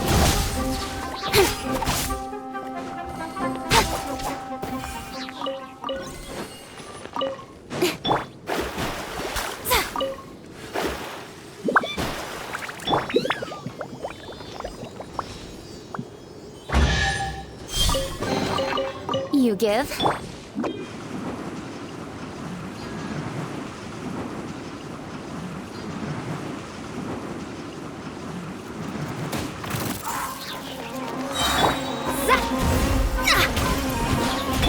Incoming!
Just what will we come across this time?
Leave it to me.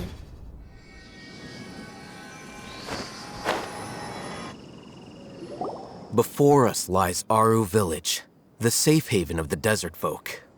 Whoa, this landscape is really something else. What a cool place!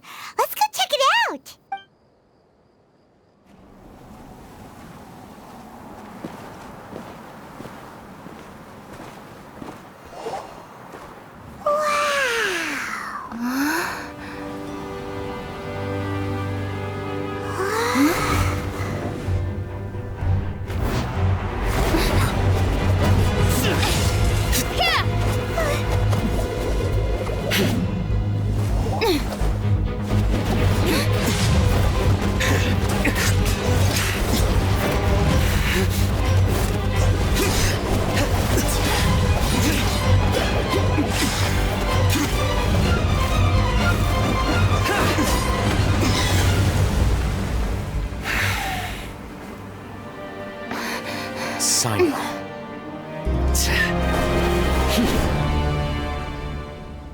Unless my memory fails me, we have barely spoken 2 words to each other before now at the Academia. Would you care to enlighten me as to when and how I invited the General Mahamatra's wrath? Oh, Hatham. Do not think you can escape my judgment just because you managed to escape my attack. Judgment? So that's how you'd characterize your actions here, is it? Or would elimination perhaps be a more accurate description? Had I used my full strength, not even this traveler would have been able to stop me. Though styled like an assassination, I sought only to ensure that my target would be unable to flee or resist. Standard practice for the Matra, as well you know. Seemed to me more like your own personal touch. Who is that, Al-Hatham? Did you call him General Mahamatra? Yes. General Mahamatra Sino, head of all the Matra at the Academia. He's a formidable hunter, and the ultimate nightmare for any who have committed academic crimes. You seem to have placed a lot of trust in Al-Hatham, to the point of blocking an attack for him. If I were you, I'd never choose to side with him. I wouldn't believe a single word that comes out of his mouth. I have been pursuing this scribe for a long time. I urge you, stand back and do not seek to defend him any longer. Otherwise, there will be consequences. Has Al-Hatham done something wrong? Paimon doesn't think he's as bad as you've made him out to be. I won't waste my breath explaining things. Al-Hatham, I saw it during our fight. Take it out. The divine knowledge capsule you're hiding on your person. Unless you want me to retrieve it for myself. Very perceptive of you. Nothing escapes a Matra's senses. Wait, the divine knowledge capsule? Didn't it fall into the Matra's hands in Port Ormos? No wonder you speak with such confidence, Sino. But I must admit, I'm very curious. What does this capsule mean to you? And why, as General Mahamatra of the Academia, are you all alone in the desert? As far as I'm aware, the other Matra have been speculating about your disappearance. Have you been given a mission that's, let's say, morally dubious? If I was the real target of your mission, what was stopping you from simply using your authority and resources to judge me within the walls of the Academia? I should have known you'd be difficult to deal with. You two? Ugh! What should we do, Traveler? Paimon feels like we can't trust either of them! Ahem. Well, look at you two, acting all tough and self-righteous over there. Wait, Dia?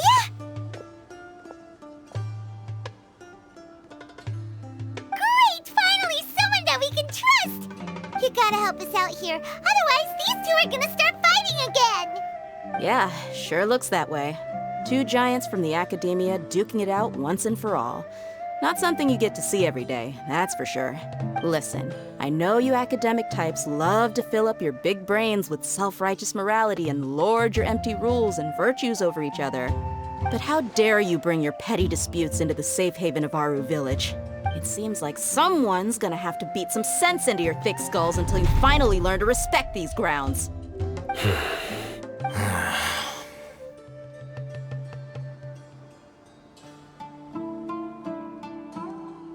Hey, did either of you hear a word I just said? Whoa, what's going on? The wind's so strong! Is this a sandstorm? Paimon's gonna get blown away! Another sandstorm? What's up with these recently? Hey! All of you, over here, quickly! We have to take cover! Someone's calling for us! Oh, this wind is too strong! Let's get over there! That sounded like Candace. Come on, you two. Jeez, are all of you academia folks such hard work? Move it! All right, stop yelling.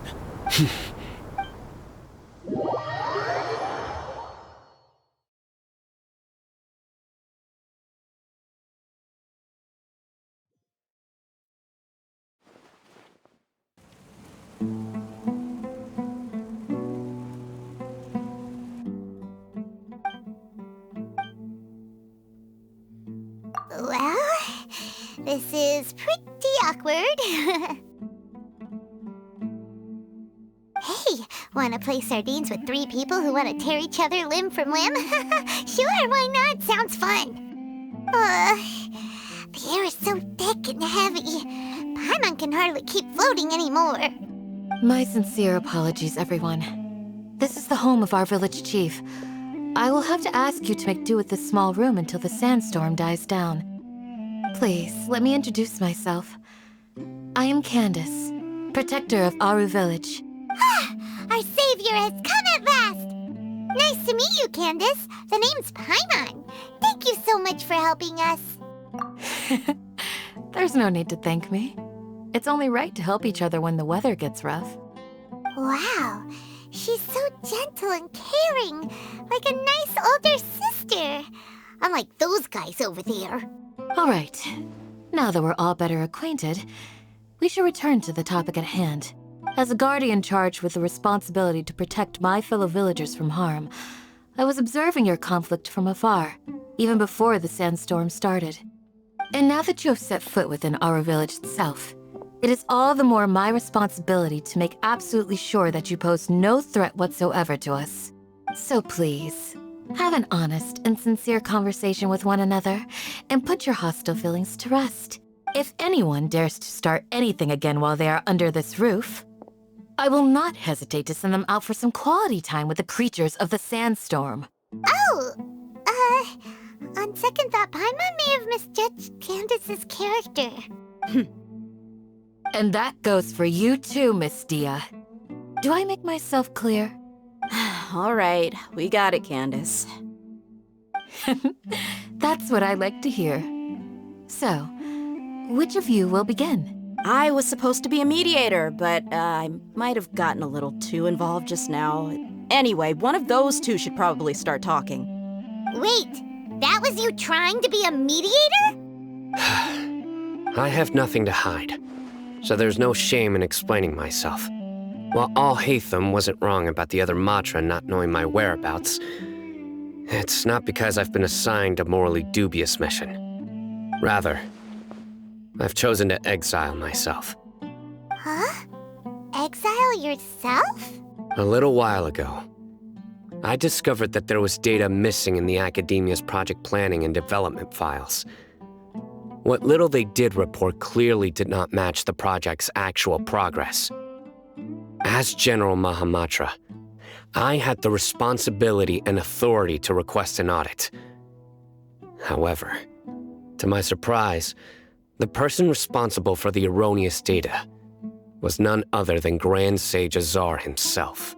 I tried to investigate the issue myself before submitting a formal audit request, but I soon found that all leads and potential pieces of incriminating evidence were carefully concealed from me. I began to realize that they were cautious of me from the very beginning.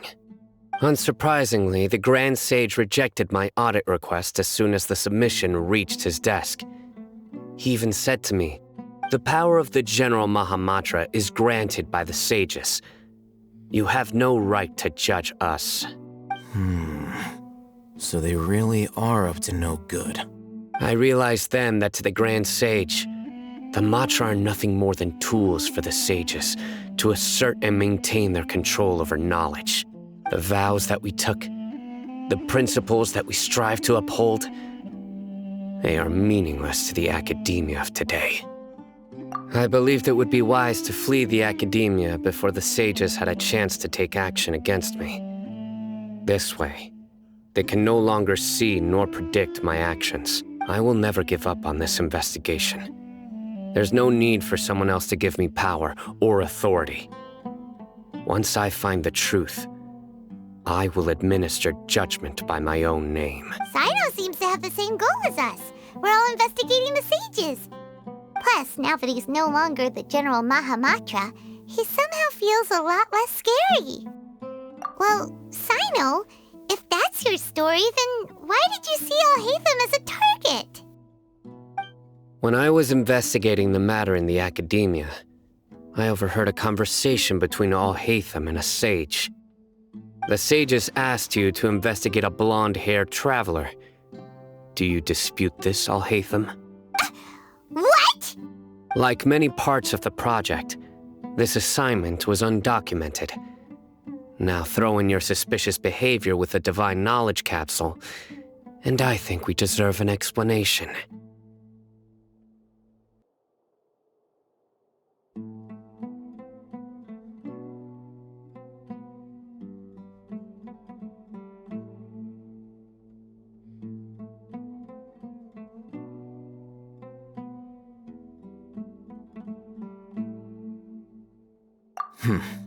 Yes. I was indeed tasked with investigating the Traveler. Alhaitham! After all, the promised reward was so great that hardly any scholar could have refused. The sage told me, once you've completed this assignment, I can give you a glimpse of divine knowledge. A most enticing offer. Unfortunately, those academics don't know me at all. Their words contained one key piece of information, namely that divine knowledge indeed exists. That gave me all I needed to know. From my perspective, the sages are far from trustworthy. Think about it. Isn't it a little strange they're so willing to share divine knowledge with anyone, even as a reward?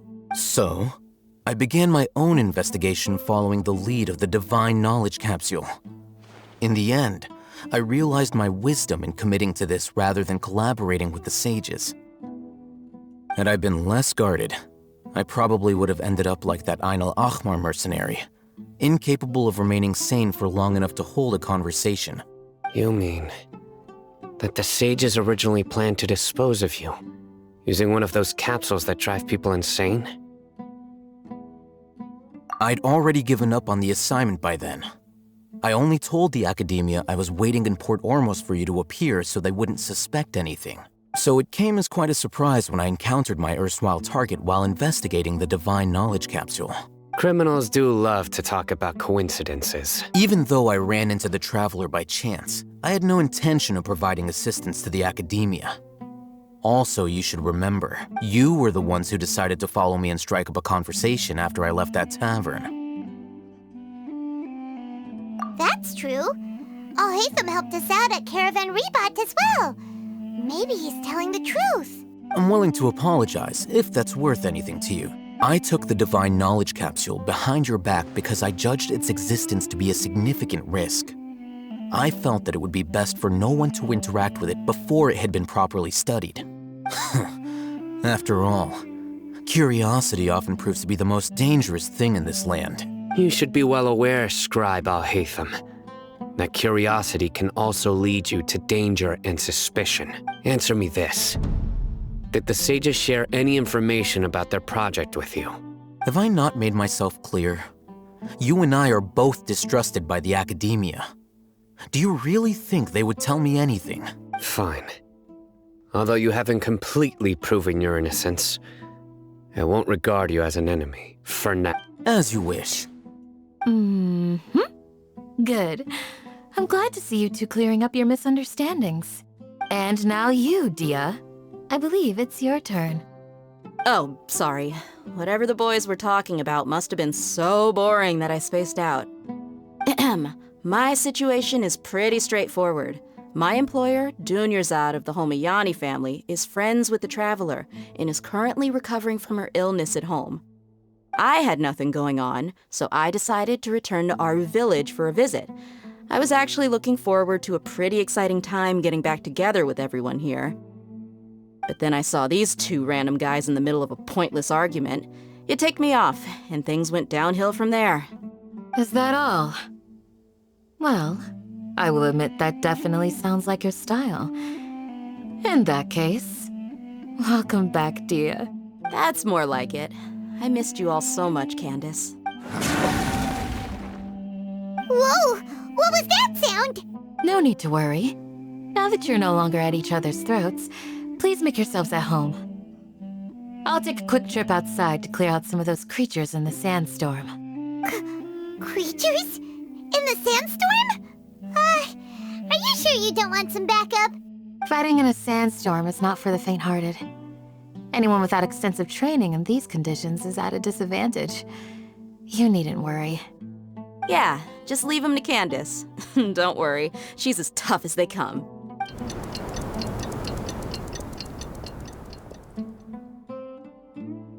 The wind's died down. That means the sandstorm's over, right? Candace still isn't back yet, though. Is she alright? Maybe we should go out and check on her. When you put it that way, even I'm starting to feel a little worried. All right, let's go. We've been here long enough, and the boys are as chatty as the floor.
aura, or trade anything you own.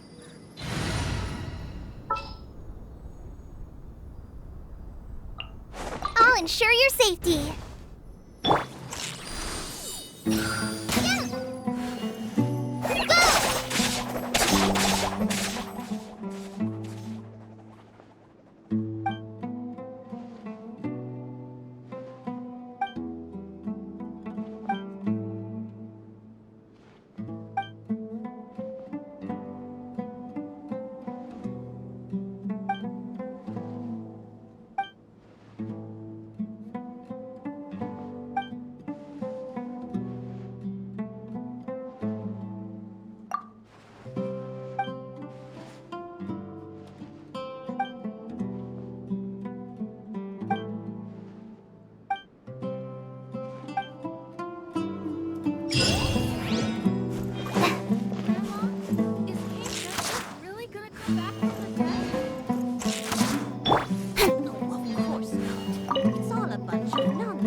Creatures the entire time? Yes.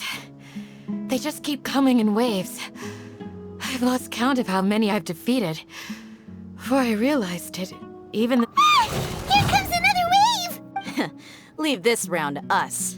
I got interrupted earlier, but now I have something to take my anger out on. It's been quite a while since I've seen the Flame Mane in action. I'll leave these to you then. I'll be sure to put on a good show. Let's go! Don't blink! Huh? Hi! Hi! Come on out! Just like we rehearsed! Written in the stars! Nowhere to hide. Here comes another wave! When are they ever gonna let up?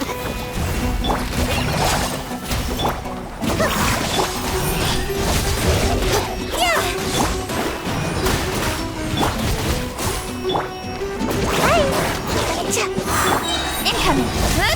Ninjutsu! With sword from shadow. Hi! Delve into destiny. Speed of one.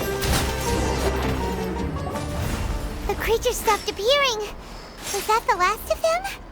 What we fought just now was probably the aftermath of the sandstorm. So we should be safe for the time being. Well fought, everyone. No injuries, I hope.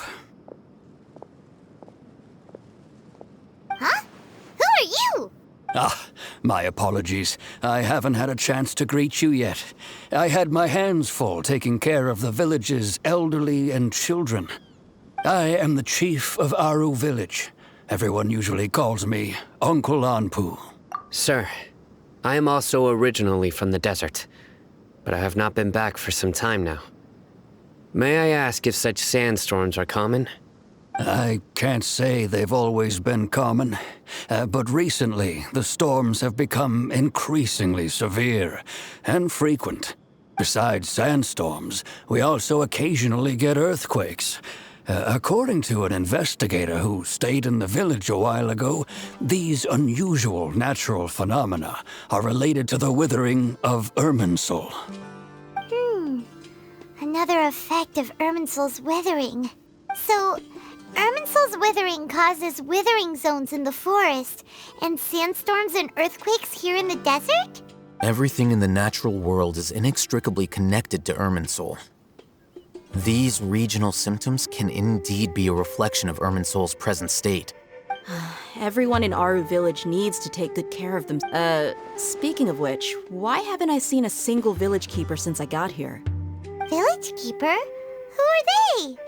Village guards like Candace? Does your curiosity know no bounds? Village Keeper is how Aru Village refers to mad scholars exiled here by the academia. Most of them are scholars who lost their sanity after a period of training in the Avidia forest. The academia believes that their crazed mutterings may have a negative effect on the psyches of other scholars. So, they're forcibly exiled to the desert. Though if you ask me, it's all a boatload of nonsense. Alas, that's exactly what we've been trying to investigate. One by one, the village keepers have been mysteriously disappearing without a trace. But no one in the village has ever seen them leave. If you're planning to stay around the village for the next few days, I'd appreciate it if you could keep an eye out for them. I've had encounters with those people in the past. I'll see what I can do to help. The Matra are the ones responsible for their exile. Now that you're no longer with them, are you trying to alleviate your guilt and atone for your past sins? I'm fascinated by how you think. Mock me if you will, but if you are guilty, I will eliminate you, regardless of my position or identity. Oh, you're the former General Mahamatra.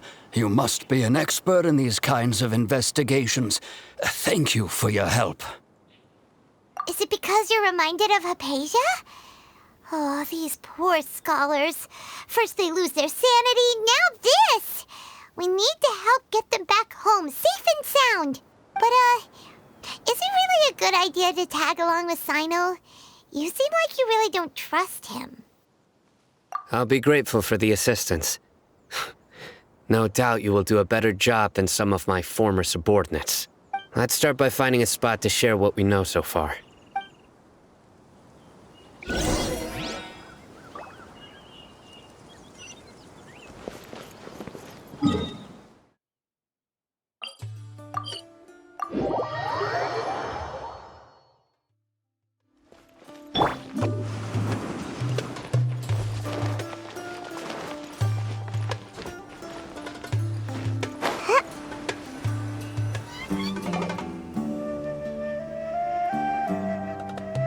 Although I've sent myself into exile, I'm still doing essentially the same things as before.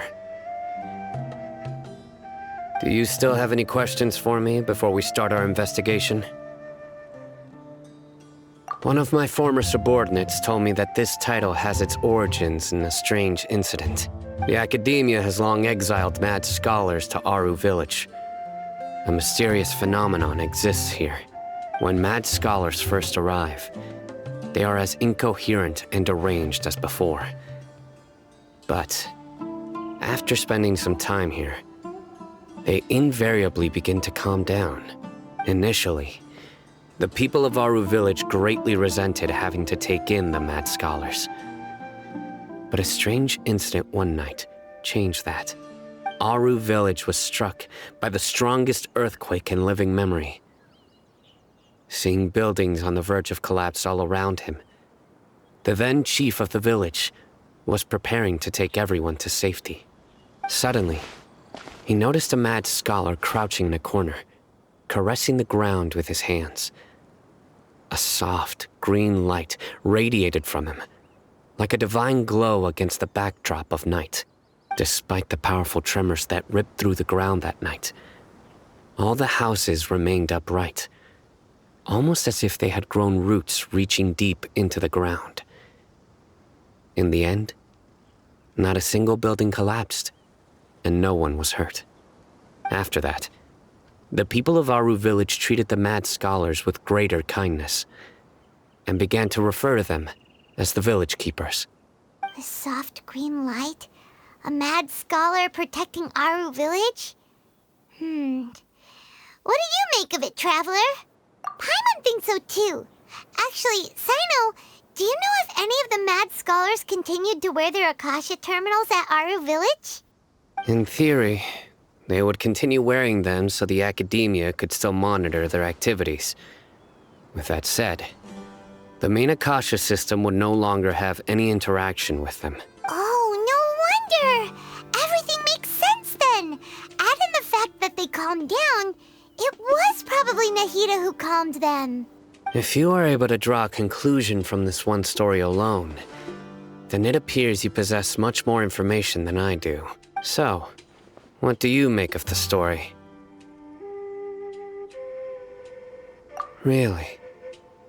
Lesser Lord Kusanali. What? You don't believe us? Lesser Lord Kusanali was definitely using the Akasha to give her power to the mad scholars! No, it's not so much that I don't believe you. I'm just struck by your reasoning. Lesser Lord Kusanali, the current Dendro Archon. Is she really active in Sumeru? The Academia has always placed far greater importance on the late Greater Lord Rukkhadevata. They've more or less ignored Lesser Lord Kusanali, and I've never had any reason to doubt their views. In addition, I've never heard any stories about Lesser Lord Kusanali and her deeds. To me, she might as well have been a god that never existed. No way! Nahida definitely exists!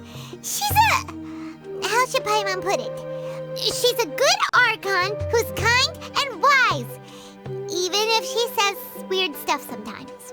I've spent many years interrogating criminals, so I can easily tell when someone is lying. Good! Then you should know that we're telling the truth! That look in your eyes. I've never seen that from a liar. You two really must have met Lesser Lord Kusanali. How can this be? To think, our Archon has been amongst us this entire time. Alright, now it's our turn to put our skills to good use for this investigation. But easier said than done, especially since we don't have any leads. Maybe we can start by knocking on some doors. Excuse me, are you here to help me find my grandpa? Huh? Who are you? By the sounds of it, a resident of this village. My name is Isak. You'll help me find my grandpa, right? Is your grandpa a mad scholar? Hey, don't say that. Grandpa is just Grandpa. Why do you have to call him that? It's not like he's a bad person or anything. The person you're referring to is not a local, yet you are. Why do you call him Grandpa? Grandpa is just Grandpa. He's my family. I heard everything you said to the village chief. Please, you gotta take me with you. I want to find my grandpa. I swear I'll help. I won't be a nuisance. Ah, so you're the one who was eavesdropping on us around the village chief's house.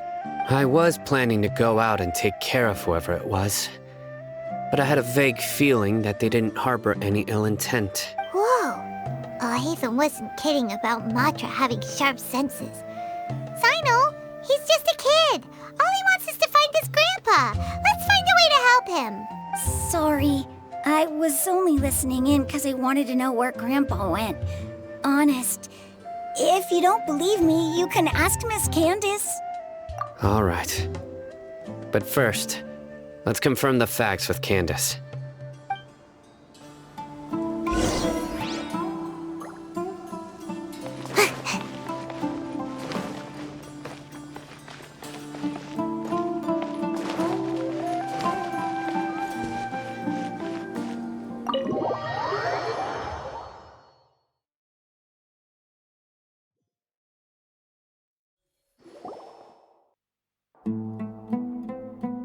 Cyno is super vigilant. Is this what all the Matra are like? Ah, you're back already. We just wanted to confirm something with you.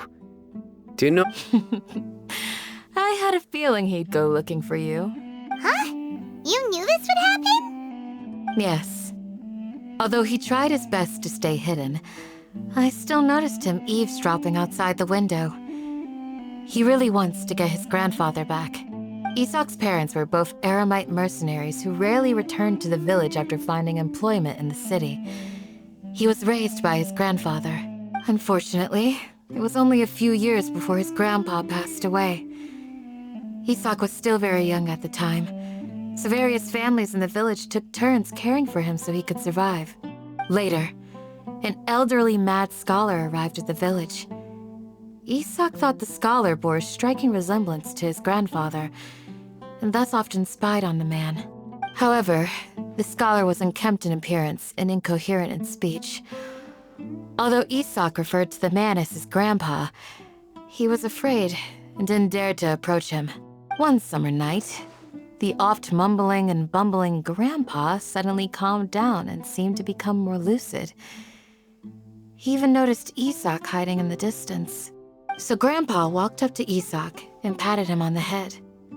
He even took Isak to the entrance of the village, where he patiently taught the boy the names of the stars, and accompanied Isak until he fell asleep. The next morning, Isak woke up and wanted to go find his grandpa again, only to realize his grandpa no longer recognized him.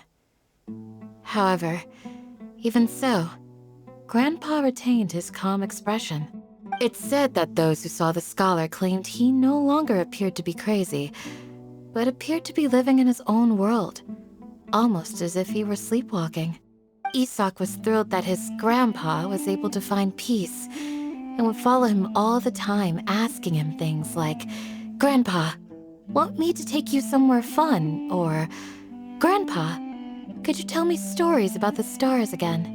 All this somehow just makes Paimon feel really sad. It seems like they both deserve so much better. Perhaps. Nearly everyone who lives in the desert has some form of hardship or regret. But even so, we must still continue on with our lives. It's also my reason for fighting. I must continue to protect this land.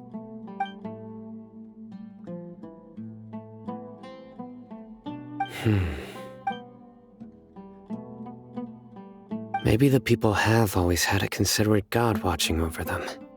Huh? What did you say, Cyno? No, nothing. As long as Isak keeps his word and doesn't get in our way, we can take him along. Perhaps you are more compassionate than I gave you credit for. Please accept my thanks on Isak's behalf, Cyno.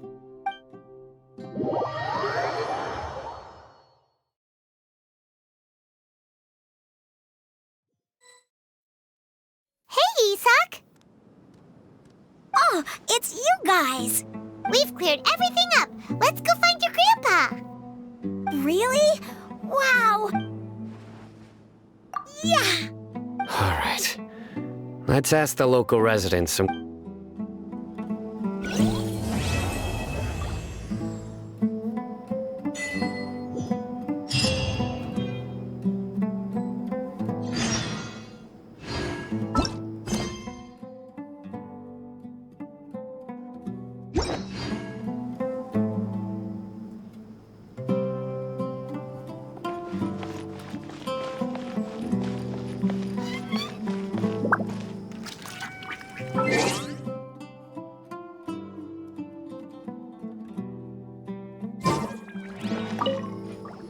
Excuse me, did you... You mean the village keepers?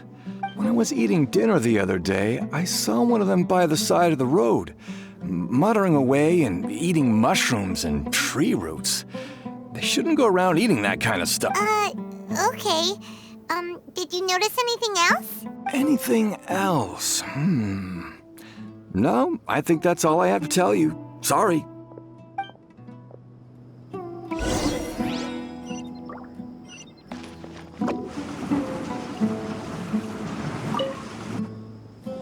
The scholars that have gone missing. Have you seen them? Those eyes. Those fierce eyes. You look like a real fighter. Don't change the subject. Right. You were asking about the mad scholars. I think it's been a few days since I last saw them. I usually go to bed pretty early, so I'm not too familiar with what goes on at night. But honestly, I feel quite sympathetic towards them. Even though they act a little strange, they've helped me in the past. If it weren't for them, my house would have collapsed long ago. Do you also think Grandpa and the others are good people? Grandpa? Oh, hello there. It's little Isak. You mean that nice man who looks like your grandpa's long-lost twin, right? He was actually the one who protected my house. I saw it with my own eyes. He happened to be staying near my house that day and was doing something with his hands on the ground. It still feels pretty surreal now that I think back on it. Did someone teach them how to do that? Well, whatever the case, I'll always be thankful to him and whoever taught him to look out for others. I'm pretty sure that if I ever went mad, I wouldn't be able to do anything like that. Gotcha. Thank you.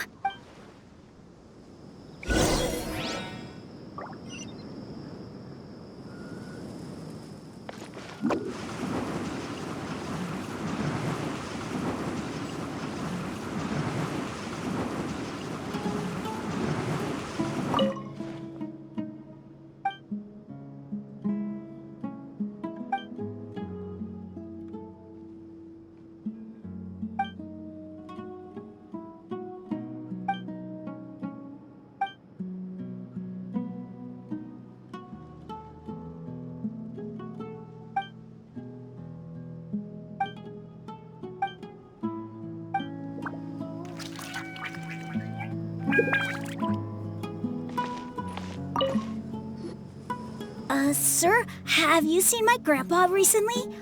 You know, the one who likes to sit and space out near the village entrance. Oh, well, if it isn't Isak. Oh, your grandpa, huh? It's been a while. The last time I saw him, he was spacing out by the road as usual. I went and asked him if he'd like any of the food I had prepared, despite my wife's protests. Like many people, she's really quite terrified of them. And speaking of my wife, she's still always complaining about how I don't make enough mora. It might explain why she's always mad at me. Oh, thank you. Thank you for taking care of him. It was nothing. You're looking for him, right? Did he go for a walk and get lost? Yeah. That's no good. Well, once you found him, come by my place again and I'll cook a little something for the both of you. I've known you since you were very young, so as far as I'm concerned, you're family. Please feel free to come by anytime. Wow, what a nice guy! Okay, thank you, sir. Huh? Don't say anything for now. Isak, stay here. Let's head over there. Stay quiet as you move.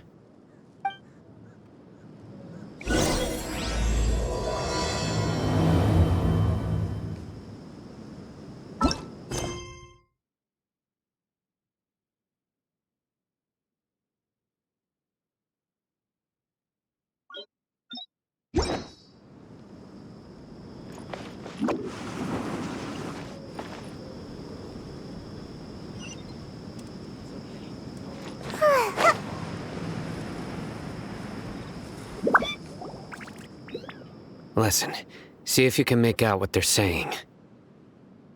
Have you heard?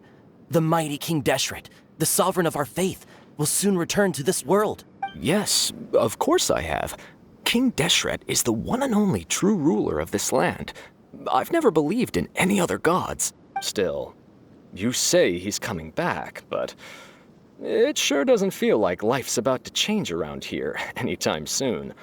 What's your proof? Haven't you noticed? The village has been getting more deranged scholars than ever. Delavar was saying that many people also went insane just before the fall of King Deshret's civilization in ancient times. We don't quite know why, but it seems like there's some sort of connection between insanity and King Deshret.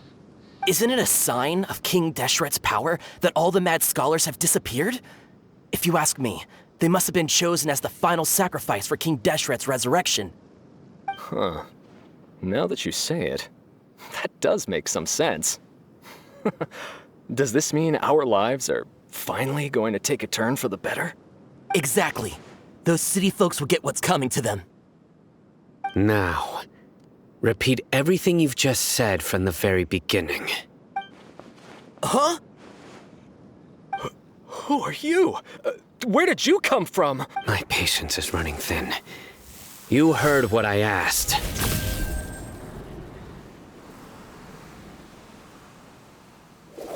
Yeah, bro, this guy's something else. Just look at his eyes. One wrong move, and he's gonna flay us alive. Let's not get on his bad side, okay?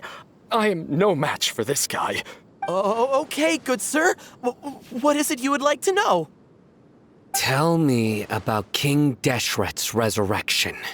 Well, I only know a few things from hearsay. I went for a drink the other day and heard others talking about a rumor that the madmen will disappear and that King Deshret will return to this land. I'm not making this up, I swear!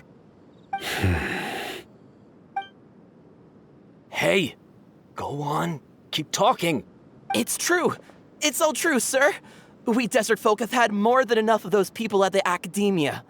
They keep sending us all their mad scholars and won't let us have a good life. Would you want to live like this if you were in our place? The radicals were even more thrilled than me when they heard the news. We're all praying for King Deshret's speedy return. Delavar also said that once King Deshret returns to our side, it's only a matter of time before we conquer the land on the other side of the wall. They're all willing to serve under King Deshret and fight for a share of the glory. Is that so? Seems like he still wants to know more. Keep talking. Got it. At first, I told myself it was just the drink talking, but then all the mad scholars vanished without a trace, just as the rumors said. Please don't beat me up just for mentioning these rumors. If I'm guilty, then everyone else around here is also guilty. I'm just saying what the others said. The people here really like King Deshret, but dislike the Dendro Archon. Where is this radical person you talked about? I haven't run into him over the past few days, so he probably hasn't been around the village. What about you, man? Have you seen him at all? No, not at all. We wouldn't dare lie to you. He's really not here right now. Sounds like you're not too close with the radicals. No, of course not. All we know are their names. I have many ways to stop you from talking. And many others to stop you from sending warning messages. So you'd best just stay home and hope I don't hear of you trying to contact anybody. Don't do anything until I've gotten to the bottom of this. Try something foolish, and even Candace won't be able to protect you. Yes, got it. We'll do just as you say. That scared Paimon half to death. Sino is pretty terrifying. He didn't try to reassure us at all. It's like he's used to hearing that. Oh, Paimon bets lots of people have told him that before. I heard that. Sorry. It's part of being a Matra. The rumor we heard just now seems like a strong lead. But we need to check a few more places. Very well. I'm here. Where's your grandpa's house? I can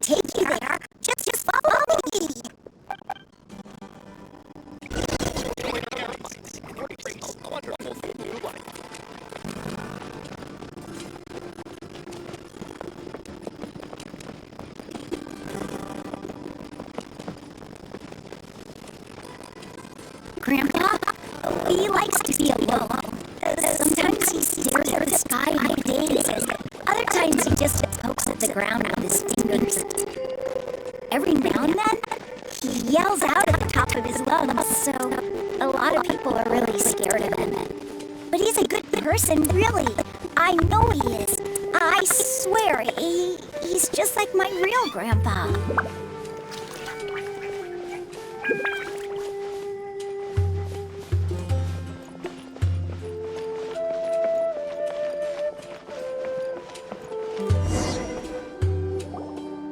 Well, this is where Grandpa usually stays. There sure isn't much here. No. Incense? Please don't say it's the same one as before. But are you okay?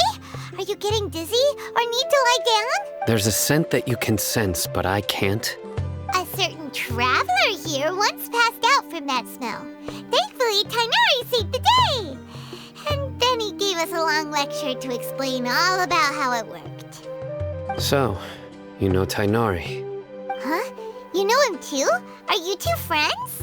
Yes. Now that I concentrate, I can also make out the scent of incense. Wait, surely Tainari didn't lecture you too? No, no need. Did you first encounter this scent at Tainari's house? In the forest. From a scholar.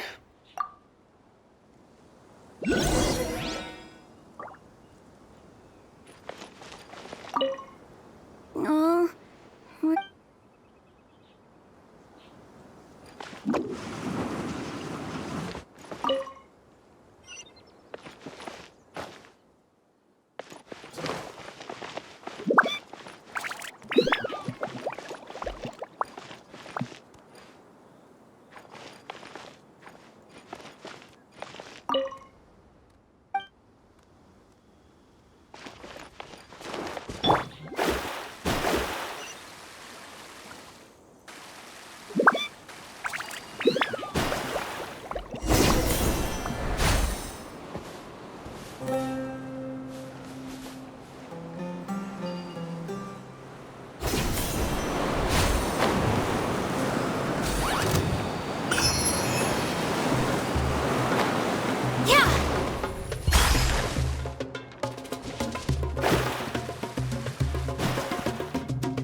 For, son? Here it is. Take a look right here. Paimon doesn't see anything. Although the traces have been completely buried in the sand, there are footprints here, from the size and shape. They belong to an adult male. This pattern is a common one from this area. Local shoes. This was probably someone from the village. The scent is quite faint, but still extant. The footprints head in that direction. But who would come looking for Grandpa? He doesn't have any friends. We'd have to ask whoever lured him away with the incense. Huh? So you can lure someone away with just a scent? Hey! What's wrong with liking good food? Everyone's got something they love in life. Exactly. Most scholars are fond of incense, since the smell supposedly helps them clear their minds and discover new knowledge. Even deep within the clutches of madness, they still yearn for their knowledge-seeking days, and will follow the scent whenever it presents itself. No, Grandpa. So, someone's taking advantage of their weakness? Huh. Still, why would anyone want to abduct all the scholars? Are the rumors really true? Could the disappearance of all the mad scholars have something to do with the radicals? It's highly likely. Please, you have to save my Grandpa. Grandpa's never done anything wrong. Please help him.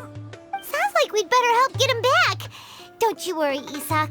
We won't let whoever took him get away with it. Let's head to Aru Village and inform Candace and the others about what we learned here. After that,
There's no end to this. New punching bag.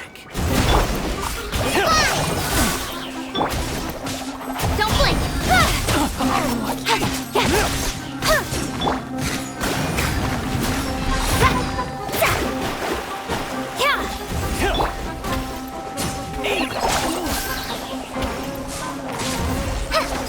You're open. Gotta dash. Speed of light. Hey!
Right. The darker fabric definitely looks a lot better. That'd be my choice, too. We're back, Candace! We've got a lot to tell you. Ah, welcome back. Sounds like everyone's friends already. Oh, Dia's here too! You bet. So, everything goes smoothly? reasonably. Alhaitham didn't go with you? We haven't seen him at all. Huh. I saw him around the village entrance earlier and figured he was investigating with you. I guess he must have gone off on his own. Did you find out anything useful? I see.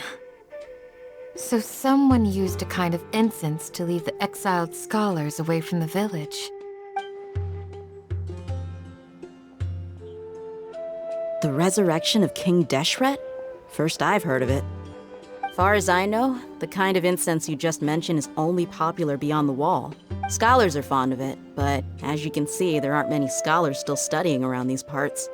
No seller would be able to make a profit here. Not to mention, making incense is a labor-intensive process. You won't see anybody in the desert with the patience to make or sell something that requires that kind of effort. It seems someone from beyond the wall must have been supporting this. Makes sense. So what should we do then?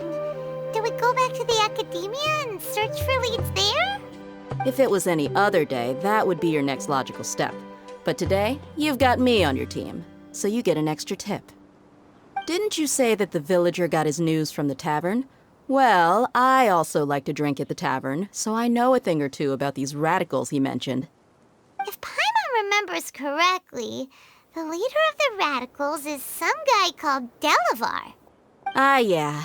Delavar, the scar-riddled bandit, Engur, the wide-eyed butcher, and Jabari, the duck-tailed bearded crook. The whole lot of them are known around these parts. These guys have one thing in common, and that's being broke. The rougher life gets, the more they want to believe in King Deshret. Way they see it, King Deshret's resurrection is their only chance at overthrowing the Academia. Throwing all of Sumeru into chaos is the only way to change the way of life here in the desert. Anyway, that's my guess why they've chosen to become radicals. Tia! You're amazing! You really know this place inside and out!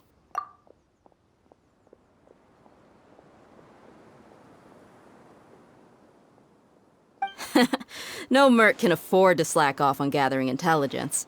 Every mora I've spent in the tavern has been a valuable investment. Let's head out. Now hold on, you're staying right here, Sino. Why? Aru Village is not a big place.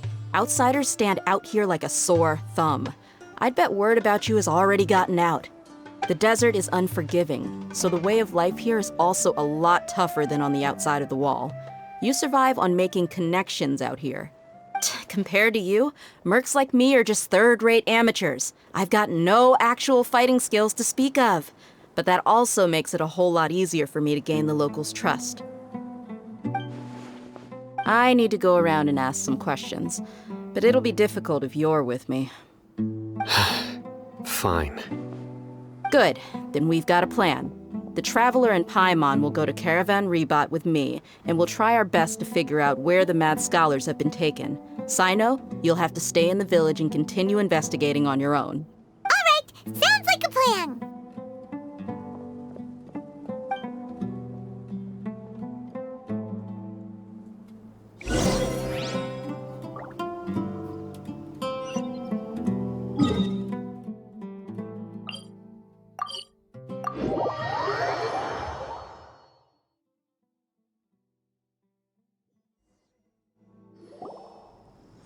Well, here we are again.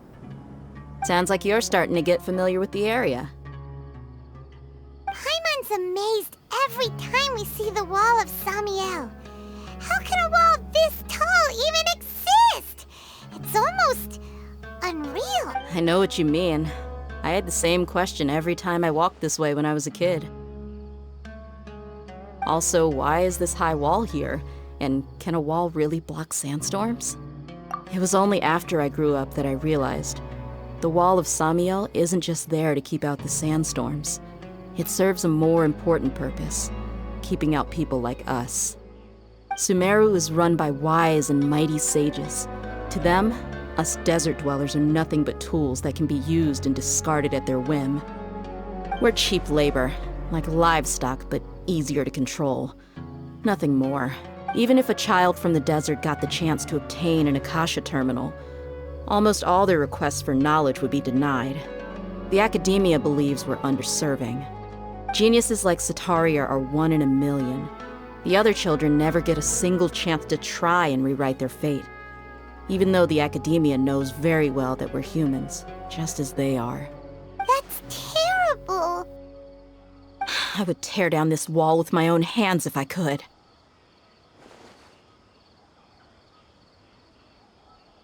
Hey, Dia. You're not thinking about doing anything scary, are you? No, not at all. This place just gets me thinking, that's all. Besides, we're here to procure information, aren't we? Yep, we gotta catch those... Shh. Caravan Rebot is crawling with people, so be careful what you say. We don't want anyone to find out what we're here for. Our mission started the moment we arrived here. Let's go check out the tavern. Maybe we'll find someone I know.